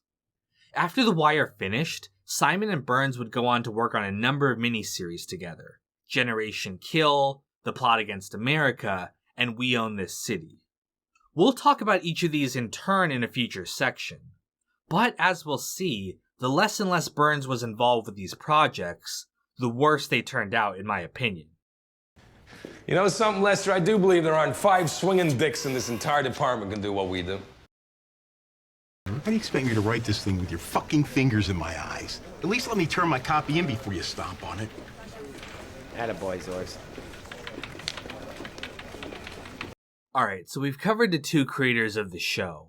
However, a series is made up of more than just the showrunners. There is a whole team of writers responsible for all of the episodes of the show, and too often they're forgotten. So, in this section, let's take a look at all the writers who made The Wire what it is. I was looking for a strip joint and wandered into a Writers Guild meeting by mistake. Pissy little bunch, no wonder they're not allowed on the set. The Wire was unique in that David and Ed hired novelists and playwrights to write the show instead of traditional writers. This contributed to the unique way the story was told, which has often been compared more to a novel than a television show. The first person we should talk about is George Pelecanos. He's a novelist in the detective genre. Pelecanos was recommended to David Simon by his wife, Laura Lippman.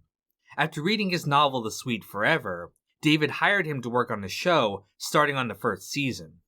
Pelecanos served as the third most important writer after David and Ed.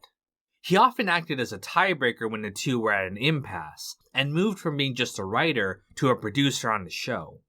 It became accepted that Pelecanos would always write the penultimate episode of each season, which is usually when something big happened. Pelecanos never appeared on the show as far as I know, but the character Ronaldo is seen reading his novel Drama City.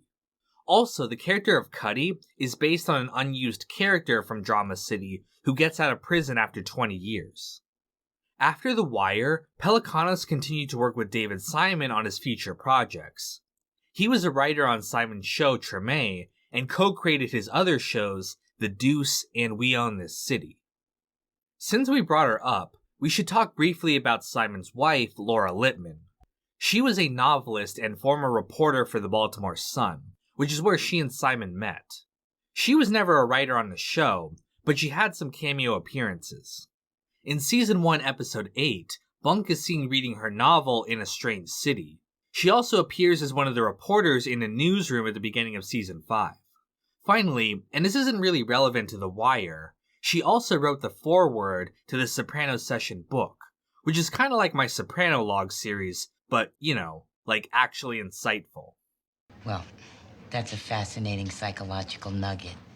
Now, if we're going to talk about people critical to the show's success, we have to talk about Robert F. Colesbury. Though not a writer, he was an executive producer on the show. However, you'll probably recognize him more from his role as Detective Ray Cole on the show. Colesbury was absolutely critical to the show's creative vision, as was his wife, Karen L. Thorson, who was also a producer on the show. Colesbury was the main person the actors and the crew would interact with, and he also directed the Season 2 finale, Port in a Storm. Tragically for the show, however, Colesbury would pass away shortly after this from complications from cardiac surgery. It was a tremendous loss to everyone on the show who loved the man, including of course his wife. They would actually write in a funeral scene for Ray Cole, honoring the memory of the man within the canon of the show itself.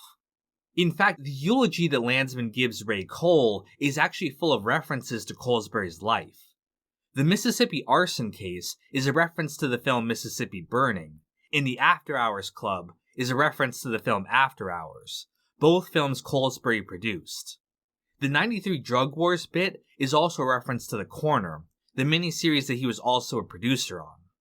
All in all, it's an incredibly touching send-off for a man so important to the show's creation. He is counted. Old King Cole. Old King Cole. Next, let's talk about David Mills. Now, he only wrote 2 episodes of the show, but as I talked about in the previous sections, he's been around Simon and Burns even before The Wire. Mills and Simon attended journalism school together and wrote for the school's newspaper. Eventually, both would make the leap into television, writing for Homicide starting in the 2nd season. Mills' big break came after he read comments from David Milch, the creator of NYPD Blue, who stated that it was difficult for Black American writers to write successfully for a mass audience. Mills, an African American, wrote to Milch challenging this. The TV producer invited him to lunch and eventually hired him as a writer on the show. After The Wire, Mills also wrote for Treme, but unfortunately passed away from a brain aneurysm 12 days before the show premiered.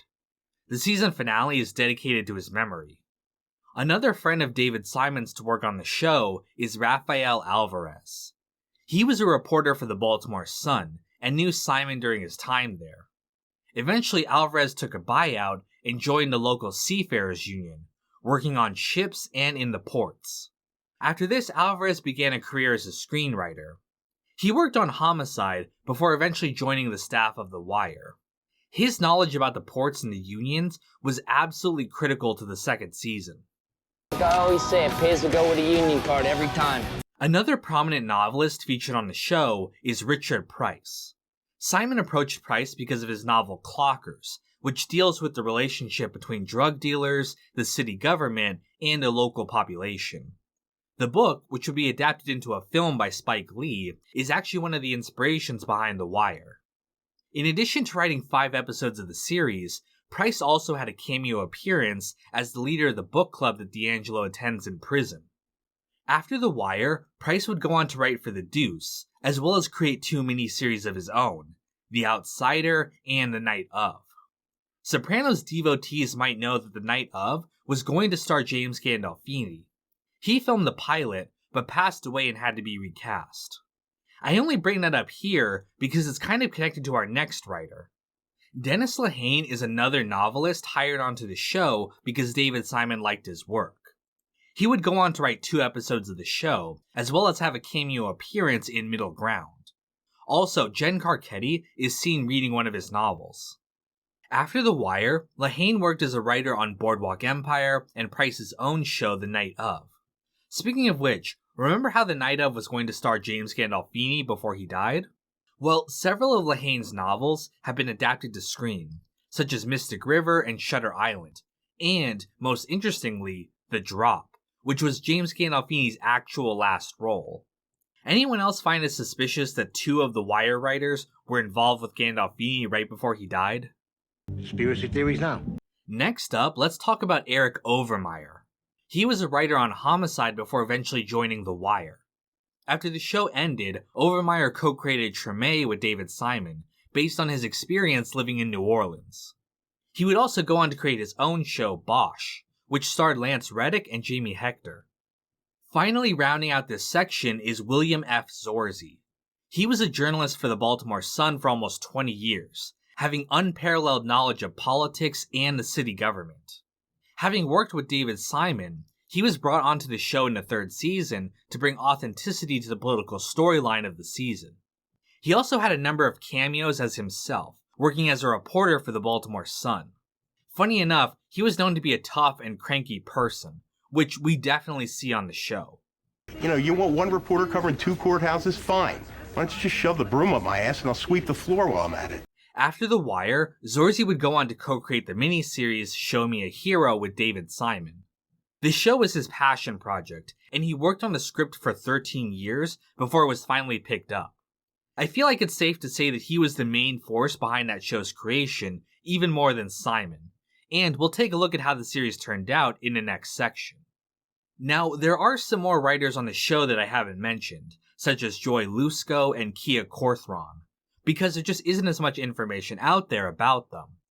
But the reason I wanted to call out all of these writers is because they were absolutely responsible for the show's success, as much as the creators. A show isn't created alone, and these writers, along with all the staff, worked hard to make it a reality. And when we look at the backgrounds of all these people, we realize why The Wire is so unique. The people who wrote it came from backgrounds of journalism and great novels, and the writing reflected that. Because of them, The Wire is much more than just a television show. It's a masterpiece of art, and stands up there with all the great novels as having captured the pure essence of the American soul. Fuck it. I might as well get to work on a great American novel. You park your unlocked car in Detroit or Baltimore, I mean, your shit's gonna be there guaranteed when you get back from the day spa with your skin all exfoliated and shit, right? We've now covered the show's plot, the characters featured in it, and the people who created it. We've also examined the novels and shows that preceded The Wire, and from that, we get an understanding of how the show came to be. As we end this video, though, we should take a look at what came after The Wire. After all, the legacy of The Wire is not just the show itself. What the creators did with their success is a reflection of their skills and talents, and tells us something about the show.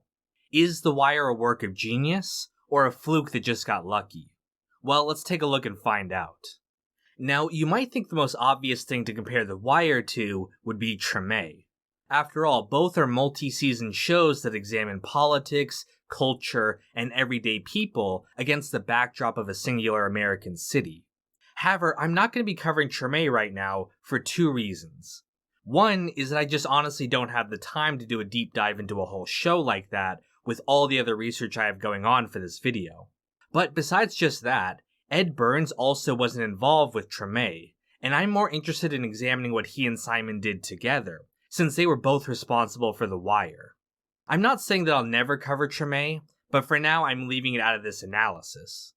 Instead, I'll be covering the three shows that Simon and Burns worked on together after The Wire: Generation Kill, The Plot Against America, and We Own This City. I'll also be taking a look at Show Me a Hero, which, while not involving Ed Burns, will give us some context on Simon as a writer without him. Now, before we get started, I should call out that all of these shows are adaptations of existing books, unlike The Wire, which was wholly original. Because of that, Simon and Burns have some limitations on what they can do. However, I still have to judge the shows based on how they work as television programs first and foremost, regardless of the real history behind them. Any adaptation is going to make creative choices on what to include and what to change, which gives me license to judge the shows as creations of Simon and Burns. First up, let's discuss Generation Kill. Based on Evan Wright's nonfiction book of the same name, the series follows the early days of the Iraq invasion from the perspective of the Marine Corps 1st Recon Battalion. Evan Wright was a journalist who got permission to join the battalion on their battles, and through his perspective, we get a look at what life as a Marine was actually like. If you're a fan of The Wire, you will absolutely love Generation Kill.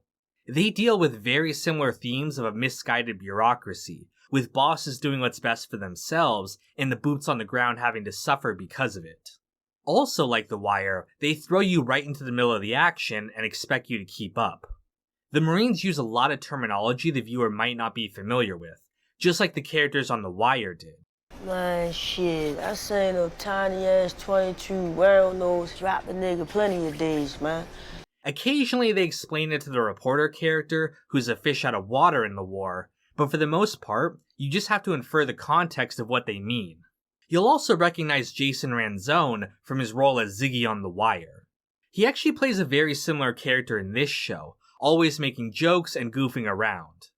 They definitely cast him because of his performance on The Wire, but his character here is actually very competent for once. I happen to be a death-dealing, blood-crazed warrior who wakes up every day just hoping for the chance to dismember my enemies and defile their civilizations. Ed Burns was deeply involved in the production of the show. He wasn't as involved in the 5th season of The Wire because he had already started working on Generation Kill, and he wrote or co-wrote 5 of the 7 episodes of the miniseries. You can feel Ed Burns' focus on realism throughout the show, which makes sense given that he was a Marine in Vietnam. He knew the Corps well, and the invasion of Iraq is often compared to Vietnam in the show too. Generation Kill is easily the best of the 4 miniseries I watched for this video, and I can't help but think that it's because Ed Burns was so involved. But now let's check out a show he was not involved in. Show Me a Hero is a miniseries about Nick Wasisco, the mayor of Yonkers, New York in the 80s, based on the nonfiction book of the same name by Lisa Belkin. Yonkers, what are you, lost? When a federal judge orders the city to build a small number of low-income housing, the people of Yonkers go crazy as they refuse to allow poor people into their neighborhoods out of fear of crime and lower property values. The city tears itself apart during the fight, racking up millions of dollars in fines and effectively losing control of their local government. Eventually, after much ado, the housing gets built, and the new low-income residents integrate with the rest of Yonkers. Like I said last time, this show was primarily the work of William F. Zorzi, a former Baltimore Sun reporter and writer for The Wire. He worked on the script for over a decade before the show was finally greenlit. His background at the Sun had been in political reporting, so he knew this world extensively. Show Me a Hero has a few storylines it's following. The first one about Mayor Wasisco is fantastic. He's an incredibly sympathetic and tragically flawed character.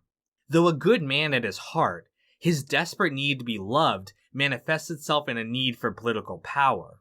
He ends up destroying all of his relationships in a series of failed bids to be involved in the government. I had to binge the series to find out what happened to him, and if the show was about him entirely, I'd say the show would be on par with Generation Kill. However, the series is mired by the storyline about the poor people. Now, I call them that because that's literally all they are. In between the political storyline in Yonkers, the show has these stories of poor people living in the projects, struggling with their daily lives. It's supposed to make you feel bad for these people and realize that low-income housing is needed. However, these characters aren't like the characters on The Wire. They have no real character traits aside from being poor and sad. And in fact, they're almost offensively stereotypical in their caricatures. The hard-working Latina, the teenage mother, the church-going black lady. They're basically just a morality play to make the audience feel guilty. I swear to God, there is an actual scene where one of the characters outright blames her drug addiction on the fact that they don't have access to low-income housing, while the music swells and you're supposed to have tears in your eyes for the plight of the poor, suffering people. It is the cringiest propaganda tier writing I have ever heard, and it screams David Simon to me. If Ed Burns was involved with this project, he would never have allowed this, because this is not how people talk. But Simon has historically been frustrated with the fact that people don't get his political messages, so he hammers the point home more and more in his work after The Wire. We'll see that trend continue from here on out. Simon and Burns eventually joined up again for a new miniseries. The Plot Against America is an adaptation of the fiction novel of the same name by Philip Roth. It's an alternate history where Charles Lindbergh, the aviation hero, becomes president and keeps the US out of World War II. With his anti-Semitic views, America goes down a path of prejudice against Jewish Americans. Now, Ed Burns was involved with this project, which is why it never veers into awfulness like Show Me a Hero does.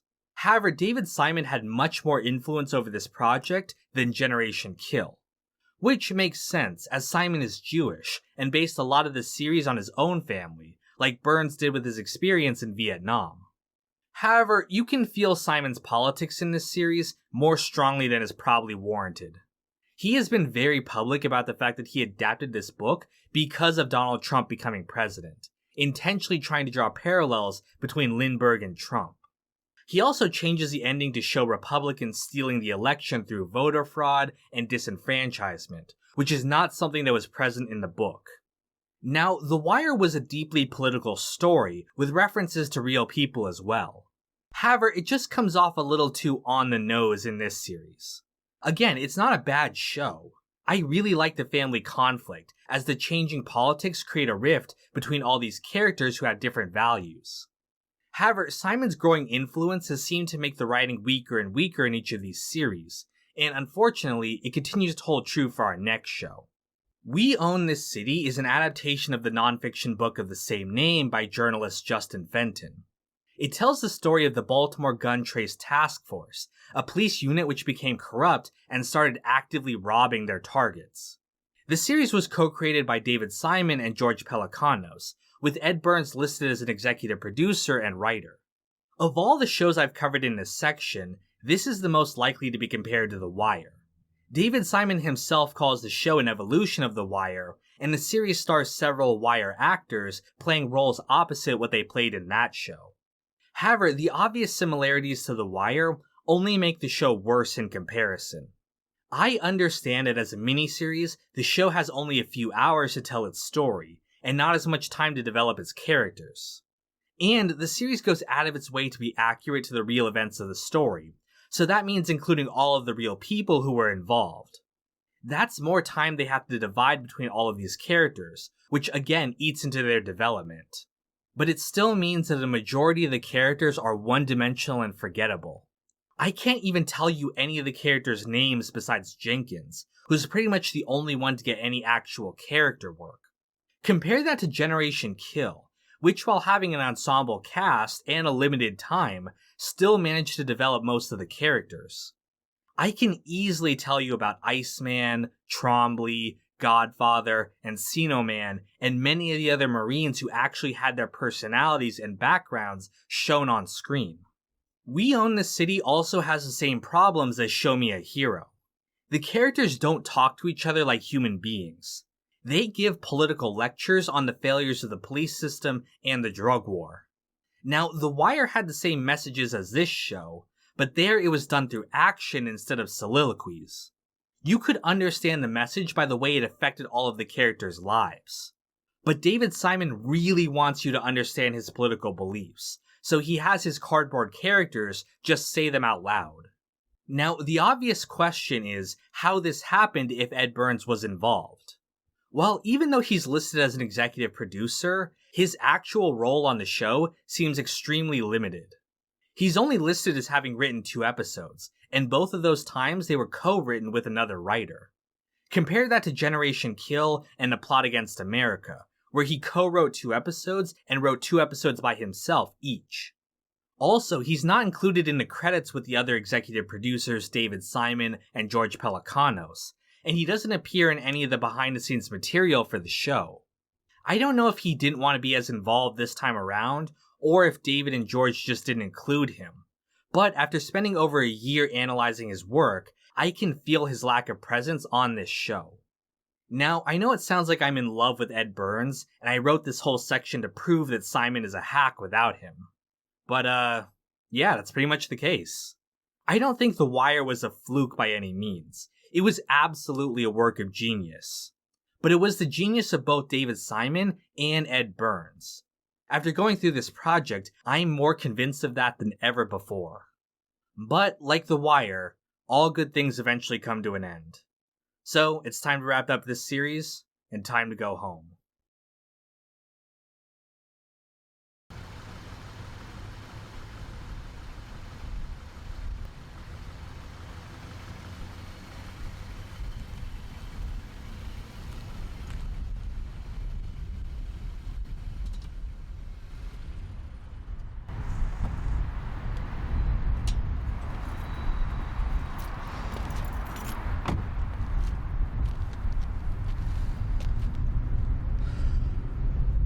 I hope this bit was worth it. I was driving around for a while trying to find a spot where I could record this. I also hope you can hear me. There's traffic and wind going on right now. Again, this bit might not have been worth it, but, well, we're done with the video. What can I say? When I started this project, I wanted it to be the end-all be-all of Wire analysis. I wanted there to be nothing left to say once I was done with this, that I would have covered every single topic of The Wire. And it's become very clear to me now that we've finally reached the end here, that I failed that part of the video. You know, there are a million things I could talk about for The Wire. Even if I spent 10 hours analyzing it, I still couldn't cover everything. There were a bunch of characters that I didn't get to, a bunch of themes, a bunch of real-life details that I didn't get to include in the video. I actually had a whole list of things that happened in Homicide or The Corner that would later get reused in The Wire that I just didn't have time to add to the video. I felt it was kind of dragging on, and you know, once we reached the 4.5 hour mark, it was time to end things. But I'm still very happy with how it turned out. I didn't cover everything about this show, but I covered everything that I had to say. I gave my honest thoughts about this show, and hopefully in this video you've come to understand what was so great about it that made me fall in love with this show.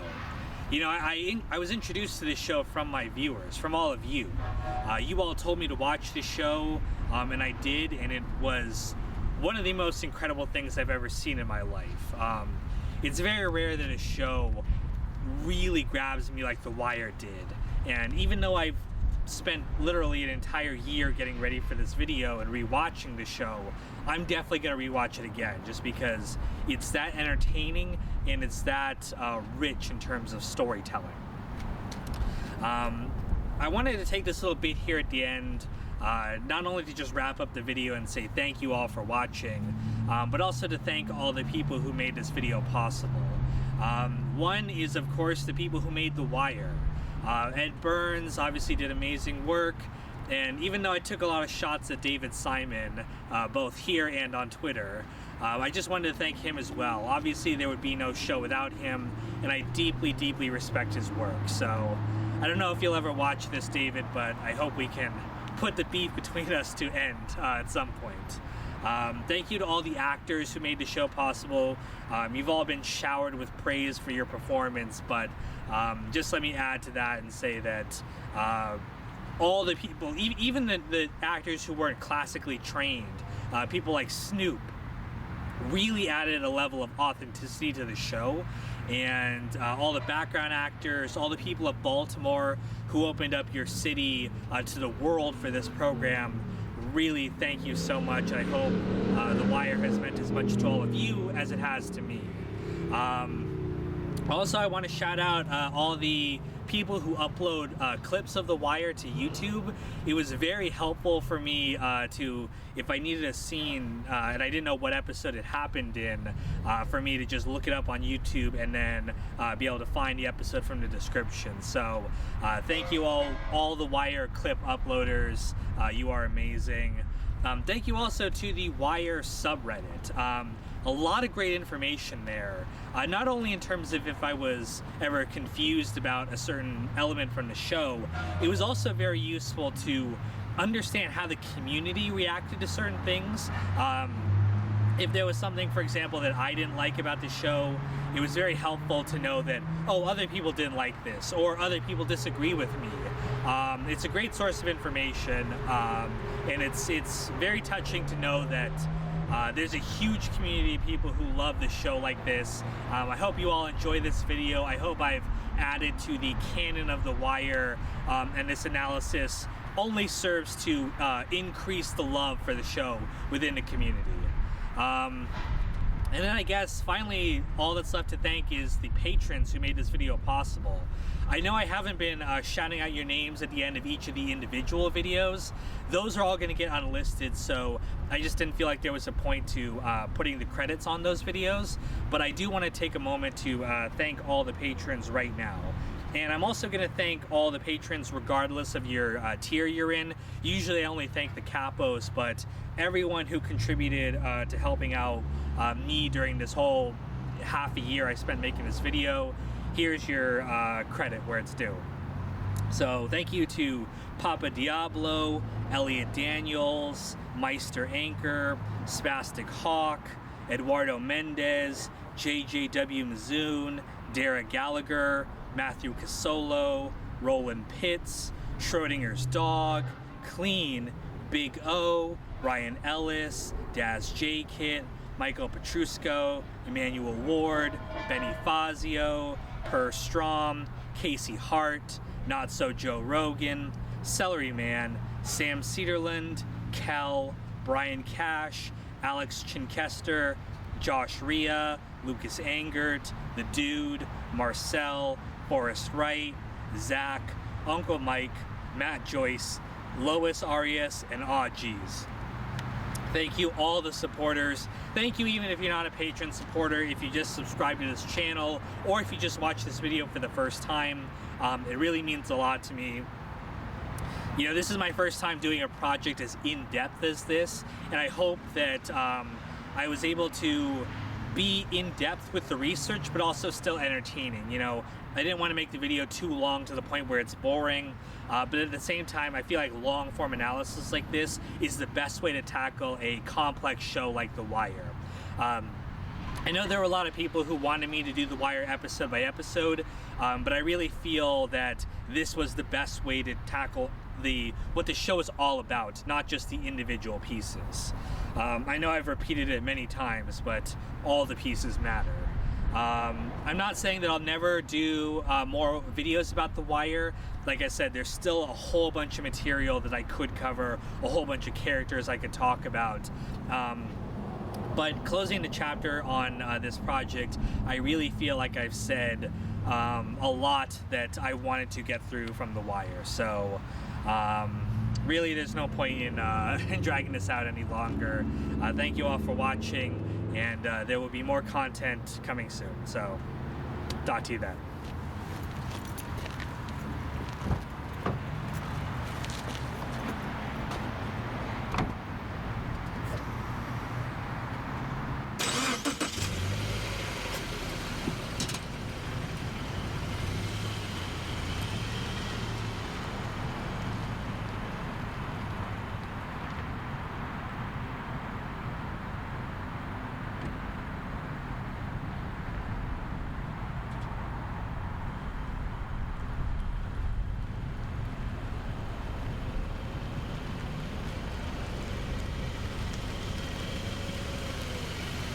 By the way, I wanted the little Wire outro music to play right here to end the video, but unfortunately it's copyrighted, so just imagine the music in your head. Thanks.